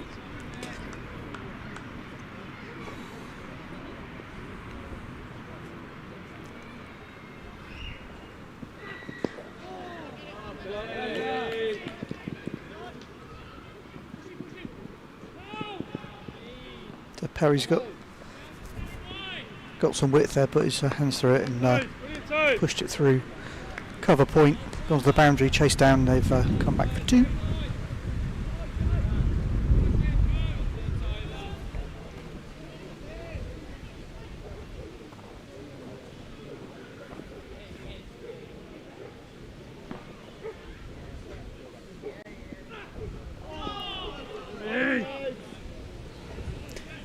Well, that's the over. So 39 off 8 overs for the 1 wicket.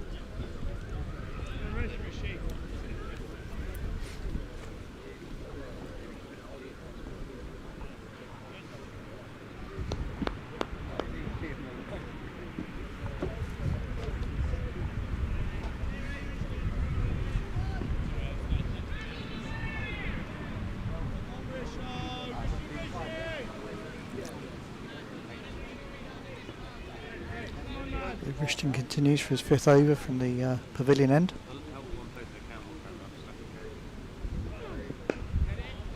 Nice tight line. Murray in behind it. No run.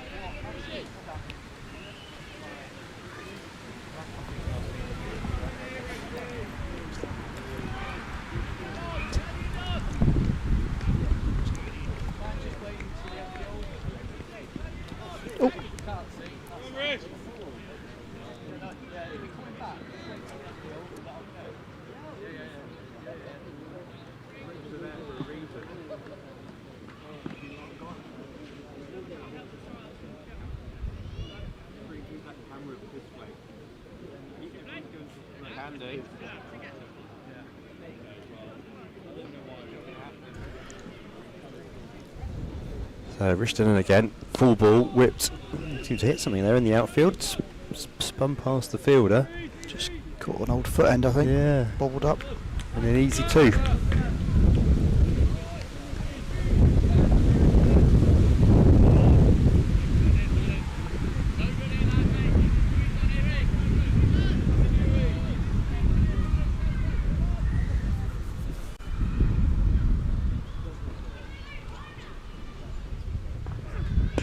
Oh, well driven. Yeah, it's a fuller ball. That's raced away for 4 runs. He's lent into that, pushed it through the covers, and that's 4 runs. Decent bit of fielding from the crowd there as well. Yeah, nice pick up. Dropped his phone though. Dropped his phone, did he? Yeah. Sure, it'll be fine.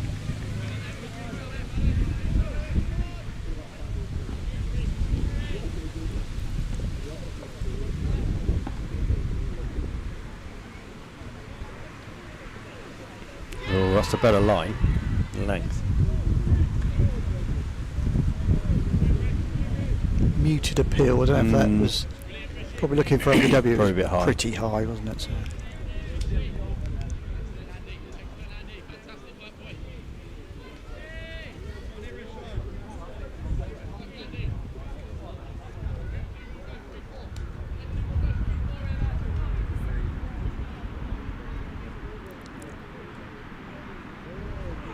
Oh, up again. That's the area, isn't it?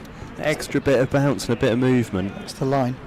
Hit that spot consistently, and you're really tricky to get away.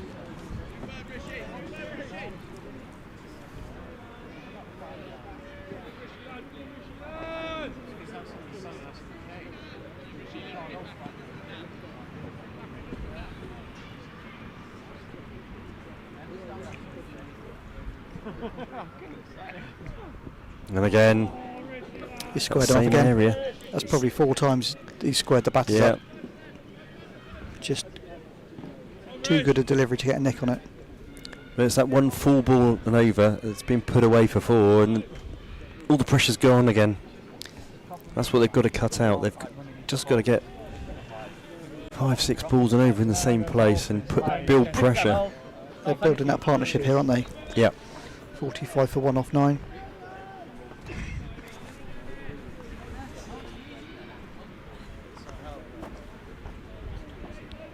I think they're going to have to make some bowling changes in a minute, just try something different. What do you think? Get through the power play, maybe try some spin? Just need to try something different.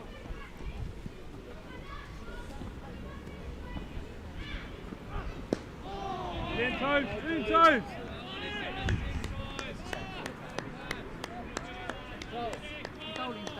Yeah. Let's go. If Rish wants me to go. Come on. He puts me on. Yeah. Yeah, alright, yeah.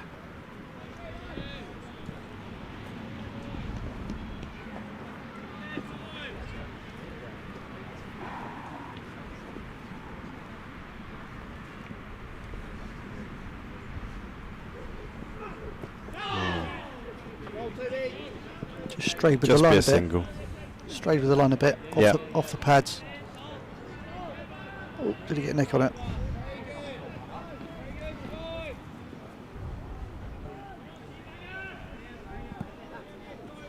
So Murray on 18, Perry on 21 there. They're building a bit of a partnership here.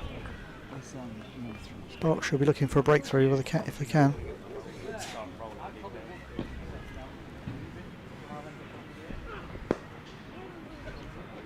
Foolish ball driven to mid off. Well picked up. Sean! Hello, mate. Good, how are you, mate? How's life? That's alright, yeah. And you get yourself on.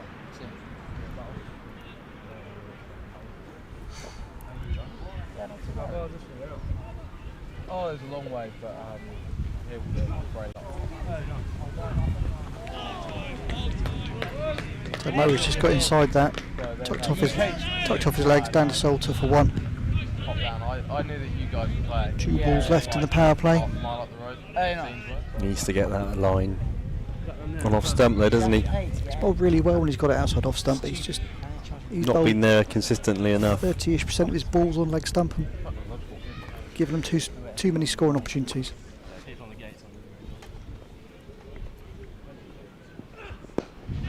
Right, see you in a bit, John. Cheshire batting very steadily though. Just putting away the balls that they're given. Yep. Sped on to 47 for 1.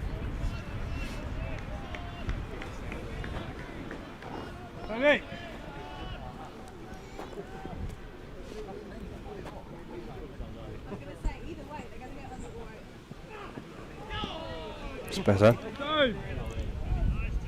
So that's the end of the power play. Power play 1. As a comparison, Berkshire were 38 for 2. So crucially losing fewer wickets and a little bit more aggressive, few more boundaries, and slightly ahead in terms of power play positivity. Yep. So what we're going to see, doesn't look like a bowling change, doesn't it? Rishton to continue.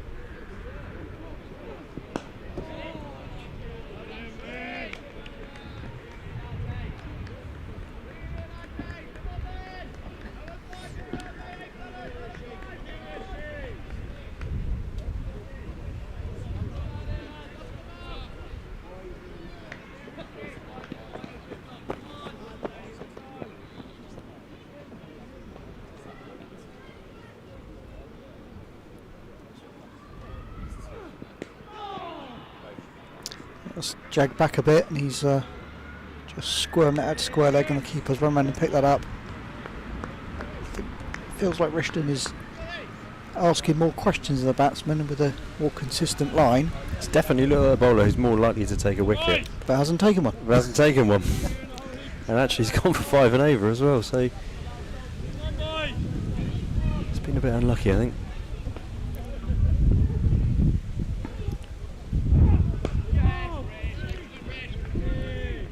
I guess it's one of those situations here where they're nearly a quarter way towards the target, and if these are two of your best bowlers, then do you bowl them a bit longer, because they may not be required to bowl at the death. Without taking wickets, it's going to be hard to defend. Yeah. Ignorance. But sometimes just changing it up for a few overs just gets the batsman thinking another one that's cut back and the batsman's left it. I think he might have left that on height, not line. Yeah. Well, he's definitely been moving the ball around. Just not had any luck. Have to put the old sunnies on, mate. Sun's out now. The sun very much is out on the pitch. Not so much under the tree where we are.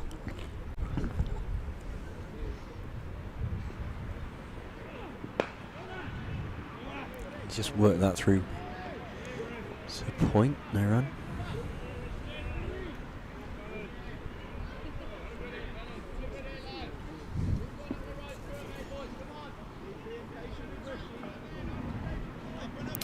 So we've still got a slip. In power play 2, of course, they've had 4 out of the ring. They've put a deep cover fielder as well. So it feels like he's going to be penetrating that outside off stump line, and if he bowls a bit too full, he's got a bit of cover, literally at cover point on the boundary. So better over, just one from it. Bit more control, not over.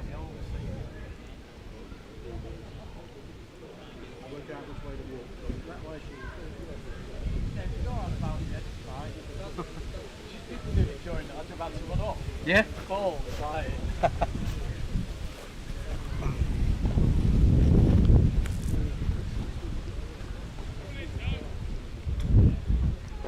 Yes, Toby! 11 overs gone, 48 for 1. You can hear the clink of cutlery. I think the officials are having their VIPs are having their lunch.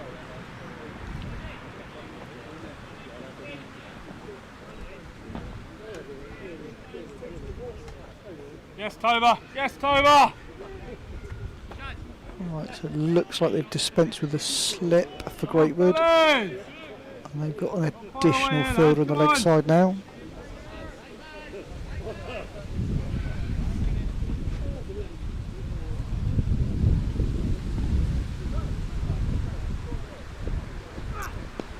Oh, it's gone through the air. Have I just called that? Gully. Just probably the single. Brilliant time. Probably wasn't the first slip opportunity. It was No, probably I wider. went through Gully. So. Wider the slips, but Takes the time. I'm going to shoot in a bit of minute. width, and he's picked up a run.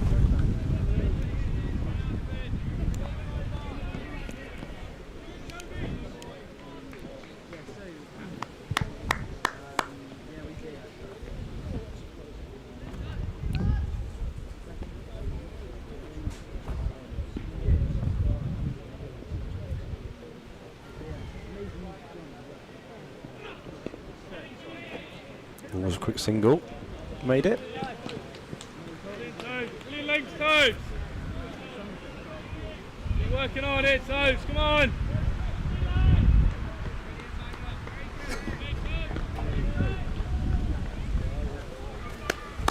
Yes, Toby.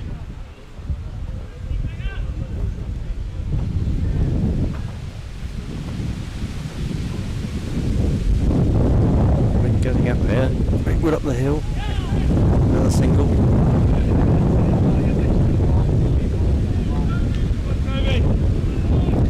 Just got a little touch of that onto his pad, and that's just dribbled out for a single. Score moves on to 51.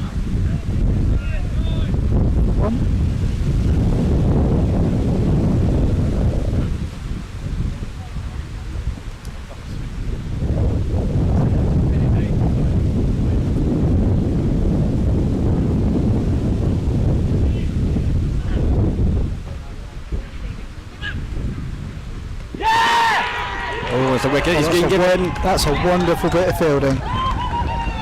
Looks like James Isbell on the deep square leg boundary. The ball got knocked out, ran away, and they raced back for two.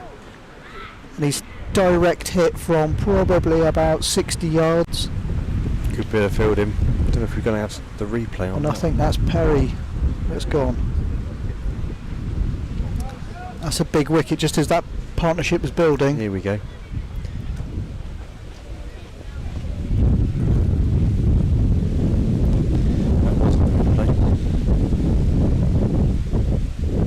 Sam Perry run out for 23, Cheshire 52 for 2, and the incoming batsman is George Lavelle.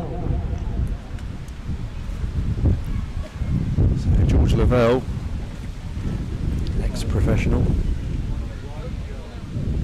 I think I'm correct in thinking it's his first game this season. I think you're right. Cheshire.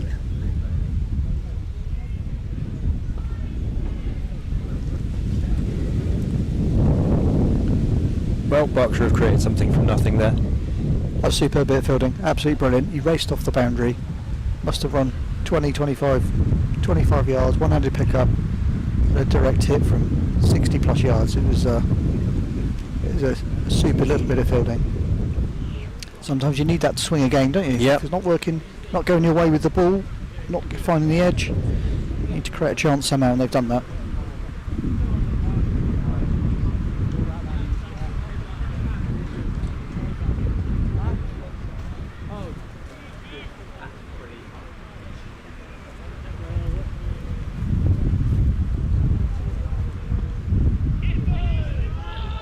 Lads, on Jimbo's energies, boys.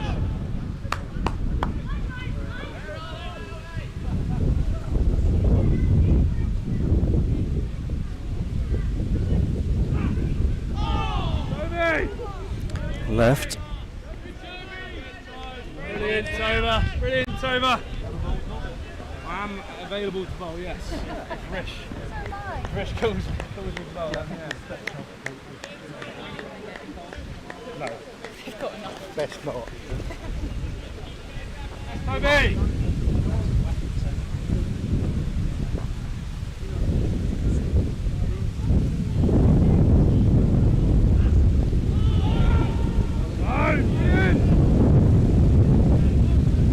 Some good tight couple of balls there. Finish off his over. Sam 12 gone, 52 for 2.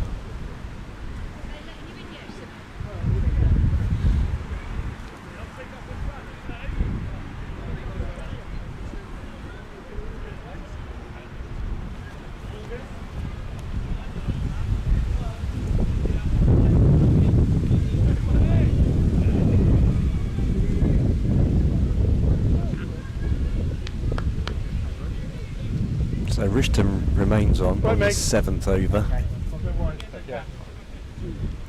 Berkshire hunting wickets.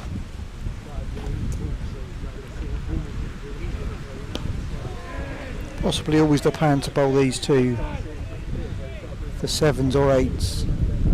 But even more so with a shorter target, you probably want to keep the pressure on the open bowlers.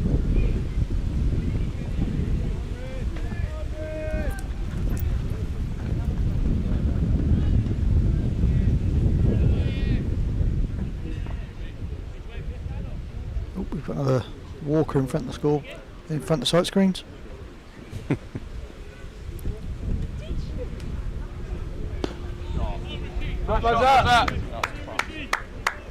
That's pushed out to extra cover boundaries just for the single.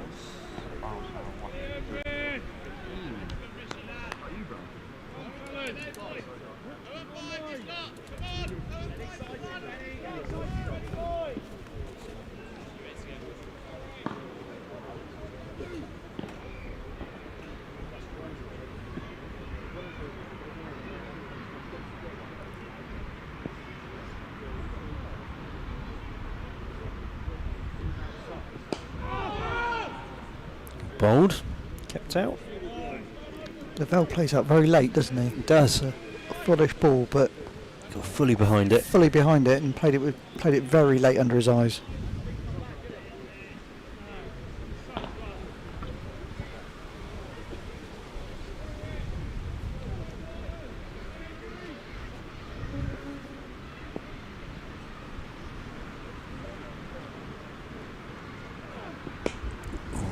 Well fielded. Bit of a loose ball, well cut and fielded.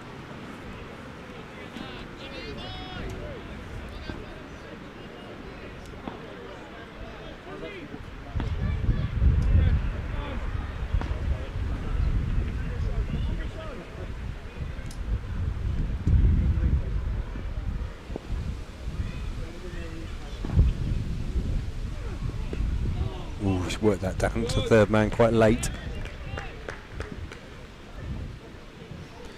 Just went off the face, picked up one. Score moves on to 54 for 2.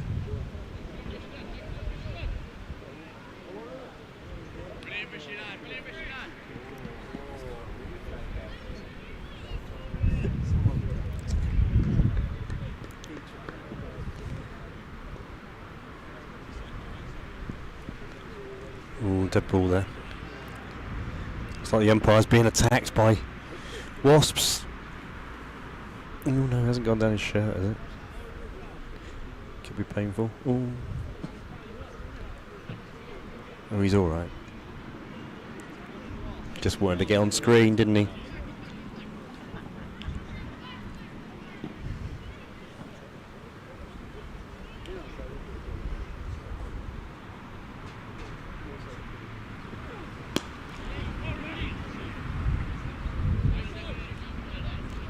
So another good over there, just a couple from it.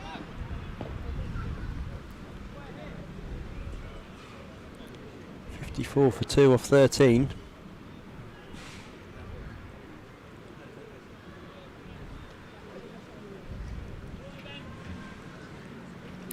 Meanwhile, up at Royal Birkdale, Burns is 10 under, 3-4. Fleetwood's 3 off the lead with 11 to play. It's a lot of birdies. I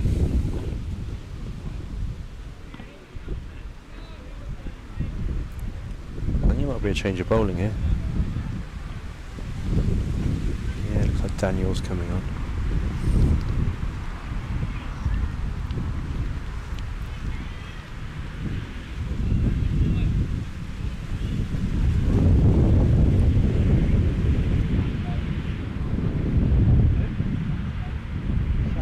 So a bit of spin coming on now. Change of bowling at the hotel end. Coming on is Sam Daniel.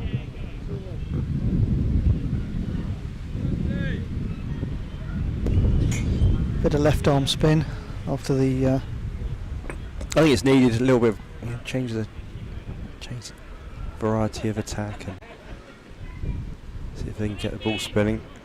It's still looking to be positive, Berkshire. There's a. Yeah. They brought the slip back in, just tidying up and sorting out the field of who's going to go where. Deep square leg. Salter's moved from short fine leg to square leg and back again.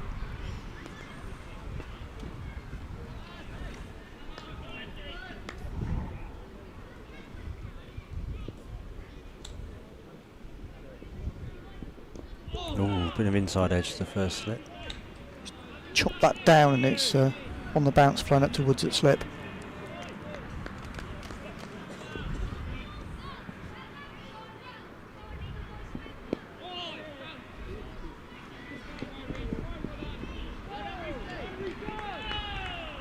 So Lavell's got across nicely there and chopped it through. Backward point out to the boundary for one. Thought about two very briefly, but after that recent run out, they turned it down. They turned it down. Ooh, looking to put that through the covers. He's got a little bit more lift. Daniel was at a good pace, didn't he, here?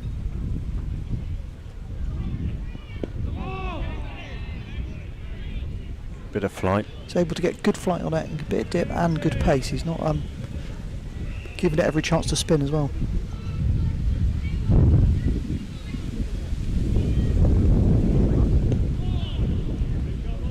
And that could race away. Well fielded, I think. Boundary, yep. And a good throw. Yeah, Murray's chopped that behind. Back through backward point. Deep covers run round and made a good rolling stop and kept them to two.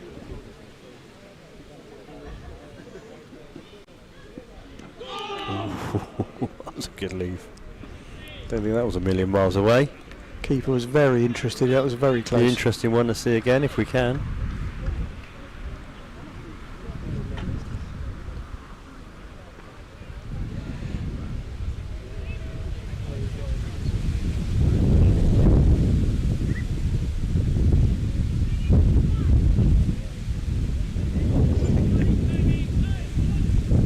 So 57 for 2 off 14. Got off to a good start. Looks like a change of bowling at the pavilion end. Looks like Ben Salter replacing Andy Change of Richardson. bowling coming on at the pavilion end is number 6, Ben Salter. Salter, Slater. Slater bowling, mate. Slater, mate. Slater. Top lad.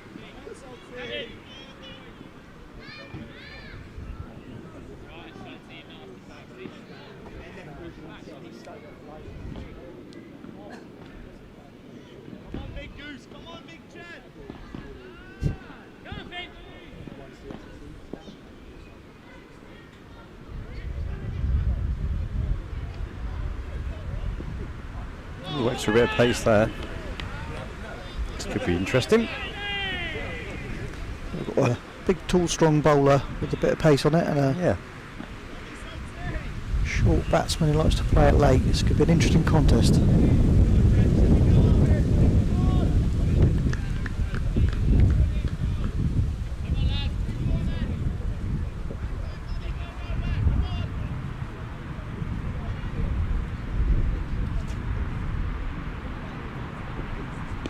Oh, that could be a chance, and is, and gone.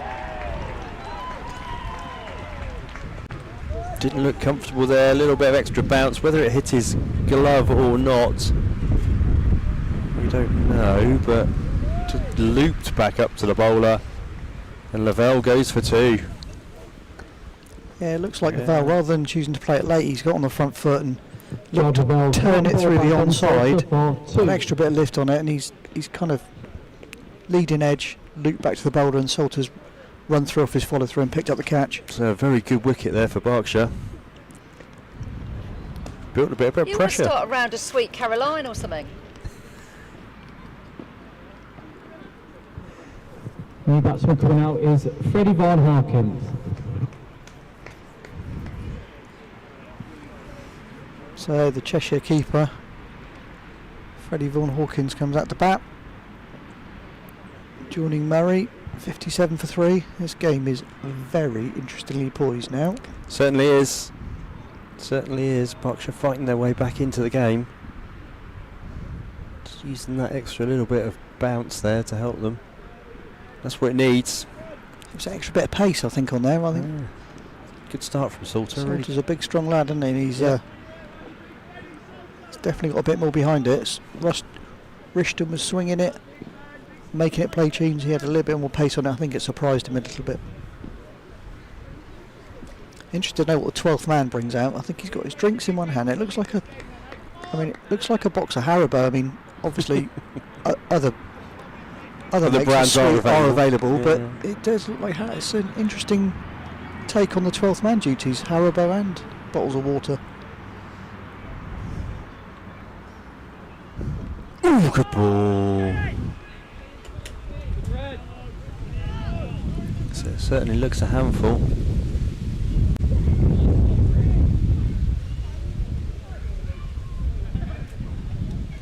Looks like he bowls a heavy ball, doesn't he? Really good start.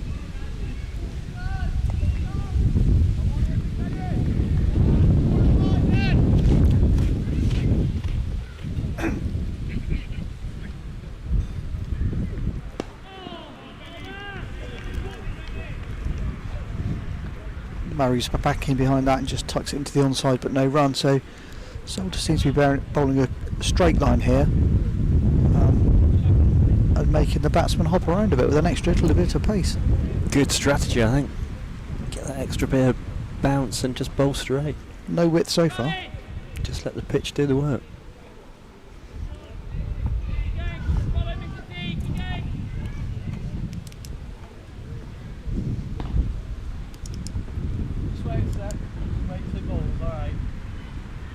All short ball, weaved out the way of it. That's one for the over.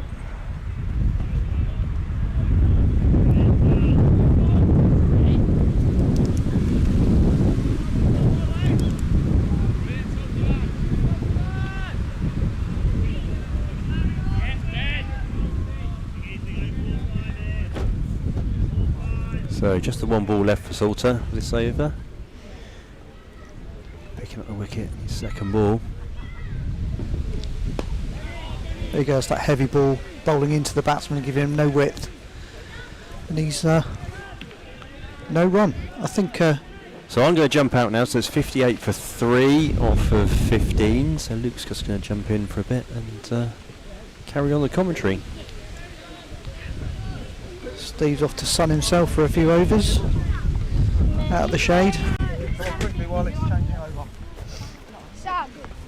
Yeah? Sam. Do you know David Fraser? Hello. Welcome back, Luke. How are we doing? Good, yeah. I mean, I was just thinking, before that third wicket went down, I thought Cheshire will still be pretty reasonably happy. The only way they looked like they were going to break that Perry-Murray partnership was a run-out, really. It's changed things, and a really good... I think it surprised him because he ambles up to the crease, Salter, but then as he gets closer, he gets quicker, doesn't he? Yeah. And I think it just surprised Lavelle with the pace a little bit. Yeah, there's no acceleration into the crease, but he's a strong lad and bowls on the shoulder. Oh, so... Oh, that's a... Vaughan Hawkins is... again, it's just... It's like good fielding down there, but again, it was just a push, a defensive push, and it's raced away, hasn't it? He's timed that really well. I think he's probably hit some footholes, and extra covers just dived over it, and they've picked up 2, but it's quite a long way out there. I have walked around there, it's not just my eyesight, it is a long way.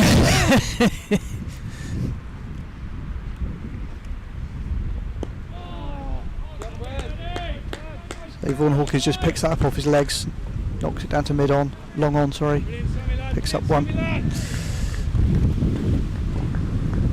It's similar to the Berkshire innings, really, where Cheshire have got to get to drinks now without losing another wicket. To get to drinks without losing another wicket, you feel they'd be around, 100 for 3, and then obviously they just need another 111 then, and psychologically they'll feel like they're in the hot seat. If Berkshire get another, then they'll feel that they can really get into him, similar to what Cheshire did with the bowling when they bowled out Berkshire. It was an easy 2 there. They made a bit of a meal of getting those 2 runs there, didn't he? Yeah, he got a bit of an edge through the gully area and picked up 2. I think Cheshire have shown a bit more positivity with their running and a bit more aggression with the bat in the first 15 overs. All gone, is it? No. Oh, well, I don't know if it was dropped or if it came off the pad or something. Need to see that again. I think he's hit that, but has it carried? Oh, I'd like to see an angle from the other side.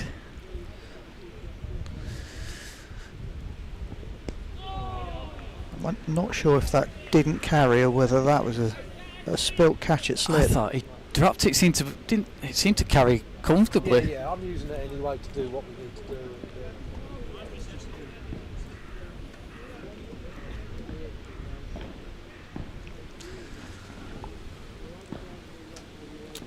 Yeah, Freddie Vaughan Hawkins, he's a Lancashire under-19 player. It's a bright future.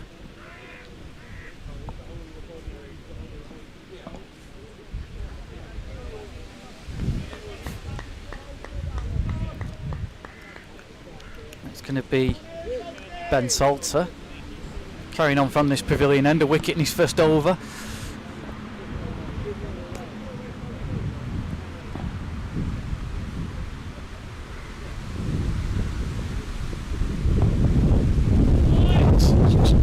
Shorter, races are right. Little bit of width. I thought he'd missed it at first. You didn't really hear much off the bat, did you? Next minute, it's into the boundary. Again, I think he's like the Berkshire keeper. He's strong, cutting and pulling, and he's just got on the back foot. He's just literally timed that through backward point. And it's raced away for 4.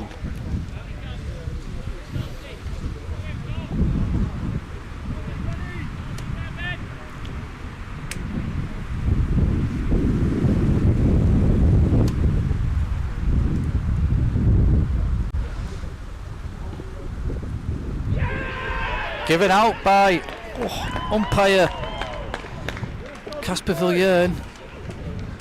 Sorry, it's umpire McGarry who's given that one. He was just trying to flick it down leg side and bowled it into his hip. Good catch down the right hand side, down to his left by Andrew McEwen, and another wicket goes down, and all of a sudden Berkshire really in this game now, and it's a brief innings from Fred Vaughan Hawkins, out for 8 off just 5 deliveries. Yeah, he's bowled it into his body, he's tucked him up, and he's tried to play it down, nick it down through fine leg for 4. Fred Vaughan Hawkins caught behind by Andrew McEwen for 8 off the bowling of Ben Salter. Doesn't look very happy with himself as he walks off, and the new batsman's incoming batsman Henry Dobson.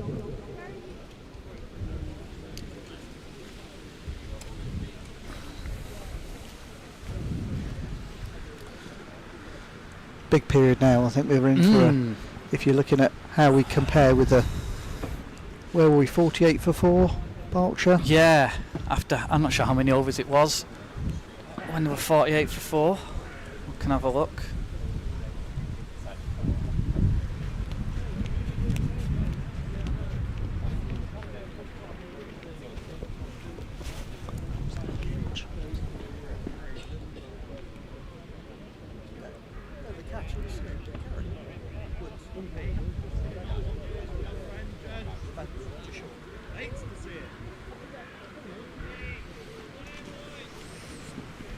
Right, so Salter with 2 for 5 now in his second over.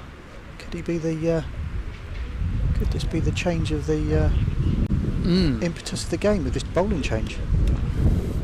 It's amazing how it's gone. Really, you've had a partnership, and then all of a sudden we've had clusters of wickets fall, haven't we? Yep. Like you say earlier, though, the definitely the liveliness in the field changed with that run out. Yeah. Lifted the whole field. And it was just, that was probably the only sort of way they were going to get him out, because we were looking comfortable, and Sam Perry's somebody who's in it for the long haul, and getting him out was a big wicket. Because he's a captain, he kind of anchors around, even if the wicket's falling around him, he's still there, there's that calmness, and all of a sudden he's not there. He was looking to play through, wasn't he?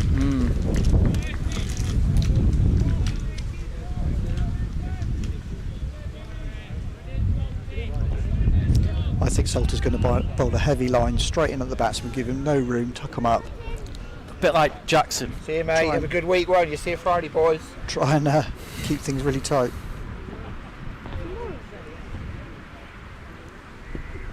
Oh, again, just.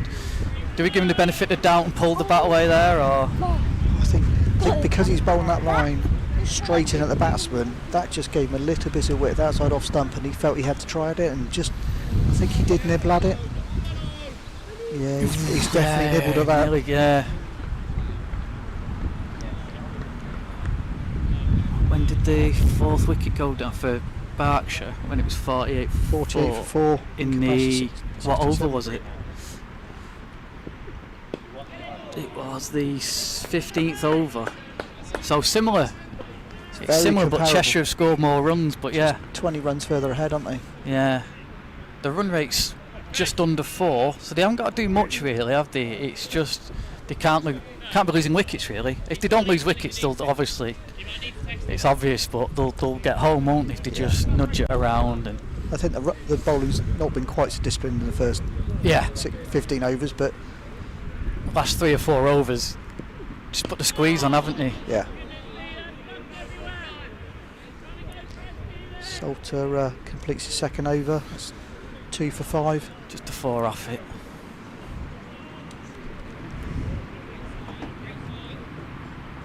And if you have just joined us, Berkshire won the toss, elected to bat, made 210. Didn't bat out the overs though. 46. Left 20 balls out there. So. Just whenever. Just got to speak to Nina, and I'll be back when I come to because I'll be back.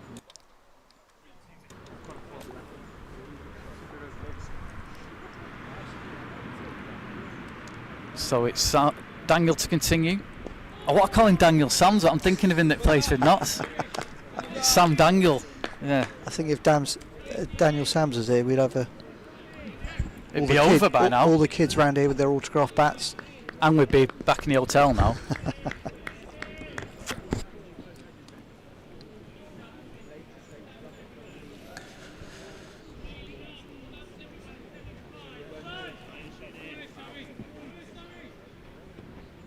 It's interesting though, isn't it? We keep hearing about how this has been a batsman's paradise, but it's if he can score, it goes off the outfield quickly.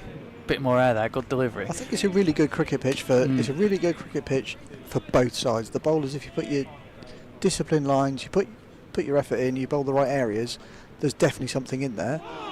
And like you say, with the bat, when Salter and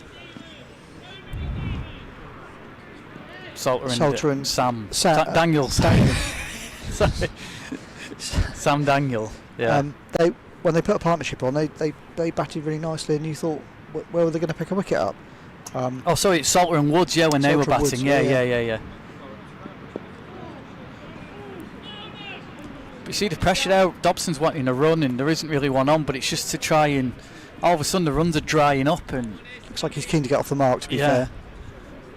But that's what happened. We saw it in the Berkshire innings where the runs dried up. They were nicking the singles, but then they thought, we've got to go for the boundaries here, and they managed to hit a couple, but then they get out. And it's about building a partnership now. If these two put, say, 50 on, then you've got less than 100 then, and it's kind of, you've got wickets still in the shed then. I was just watching the groundsman trying not to spill his water. He's got a washing up bowl full of water. I thought it's a knockout for a minute where he's trying not to. Yeah, well, I thought he was going to try and attempt the rope in front of us with the bowl of water and not spill the water. Yeah. And a good over there. Two off it. Daniel's bowled 3 overs for 10, 69 for 4 off 18.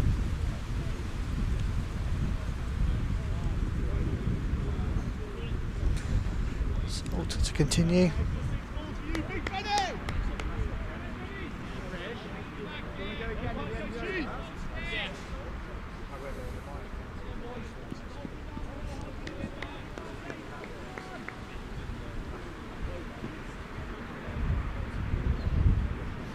So Dobson's off the mark, but he's back on strike here.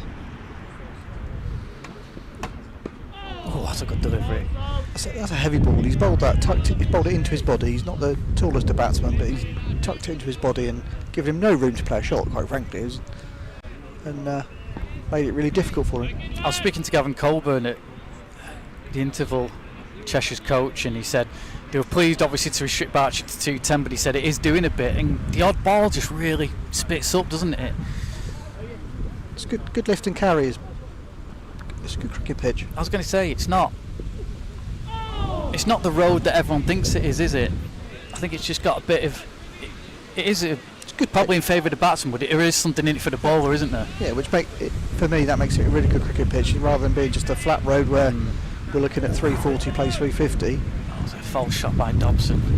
It's similar to the one that he got Salter out with in the Berkshire innings, just outside off stump, asking him to nibble it a little bit. But I think once you're in, it's a good pitch to bat on, isn't it? It's getting to like 20 and feeling like you're in then. See, Murray looks pretty comfortable because he's on 28, whereas the new batsmen are all fiddling about a bit, aren't they?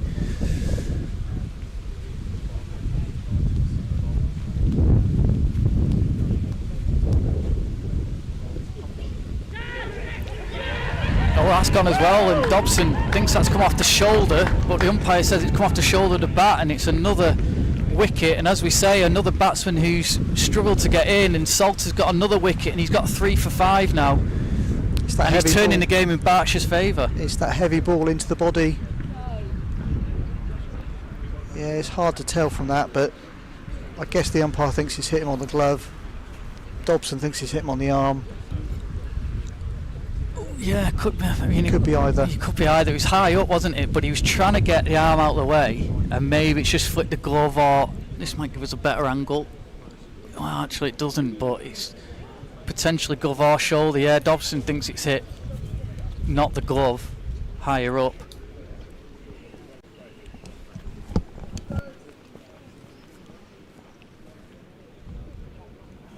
Henry Dobson caught behind by Andrew McEwen off the bowling of Ben Salter for 1, and the incoming batsman is Kevin Carroll. So this could be interesting because Carroll can score very quickly, or he could be out very quickly. I think he's got to see himself in a little bit, but I saw an innings he played a couple of years ago in Derbyshire in the showcase game, and he got 50 off 18, I think, and he was up against like the likes of David Lloyd and people like that bowling at him, and he was just putting him out the park. So he and Harry Dearden, Cheshire in a similar position in the quarterfinals away at Norfolk, and Carroll came in and just knocked it. He got himself to about 15 and then took off, got to about 60. So again, if he plays it that way again, then Cheshire have a chance. If Berkshire get him early, then I think it's that point in trouble. If he can get to 15 or 20 and get himself in, then the way he plays, he plays expansive shots. But yeah, he's one of the 3 survivors from that final in 2024. Oh, that one kept low that time. It's doing a bit this pitch now, isn't it? We've had one where it bounced up high, that one kept low. Maybe a few demons. I think there, to be fair, the batsman's naturally looking for the back foot, because that's where he's bowling it into the body, and that probably was a bit fuller. I don't think that really...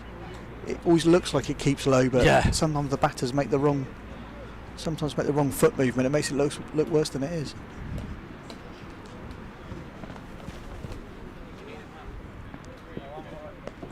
Oh, that's out to our third man, and he's dropped it. He was a bit unsure, wasn't he, down there? I think he thought it was going to bounce, and he realised it wasn't going to bounce, went for it, and it was Dumner in the end, Charlie Dumner, and he just got caught in 2 minds, I think, didn't he? Oh, that's a big moment. He's bowled him a short ball, he's gone on the back foot, and he's tried to uppercut it. I think he might even have been trying to hit it for 6. It's gone. It's just landed. Fielders had to go low to catch it, but you probably expect him to catch it. That's a big moment. Again, just Salter's getting a lot of life out of this pitch, isn't he? Bowling a heavy ball into the body. I'm getting boring now, I keep saying that, but he's bowling a very consistent area into that body and making it, cramping people for room and not giving people much opportunity to score runs. If you're captain, how long do you bowling for? Do you bowling for the full 10, or do you He's bowled 3 so far. It feels like he's bowled more, but with what he's doing, I mean, he's only bowled 3. 6 or 7? I think it's a good combination here. You've got spin at one end. You've got a heavy ball being bowled at the other end. It's making it really hard to score runs, and they're creating lots of wicket taking opportunities. We just saw a catch fall short of Ewan Woods at slip.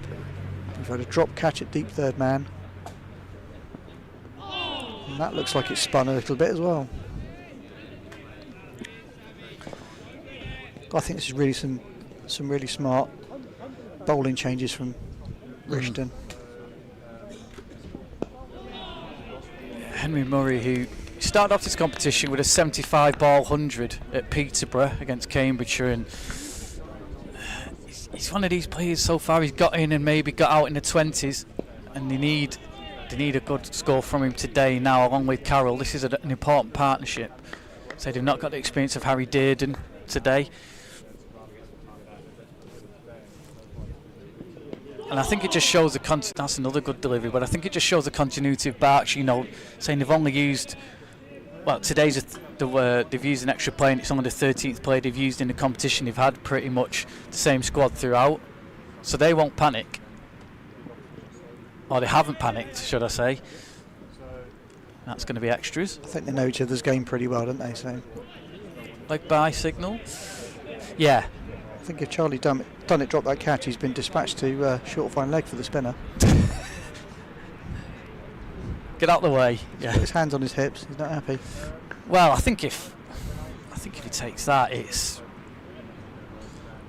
Berkshire definitely favourites. It's probably 80-20 in their favour, I'd say.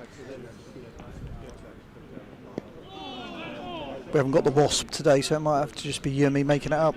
The only wasp was attacking the umpire before. It was tucking into one of those bacon sandwiches earlier. Another tidy over there. Yeah. So Murray's seeing it through at the moment.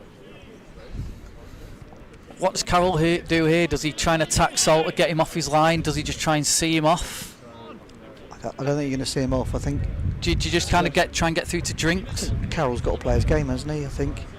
If he goes after him, we saw it there. He's likely to maybe give his wicket away though. If the ball's there to hit and he's an instinct player, you've probably got to let him go. Probably not whacking it everywhere just yet.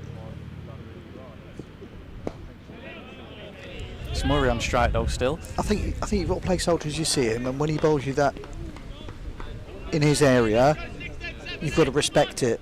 But if he does give you a loose ball, I think you've got to try and capitalise. They're 5 down. They still need 140, 139 to win. It's going to be it's going to need something like a big partnership or an explosive burst from somebody to swing this back in Cheshire's favour. Edged and dropped. It was going the wrong way, the wicket keeper. It must have swung because he was going to his left initially, then he went to his right. It would have been a spectacular grab. But another chance has gone down, and yeah, it's kind of come off. He was trying to play it into the onside, I think, and it's come off the edge, and he's had to readjust, hasn't he? He took a big move to his left, and then he stuffed himself by not being able to go further right. Now that's now Murray and Carroll been dropped inside 3 or 4 balls of Salter. Could that be big errors? He's getting it to talk though, Salter, isn't he? So was it Jimmy Anderson? He got it on a string. He has a little bit at the minute, hasn't he? He's definitely made a difference coming on from this end.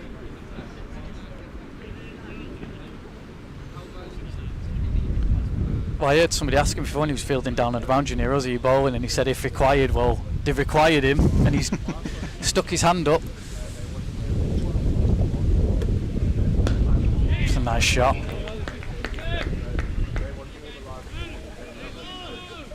A fuller ball, not really much of a loose delivery, just a little bit fuller.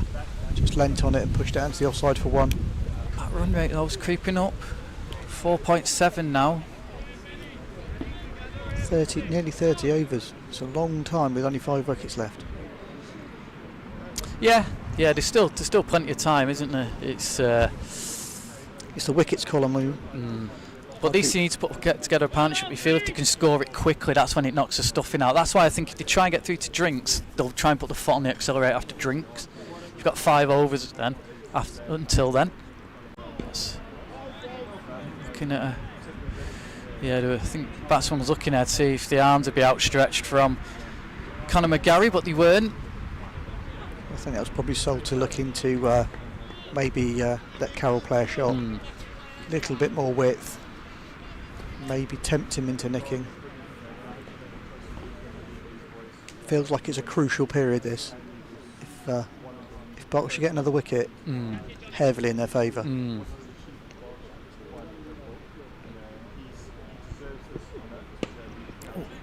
really get hold of that one. Alder's misfield out. If he'd have fielded it cleanly there, we were looking for a run and it wasn't on, but just toe-ended that one, Carroll. But another good over from Salter.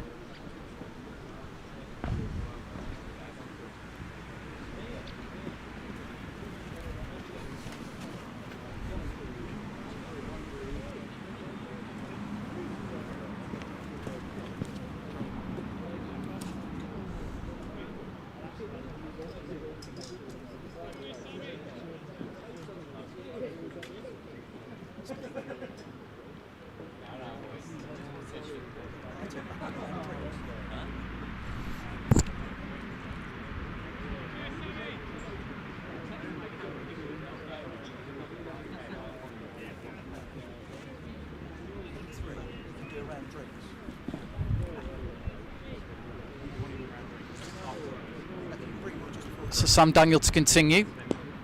Cut away by Carroll there. There was a shout at catch, but it's gone out to the man down there. A deep backward point. It's just a 1 run.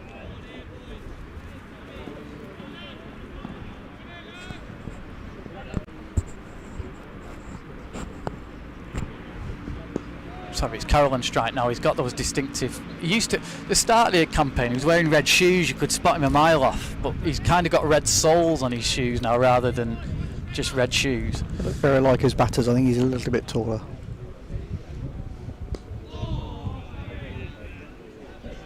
Like you say, he's an instinctive player, and I think he's looking to start playing some shots. He gets itchy, doesn't he? I think he's one of these. Good description. But like I say, that one at Norfolk, I was watching it and I'm thinking they're in trouble here. Carroll's in, but he played really sensibly. He, like I say, he got himself in first 20 balls, and then that's when he went. And maybe that's what's required here again. I think you can see that Daniel here is trying to give it a bit more flight and tempt him into trying to play on a shot.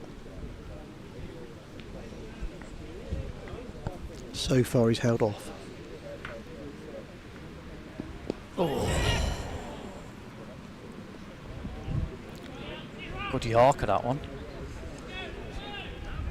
Another good over, just the 1 off it. 74 for 5.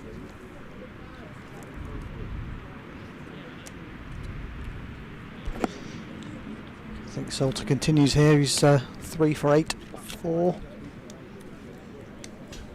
But this is similar to the spell that Andrew Jackson put in at Cumbria, where he was just causing all sorts of problems. You know, they were struggling. He was putting so much pressure on the batsmen, they didn't know whether to defend or attack, and you get caught in no man's land really, and that's how you get out.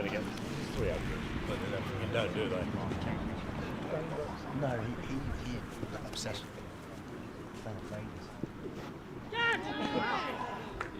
So he's bowled that a little bit shorter, and he's tempted Murray to play a shot. I think that's his one for the over that's gone through past the grill.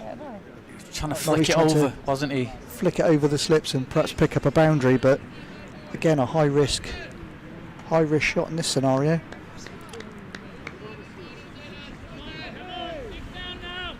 Martin Darlow's going to be back with us very shortly, part 2 of our chat.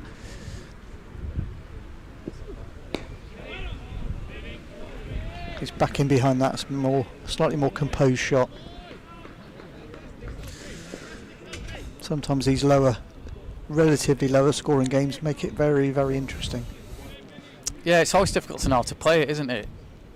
Because I suppose the fielders go on attack, so there's less gaps as such. But equally, if you do get it through the gaps, you're in, aren't you?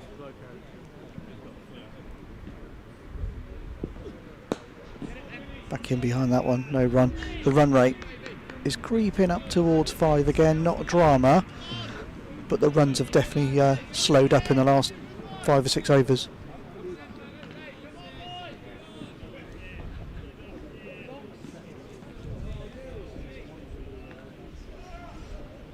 See Rishton there talking to Salter. He must be delighted with his 4.5 over spell so far. Doing a job for his captain. Oh, that's well taken, and it's Murray as well, and he's trying to just play that guiding shot, wasn't he there, Murray, and a good catch to his right at slip. That's Ewan Woods taking that low down to his right, diving across, and Murray's gone.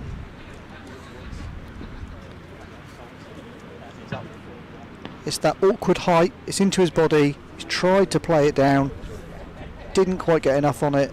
He's just guided it to Woods, who's taken the catch to his right hand side. Cheshire 74 for 6. Outgoing batsman Henry Murray for 31.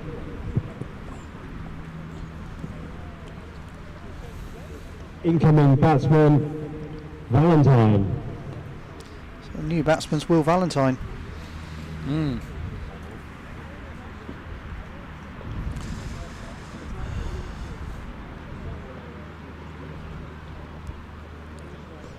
So that's Salter now. Valentine break the hearts of Berkshire. It's a big ask. He's again somebody who can score quickly. I think that's why he's been pushed in ahead of Andrew Jackson. But yeah, I mean, big wicket. I was just about to say, and I'm glad I didn't, but I'll say Murray was looking good, like comfortable. He was trying to see him off, but then he was tempted, wasn't he? Just trying to guide that one away. And again, Salter's an absolute blinder here. It looked like he got himself under a bit of pressure, to be fair. Murray kind of looking to score a run, couldn't score a run, was going to guide that down and just got a bit too much on it and guided it to Woods at slip. But this is what I'm talking about. When you're facing bowling like this, you get yourself in a muddle. It's like, what do? Do I chase one? Do I go after one like that? Just get a run and go down to the other end? Do I leave it? I mean, Salter's now about to complete his 5th over. He's 4 for 8. Absolutely game-changing spell he's bowled here. Yeah. Oh God, yeah. And he scored. 49. Just 49, wasn't it? It was just he got out one shot of his 50. So yeah, I mean, he's certainly up there for player of the match, isn't he?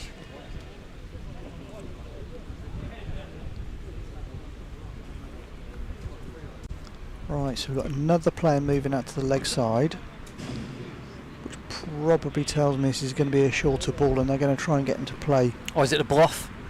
Or is it a bluff and it's going to be Yorker? Where's your money? I think it's going to be a bluff. I think it's going to be Fuller.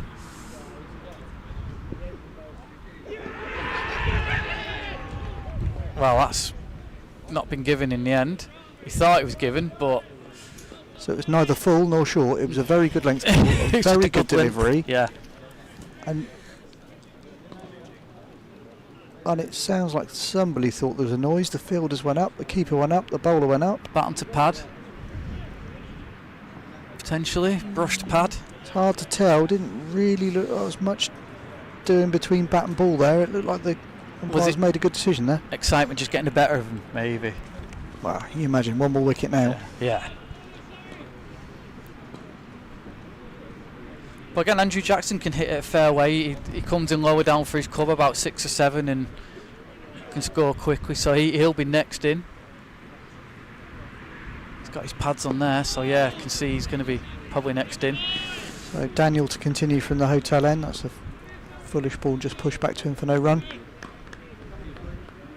But it's down to, you feel it's down to Kev Carroll now. He's bowled that.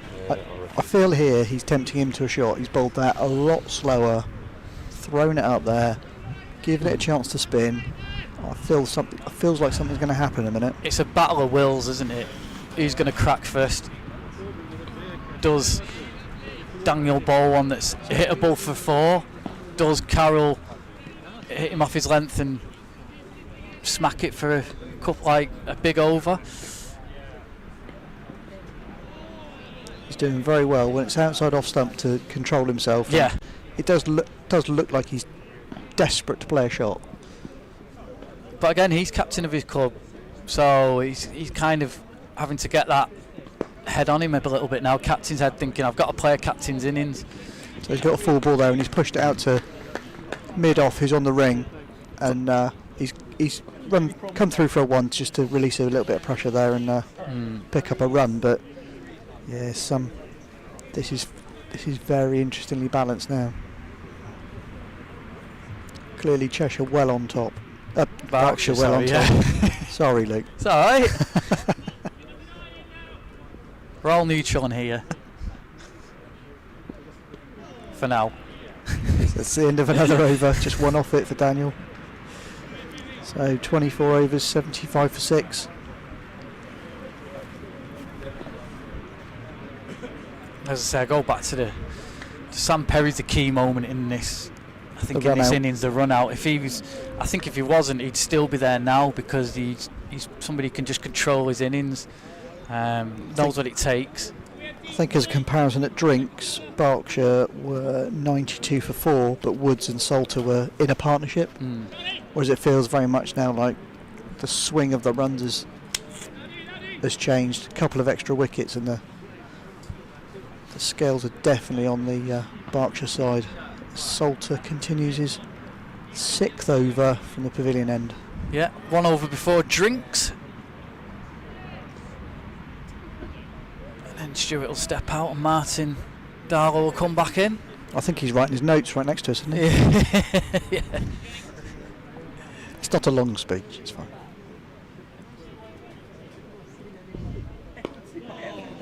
That's nicely played. He got inside the line there, doesn't he, a little bit of it. He's moved his feet there. Just manipulated the ball into the offside to pick up a run. He's got himself off strike, and I guess he'll want to stay there till he gets a drink in a minute. But drinks is always a dangerous time. I mean, Berkshire didn't lose those 2 wickets really quick after the drinks interval. It's probably about 3 or 4 overs after that, and they had that partnership in the middle, which was key. That big partnership could be the game changer in this spell from Salter. And it's the only real partnership in the game from either side. When it's your day, it's your day. Struck back at him really firmly, which, had he have missed it, may well have gone for 4. On another day, that's going to the boundary. And he's chipped it up with his feet, and his mate at extra covers stopped the ball. No run. It struck him on the foot though. He's just wincing a little bit there as he walks back to his mark. But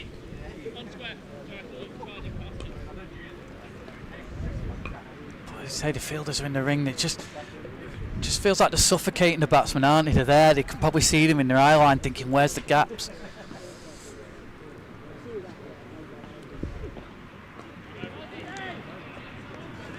Good control from Valentine. He's left that on height. That's probably gone over his stumps.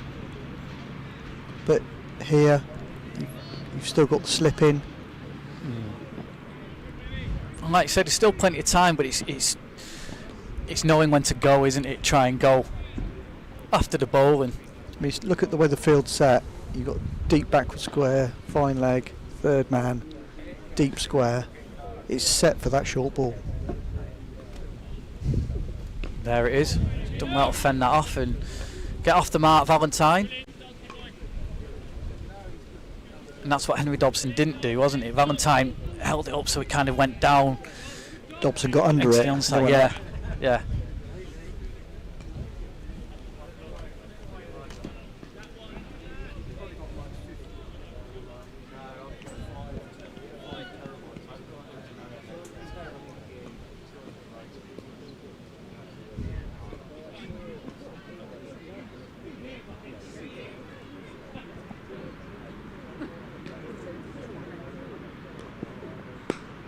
Nicely driven. There's a fielder out there. He's used his Struck feet. that so well. He's used his feet nicely, and he's opened himself up, and He's back cut that through point, but it's gone straight to the fielder, and they've just picked up one where the way he struck it probably deserved a boundary. I was going to say, that must frustrate you as a batsman. You hit it so well like that, and then there's a fielder down there. All right, last ball before drinks. 78 for 6.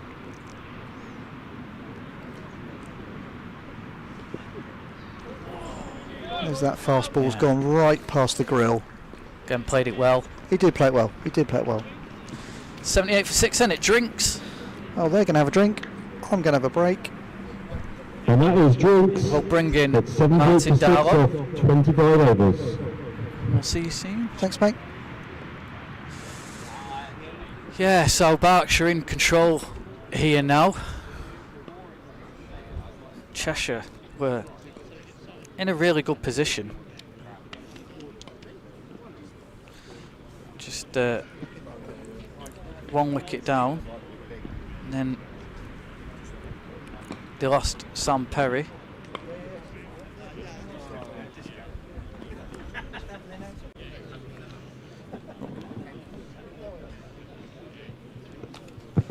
There are still burgers being served in the marquee. So if anyone would like any, please get the remaining ones. Hello, there we go, we're back, yeah. Yeah, I'm back on.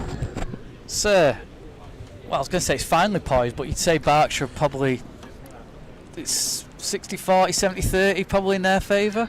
Yeah, and who'd have thought at the start of the day when we found out the scores from here yesterday that it would be 210 all out and 78 for 6? Yeah. It's the key wicket was Sam Perry being run out. I mean, Cheshire were going along nicely. They lost the second wicket at 52. Yeah. And they're now 78 for 6. So it just shows how quickly the wickets have fallen. But it's not just the fact they've lost wickets; they're not scoring runs either. No, but bowling's been outstandingly good. There was a stat I was given earlier where there was only one wide in the first innings. Yeah, and that was in the 42nd. Yeah. Whereas obviously Berkshire are going away a few more extras, but they've, since about the 10th, 11th over, they've really put the squeeze on. Yeah, really tight bowling. I can see obviously they're getting drinks, and Sam Perry's gone out there. Andrew Jackson, who's next in, but he's acting vice captain's out there as well, having a word with Will Valentine and Kevin Carroll. And I mean, Ben Salter's bowled brilliantly, hasn't he? Yeah, and he also got a few in the first innings, didn't he? Yeah, 49. So yeah, he's got to be a candidate for man of the match if it carries on like this.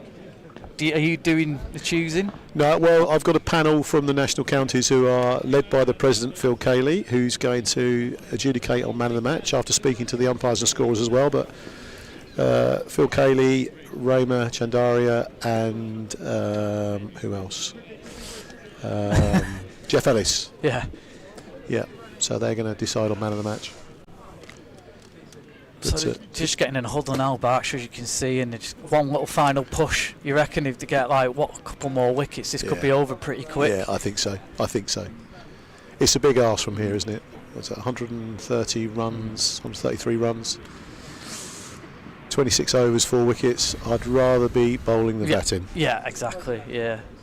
So obviously we heard earlier about your career going from in the police, what you're doing with the NCCA, but of course you were acting chairman at the ECB, and you were telling us this morning about how many you've been on lots of trips. you were all of a sudden you found yourself in the MCG presenting the winners' medals on the T20 T20 team. Yeah, and it all happened just not by accident. It's a coincidence really. So I was on the board elected as a board member, and then some people left because of time served, and then you just become more experienced. And I was asked to be the vice chair, which I readily accepted, and then there was an issue with the chair, and I ended up becoming interim chair about the same time as England were travelling the world. I went to Pakistan for those who remember the 7-match T20 series that we won 4-3, really exciting. I went to the T20 World Cup in 22, final at the MCG. You might remember England beat Pakistan, Ben Stokes man of the match, and was on the pitch at the MCG presenting the winners' medals to the England players at the end of the game. It was just a pinch yourself moment. It was fantastic. Yeah, you said you somehow kept your composure because you were a bit like, oh. Well, yeah, it's quite daunting. If anybody's been at the MCG, the size of the stadium, the crowd there, and actually, you know, to be on the pitch with the winning England team, presenting the trophies, and alongside, you know, Ramiz Raja from Pakistan, and it was great. It was a great experience. And England won, of course. Sam Daniel just starting a new over. In fact, I'll get up the one-day score in a minute for England. Oh, they've had a great day. They've had a good first innings, yeah.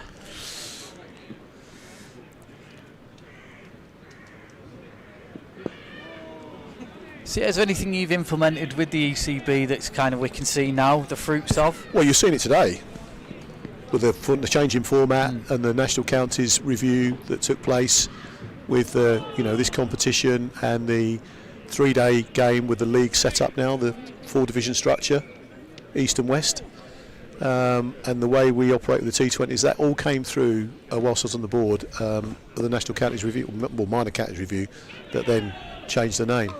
So that the 100 purchase and sale I was involved in that, and then you've got the implementation of All Stars and Dynamos.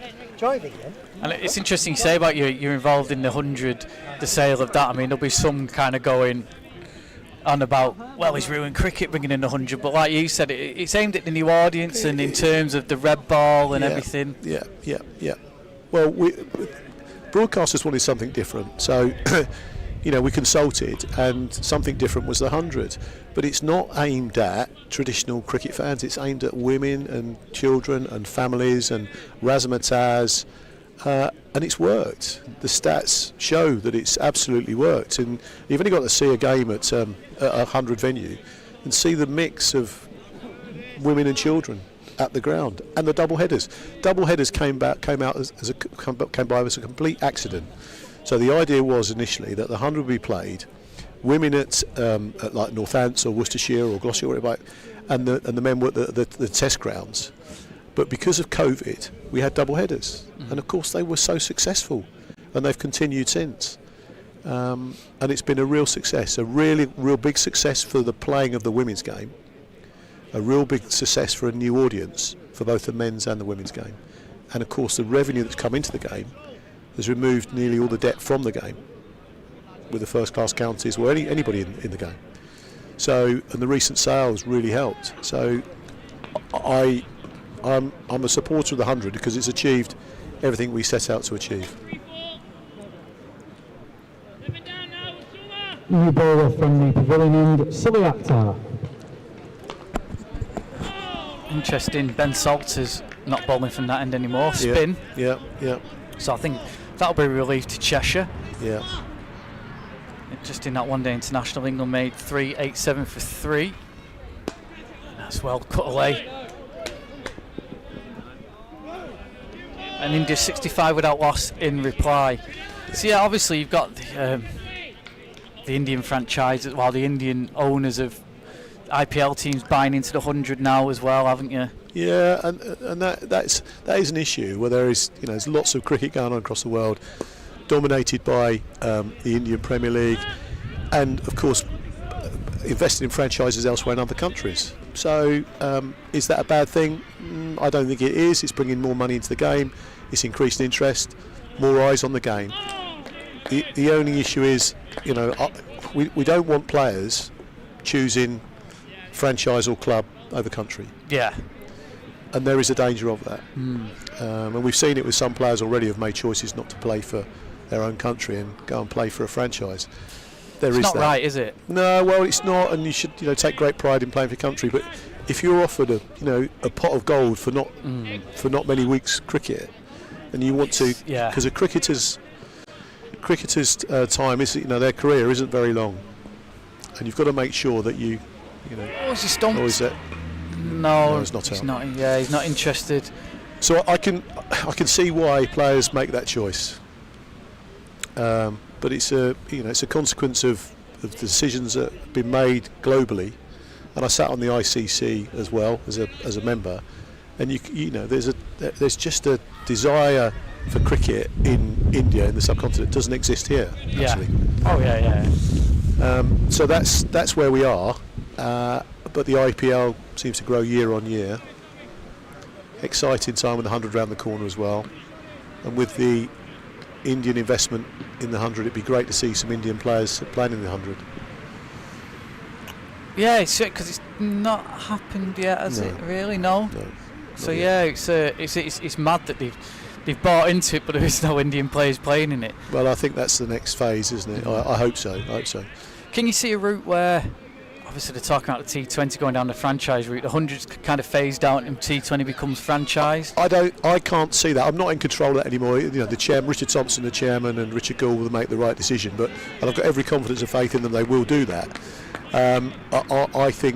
I personally think the 100's here to stay. Yeah, it's different, and it's and it's attracted that big audience, and they're still selling out, and the broadcasting numbers were good last year. I think it's here for the foreseeable. Is there also is there an appetite to encourage people to go to and get youngsters involved in like the 4-day county game as well? Because for me, that's sort of the bread and butter, isn't it? It is the bread and butter, but there was a lot of research that went into the 100 and what we're looking for. And of course, with this modern age of instant gratification, something now, quick, that's not the 4-day game. The 100 is short, it's quick, it's punchy, it's exciting. And 4-day cricket can be, but not for 4 days. And it's a real difficult times when I was speaking to county club members who didn't appreciate the 100. Yeah. And forgive me, but they're not the sort of people that we were trying to attract as an audience. It was probably their children or grandchildren, or even in some cases great-grandchildren. Yeah. But don't forget the money that came into the game via the 100 has helped subsidise the 4-day Red Bull game. Yeah. So you can have the best of both worlds here, and there's not a great deal of money made through broadcasting or through gate revenue for the 4-day game. So whilst the 100 hasn't been a saviour, it has been very, very helpful. Edged away. Oh, there could be a run out here. There's a mix-up, and it throws a wild one in the end. So, Luke, do you watch the 100? I'll be honest, I don't. But then, like you say, it's not aimed at me. I can't get into it. But I'm more a traditionalist. I like going to the 4 days, going to Old Trafford and just rattling around there. But equally, I go to the T20 as well. Yeah. But like you say, the 100 I've just never got into. But again, like you say, it's not aimed at me. No. So as a, and this goes back to the time when I was on the board as interim chair and vice chair. If we can offer formats that suit everybody in one way or another, then surely we've achieved. So it's pick and choose. But I just think, is there a way you can, talking about the 4-day game, is there a way that you can do like they do at T20, where if kids go, there's entertainment for them as well, to keep them going, and in the end they might get interested and watch it. And maybe. I just think there's that lack of interest because it's got this reputation of being a bit slower, isn't it? And I love the 4-day game also. Well, I love all forms of cricket. So I understand entirely what you're saying. Good throw, and he was well in his ground. No overthrow in the end. 83 for 6, and the run rate's gone up to 6 now as well. And currently, the run rate required, is over 6, and the current run rate is under 3. And it needs someone like Kevin Carroll, who we know can accelerate. It needs him to accelerate quickly, and from a Cheshire point of view, he's very disciplined so far from him. I think he's the most disciplined I've seen him, actually. Yeah. But Akhtar's come on and I'm going to walk in front because that's the kind of guy I am. Done okay. What has been good for the game is the All-Stars and Dynamos introduction, bringing youngsters in the game. Yeah. And also with Chance to Shine, and Lord Taverner's offering that as well. Is that sort of like the old quick cricket thing? Yeah, it is. It is run at clubs, subscription through the ECB. You get a T-shirt and a rucksack and a bat and ball, and the clubs run it, and it's fantastic because it's getting a bat and ball in the hands of 5 to 11-year-olds. Because there isn't a great deal of cricket in schools. That is changing. And Chance to Shine have been doing something for a number of years to try to get cricket back into schools. But they don't cover all schools. So it's a great introduction, and then of course you just got to make sure you keep these youngsters in the game.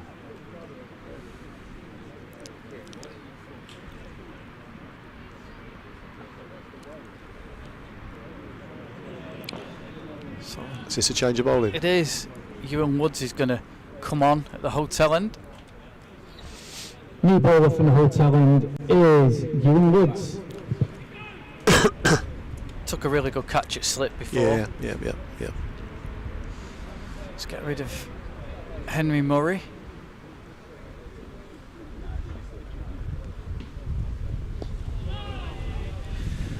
And he just can't get it away at the minute. It's really tight bowling. We saw it with the Cheshire innings, and it just needs... so we saw it with the Berkshire innings where they got tied down a little bit. And then he just went after... Oh, he's bowling, there we go. It's Valentine who's gone, and Woods has got a wicket with his second ball, and it seems to have happened a lot with Berkshire where a new bowler's come on and they've got a wicket with a second delivery, and Valentine, who's in and made 3, but he's not really gone anywhere, and he's out now. 83 for 7, and Cheshire's last hope coming to the crease now in Andrew Jackson.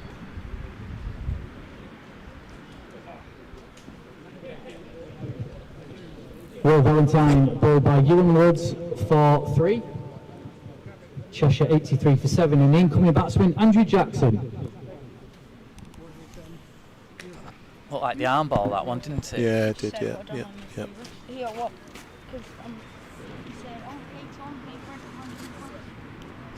It's a mountain to climb here. Yeah. You can see the top, but it's covered in mist in a minute, isn't it?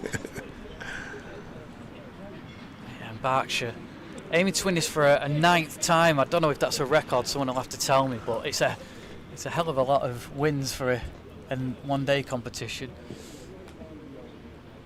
And yet at the halfway point, you would have said that 210's not enough. Absolutely. And it just shows if you bowl discipline. Yeah. I think Valentine's just missed. I think he was playing for the spin, looking at the replay, wasn't he? And he just missed a straight one in the end.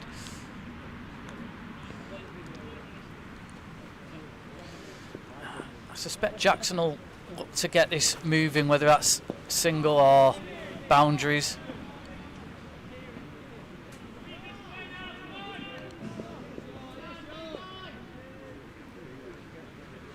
But this is the partnership, this one.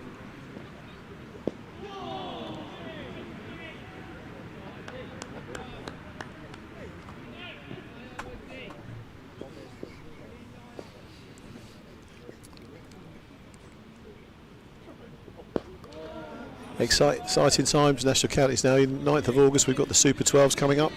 Yeah. Final on at Wormsley on the 30th of August. So and we've still got the 3-day games starting every Sunday as well. So it's exciting times. A lot going on, and good cricket. Very good cricket. Wicket maiden to start off then from Ewan Woods, his first over. Yeah, this is kind of the business end of the NCCA, isn't it? You've got the end of this competition today. You're coming towards the business end of the T20. Yeah. Obviously, the 3-day games just starting, and then everyone puts all their eggs into the red ball basket, and don't they? Yeah, it's really good. Shout out for the umpires today as well. I think the umpires have had a good game so far. Really good. Yeah. There's just been no fuss, has there, really? No. There was the one decision where Dobson was given out, and we looked at several replays and couldn't tell if he gloved it or come off his arm. Dobson wasn't too happy, but that's the only real one, really. Yeah. That was a quick delivery, that one. It was almost past Carroll before he knew it.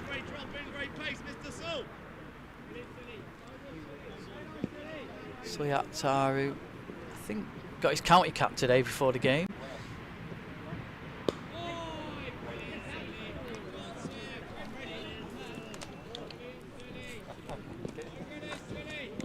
Berkshire just know how to win, don't they? Yeah. Carroll's flicked it up in the air. Can he get the catch? He can. That is the big wicket. Carroll has looked to get things moving. He's looked to ramp it, and there's a man running around from Cow Corner taking the catch, and that is the end of Kevin Carroll for 7.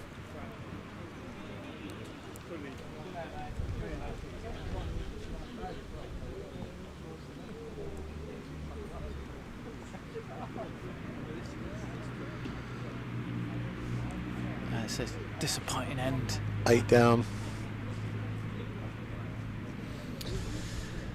Well, you're impartial, Luke, of course. I am. I've watched Cheshire, but obviously we're on the neutral stream, so yeah, it's... Well, my son works for Berkshire Cricket, but I'm also impartial.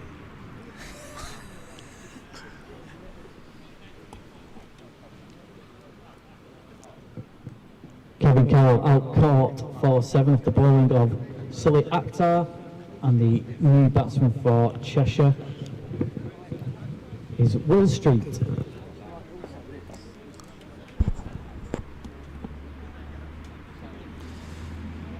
Yeah, so it's amazing how many times with a low total teams struggle. Yeah. Yeah.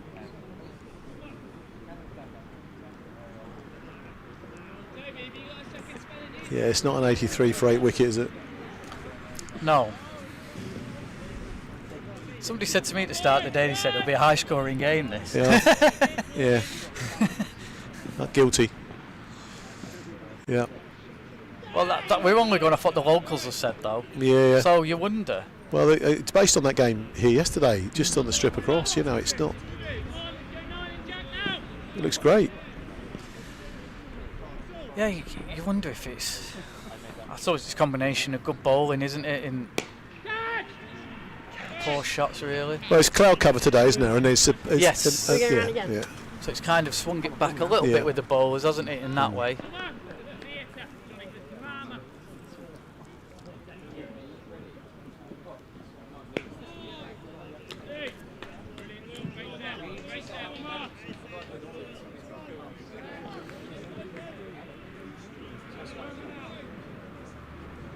Street off the mark then. Another good over, just one off it and a wicket. Yep.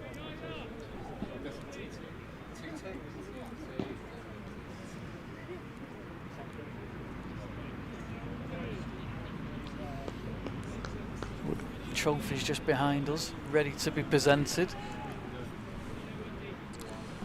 That's a good spot. I'm going to have to get myself ready at some point if this carries on the way it is. Well, when the next wicket, if the next wicket falls in the next couple of overs, then you can. It's like you have my permission to leave. It's very kind of you. I'm sure we can get Stuart or Steve back, but yeah, I mean it'd be some comeback if Cheshire won it from here.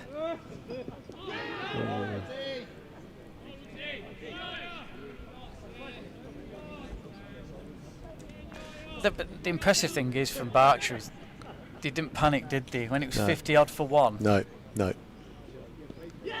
Just stuck to the process. Yep.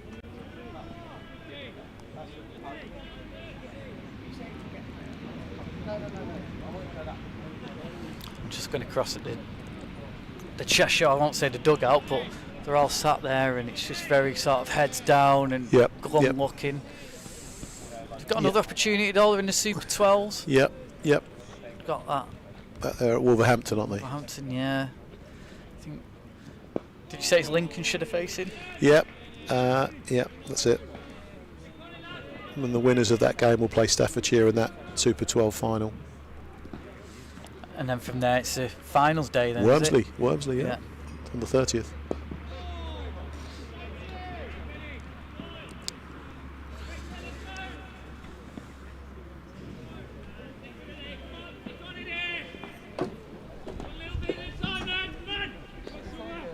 You know the final knockings are happening when the trophy table comes out. Yeah, I've just seen that. Yeah, we're getting ready. You're not far to go anyway, it's only about 20 yards to our right, if that. In fact, less than 20 yards.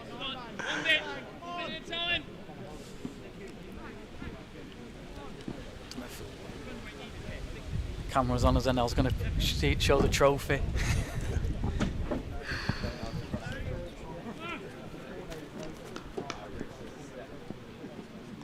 Akhtar then. Good delivery. Turned Jackson inside out there. He was almost ended up doing the splits Jackson with that one. And just as pressure, Cheshire have gone nowhere since they lost that second wicket at 51.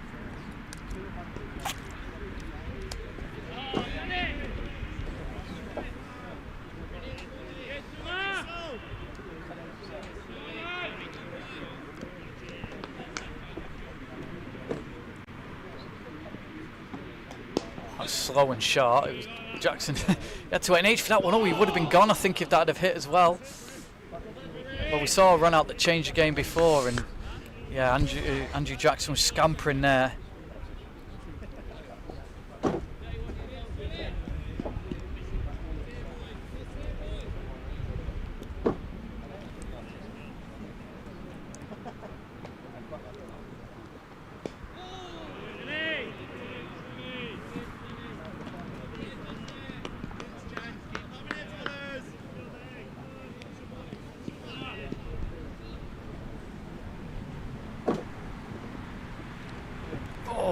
Missed everything, and a wide signalled.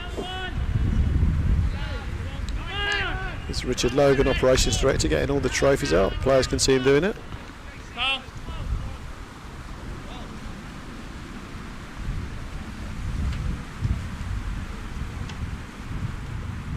Oh, that's a big shot. Fielder's coming around and takes a brilliant catch, and it's that man Ben Salter, who else, to take the catch.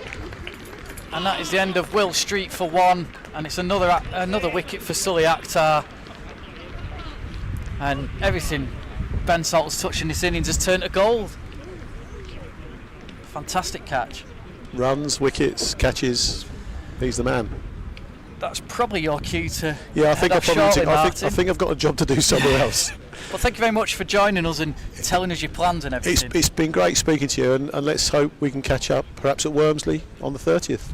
If I'm allowed down, yeah. Yeah, I think you've got a pass. Excellent. Okay. Just speak to the operations manager. I will. I'm on to him now. Thanks, Luke. Thanks a lot. Cheers. So yeah, that is the end of Will Street.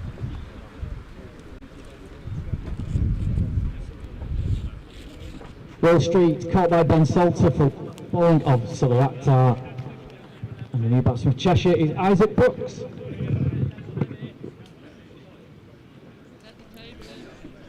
Doubling up on the PA as well today, as you can hear.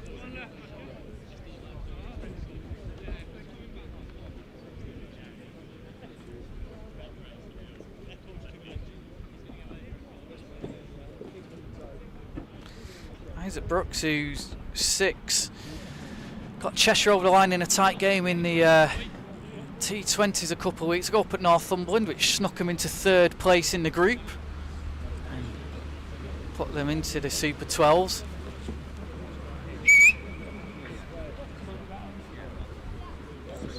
As you heard, they'll be playing at Wolverhampton. I'm clearly not concentrating. And they'll be playing against Lincolnshire.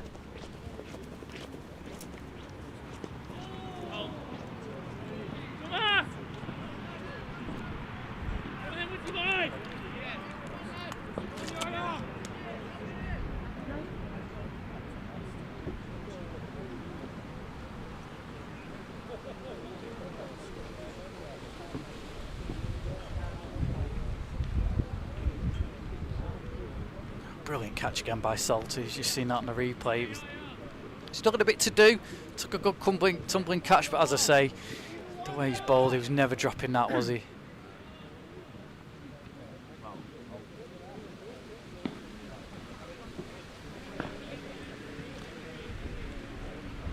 Steve's coming back in. Really sorry to interrupt your walk, Steve.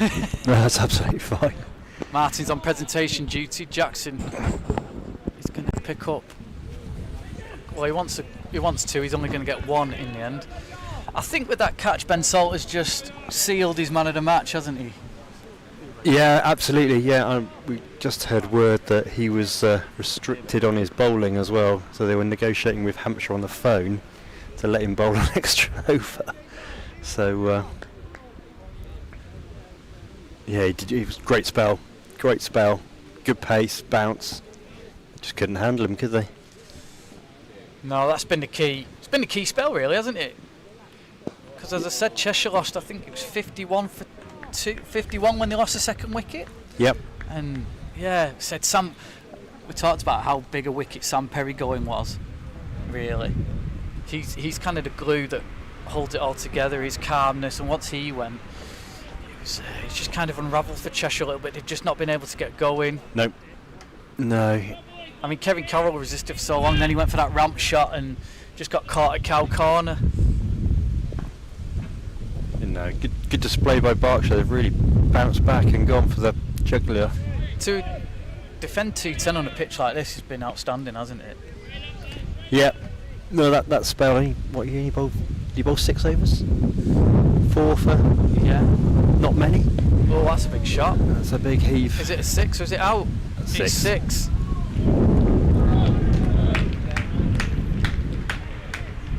So, first maximum of the Cheshire innings. I think only the third one of the game. Jackson, we know he can hit it. It's probably too little, too late. He's going to go out swinging. I don't blame him. He might as well now. And they've still got a long way to go to get to 210 with 1 wicket left and 18 overs to go. It's a bit of comebacks of all comebacks, and yeah, I can't see it. I tell you what, Martin might be stood there a while if that does happen. We got through everything with him anyway. We got through part 2. Good, that's good news. And it's great to hear from him, because I think we've talked about the NCCA being it's kind of an afterthought for a while, but Martin seems so passionate about it, doesn't he? Absolutely, trying to raise the profile of the NCCA and competition and also the challenges as well. I don't know if we touched on the challenges. He did, yeah. Obviously, we were talking this morning around opportunities for that bit as well. Internationally. And the Dynamos as well. Yeah. So there's for kids. Lots of good stuff going on.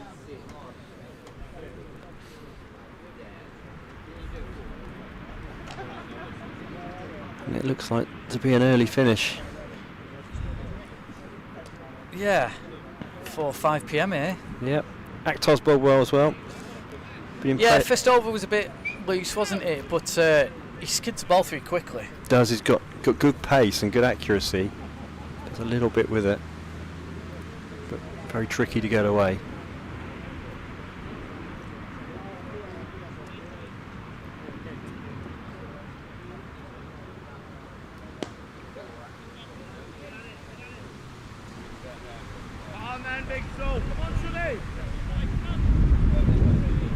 Cheshire creeping towards that 100. Still plenty of overs in the bank, but not wickets. In pursuit of this 211.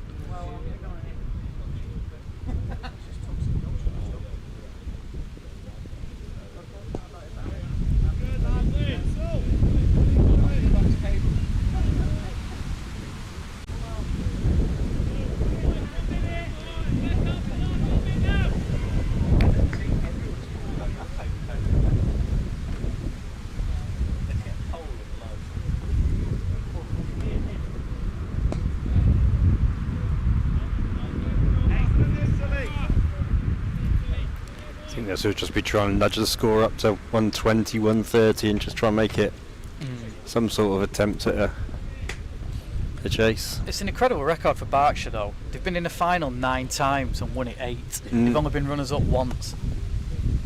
Make that. Oh, and that's in the air, and that's out. Yeah. And that's the end of the game.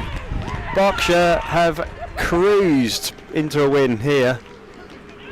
Great piece of bowling from Akhtar. He's got 3 for 10.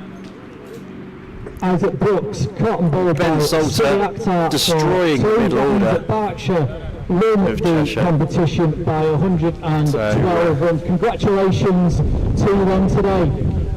Comprehensive. The presentation will be taking place shortly. Comprehensive victory, and Cheshire all out for 98. So please stick around for that. Really couldn't handle the lifting ball off Salter. He just really destroyed their middle order.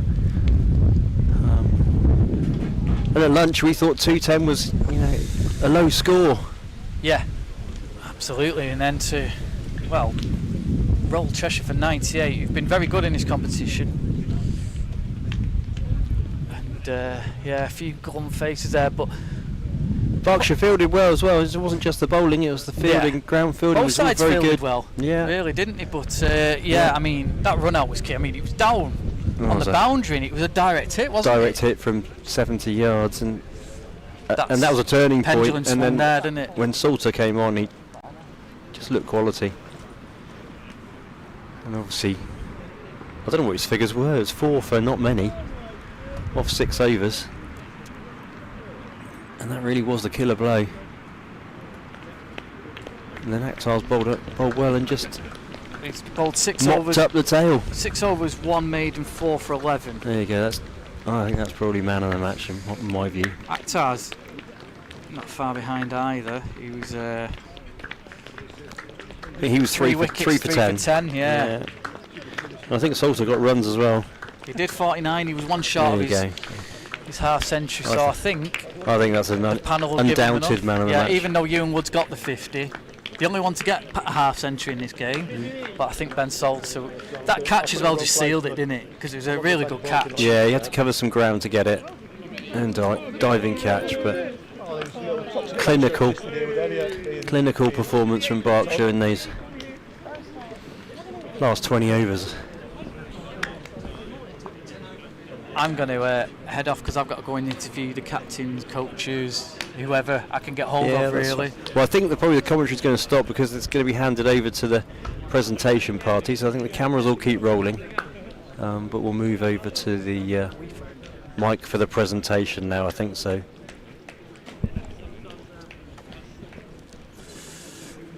So the umpire's coming across to get themselves ready. Where's Stuart? I'll go and grab Stuart to come and sit with you. I think he's probably gone to run off to get all his stuff Gone to together. the bar. Everyone's now looking to leave. So an early finish, 10 to 5.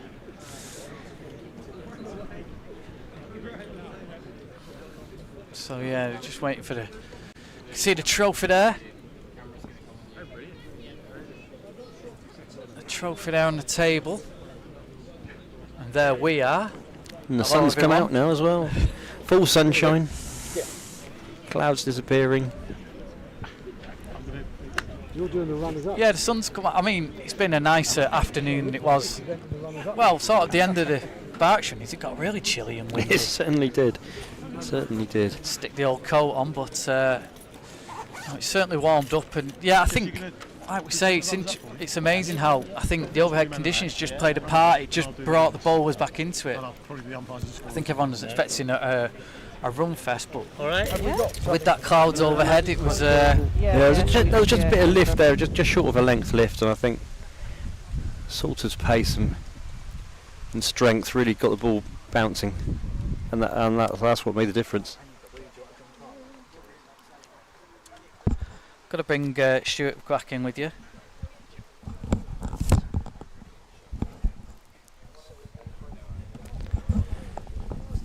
So the presentation party should start in a few minutes, fingers crossed, and then we can make our long journey back down to Salisbury. Yeah, they're starting to get themselves ready for the presentation. Martin there.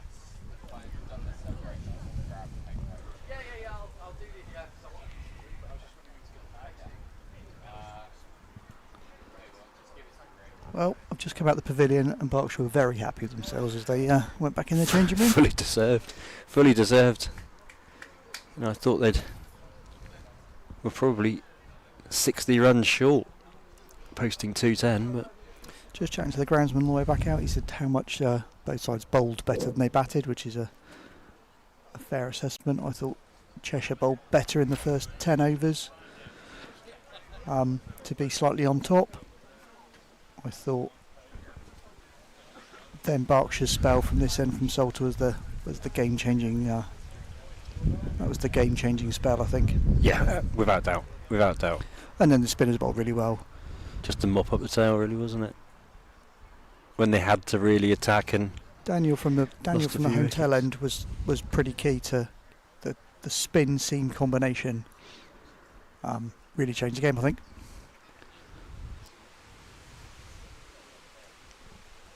Everybody's ready for the presentation apart from the players. well, yeah, I reckon the players could be in the bar. I wouldn't blame them.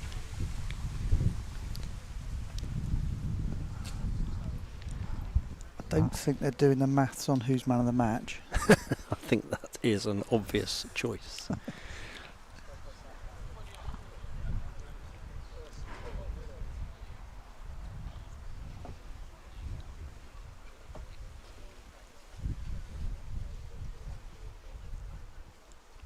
Looks like they've dragged Cheshire out the changing rooms. It won't be too much longer before the presentation's concluded.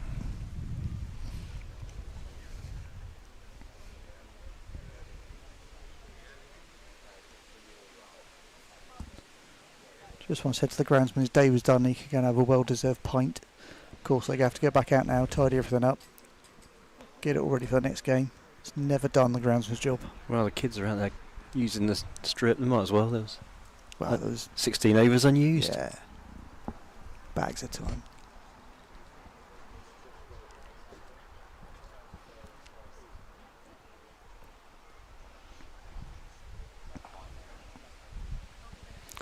Well, I think it's Berkshire we're waiting for now, isn't it? Yeah. When's the next one? End of August. End of August is the T20 finals day at Wormsley. That's the next one to be penciling in the diary. T20 finals day, Sunday the 30th. I think it's the 30th, day before the bank holiday. Lovely venue at Wormsley, although today's been superb and they've looked after us really, really well. They certainly have. Put a huge amount of effort into lay it on today, and here come the teams for the presentation. We'll now switch across to the presentation party, so enjoy that. And thanks very much for tuning in this afternoon.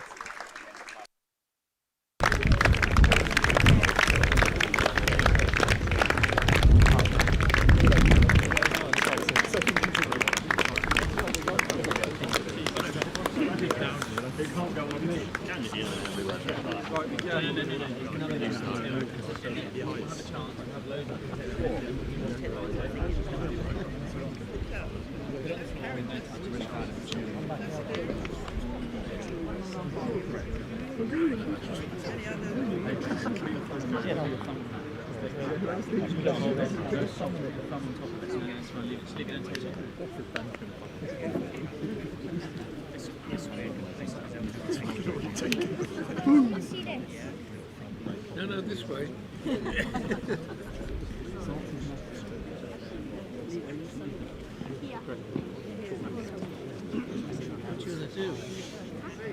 Not like this, but no space.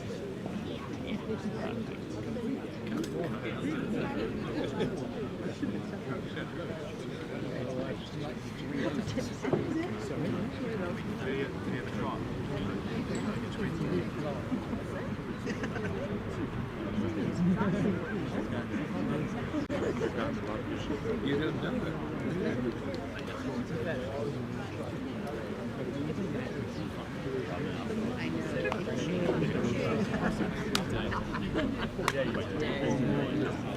don't know it.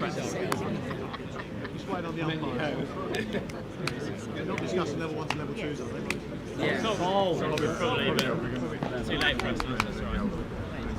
Brilliant. Excellent. So thanks everybody. Thanks for attending. Thanks for a great venue. My name's Martin Darlow. I'm chairman of the National Counties Cricket Association.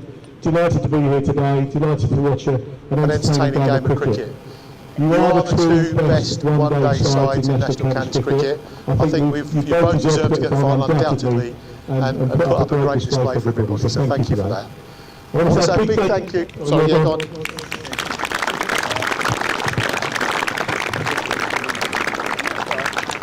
I want to say a big thank you, a massive thank you to Copdock and Old Ipswich Cricket Club, it's not easy to say. Cricket Club for what they've done today, in particular Martin Taylor over there. Martin, put your hand up, who's with the groundsman, who's put it together today, and the ladies providing the food. It's been a great effort and a great example to other clubs, and thank you Suffolk for what you've done as well. So that's that, and I just want to say and present some medals to the third team here today. Couldn't take place without them. Had a great game in my view, and I hope you agree too. And that's the two umpires and the two scorers. So if I could ask Inga, Carl, Conor McGarry and Casper Villain to come forward and collect your trophies. Come on, scorers, you go first.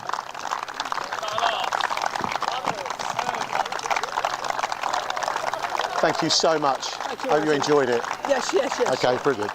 Thank you, Carl. What a team. I hope you enjoyed it. Very enjoyable. Yeah, well done. Thank you. Thank you. Cheers, guys. Brilliant. Great effort. Great example. Well done. Thank you. Cheers, buddy. Well done. Congratulations. Thank you.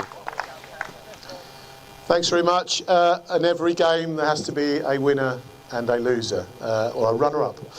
So I'm going to ask Ajaz Akhtar, board member, who's played thousands of games for Cambridgeshire Cricket in his career. Doesn't look old enough, does he? Started playing when he was 10.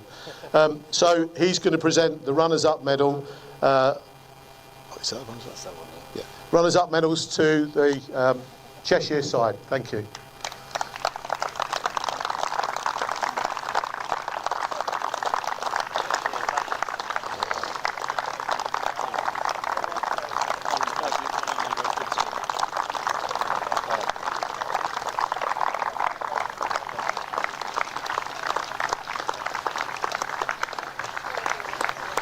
Is this the 9th time they've won it? Did you check that? Yeah. 9th. This is the 9th occasion. Not.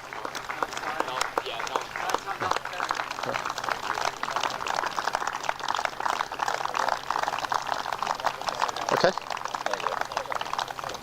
Thanks, Ajaz. I'm now going to hand over to Phil Cayley, who's the president of the National Captains Cricket Association, to present the Player of the Match award. Phil. Yeah, just go, sweaty. Good afternoon, ladies and gentlemen. Once again, I'd like to reiterate what Martin has just said. Thank you very much, Copdock and Old Ipswichian Cricket Club. I had some fond memories of this place. It was great to come back. Entertained and looked after as well as you have done today. So thank you very much indeed for that, Copdock. I think great story down there is all good of it. I think there was one particular individual stood out today. 49 were batting, 6 overs, 4 wickets, 11 runs. A bit of a lucky run out. And a fairly fine catch on the boundary towards the end of the innings there. My man of the match is Ben Saul.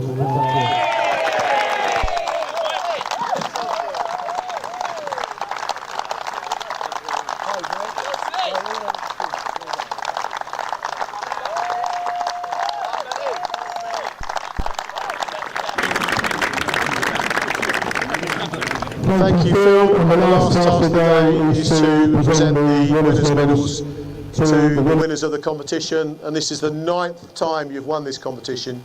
You just don't know how to lose. So it gives me great pleasure to present the trophies. And if we have the captain come up last, to Berkshire. Congratulations.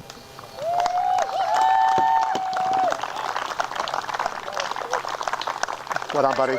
Congratulations. Brilliant. Thank you. Well done, buddy. Cheers. Congratulations. Well done. Well done. Well done. Cheers. Excellent. Well done. Cheers. Cheers. Congratulations. Thanks very much. Cheers. Thank you. Well done. Brilliant. Well played. Well played. I didn't think 210 was enough, did you? We always knew. Really? Cheers. I'm not sure it was enough, 210. Well done. Congratulations. Cheers, buddy. Thank you very much. Well done. Congratulations. Thank you. Where's Bjorn? He's got some spare here. Are you going to get that? Captain, yeah. Okay. And the trophy. Congratulations. There you go. All the very best.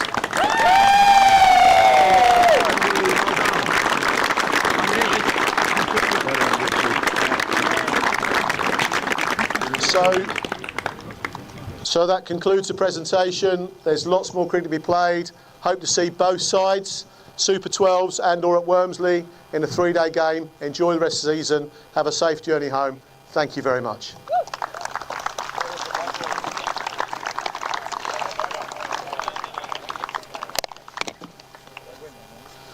Runners up. I've got 14 in total. There's another 3 there. Thanks for your organisation. No, thanks very much. Well done. Cheers, thank you.